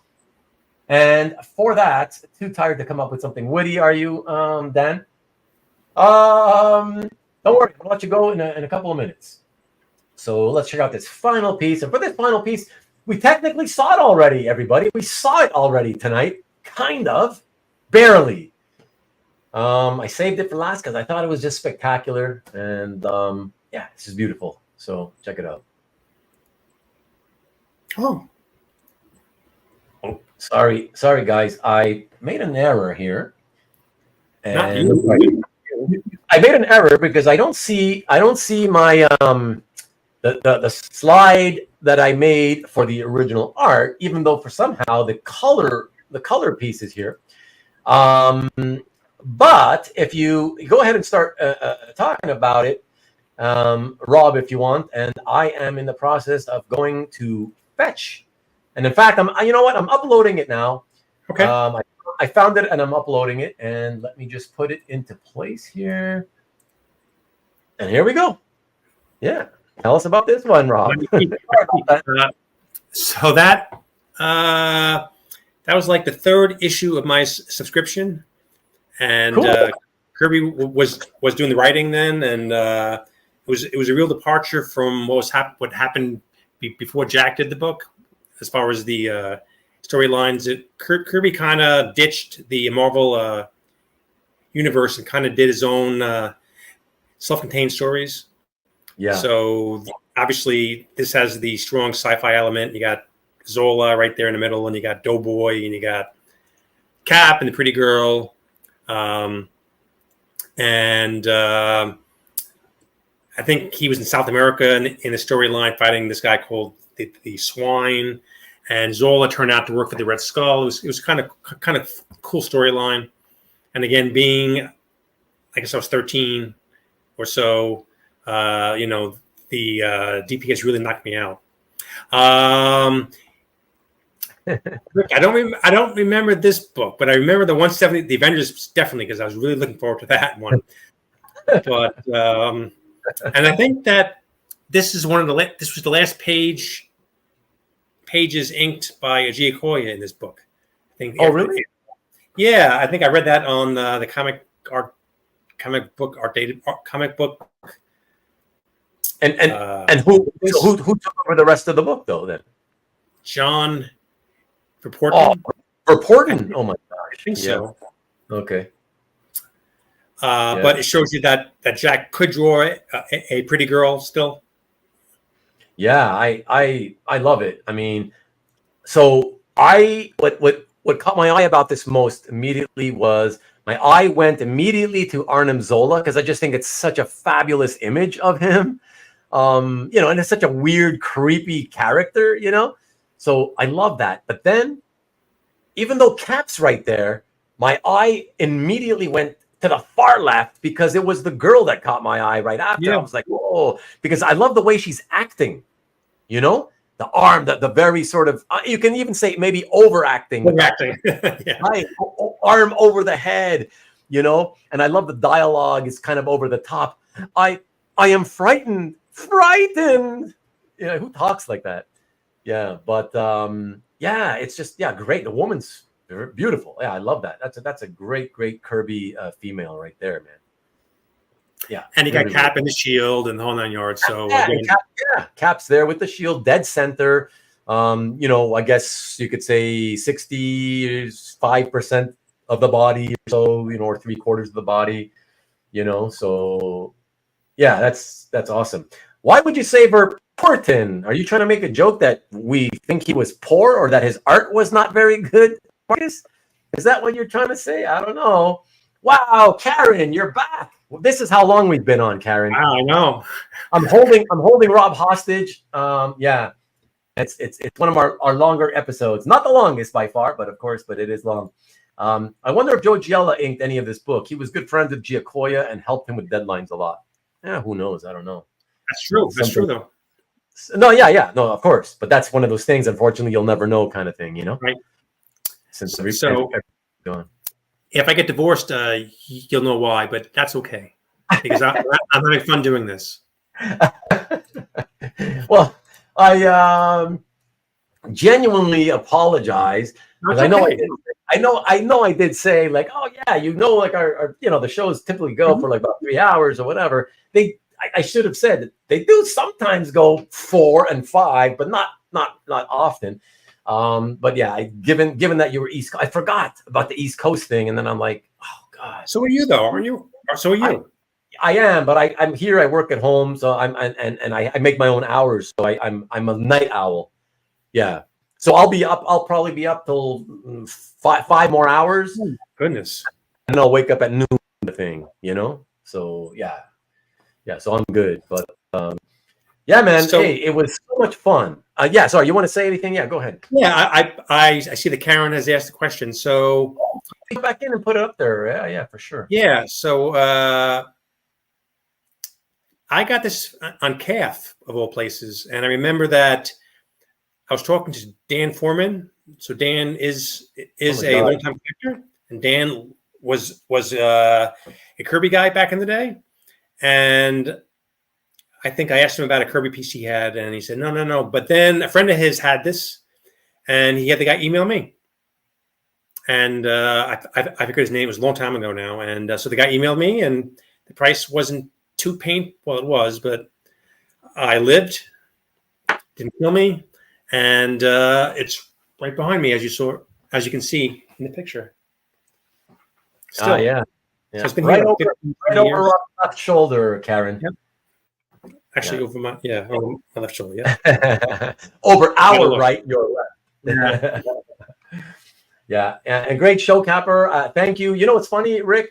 And she's thanking you. There you go. Thanks, dude. I see it. She's as excited as the girl in the artwork. I see it on the wall. So cute. Yeah, Rick, I what you're saying about the great show, Copper, I actually struggled between, I had the last 2 pieces, of course, as the Avengers cover, right, with the ants, and then this one, and my initial gut instinct was, I want Kirby at the end. I want the Kirby. I don't know, something. I love them both, but I love the largeness of it. I love the crazy Arnim Zola and the beautiful woman. And the fact that Cap is like a throw-in for me on the piece. I love it. I love it even though he's there and I don't even notice that he's there. It's like, I love it, And so I debated, which one do I use as the showstopper? And that's your words, Rick, by the way. I don't call the last piece always a showstopper. it is something that I try to, get you excited about, whatever. But so I struggled deciding, do I leave the Avengers cover last, or are people gonna like that or the Kirby line? I'm like, whatever. I'll just put what I like best, and that's how I ultimately decided it. So that's it. So have a great week, all. Thank you, Carl. Thanks, everybody. Have fun. From what I saw, thanks for sharing, stepped into commenting at the length of the show. No worries. That's hold on. That's the Aston Martin wall. Great show, Rob Ruin. Thank you, Rich. I appreciate it. Thanks for dropping in as always, Rich, and for staying as long as you did. Wonderful show. Glad I assembled for Rob's top collection. Thank you, Peter, for hanging out the entire duration as well. By the way, you chose wisely, says Karen. Everything he chooses, Karen, is wise. Go look at his calf gallery. Take care, Tom. Okay, the closer piece of art. The closer. There you go. Look at that, Carl, and then Karen. Okay. Oh, and everybody, just before you take off, just to remind you, we're going to close out just by showing you. That's it. It's only 9:15.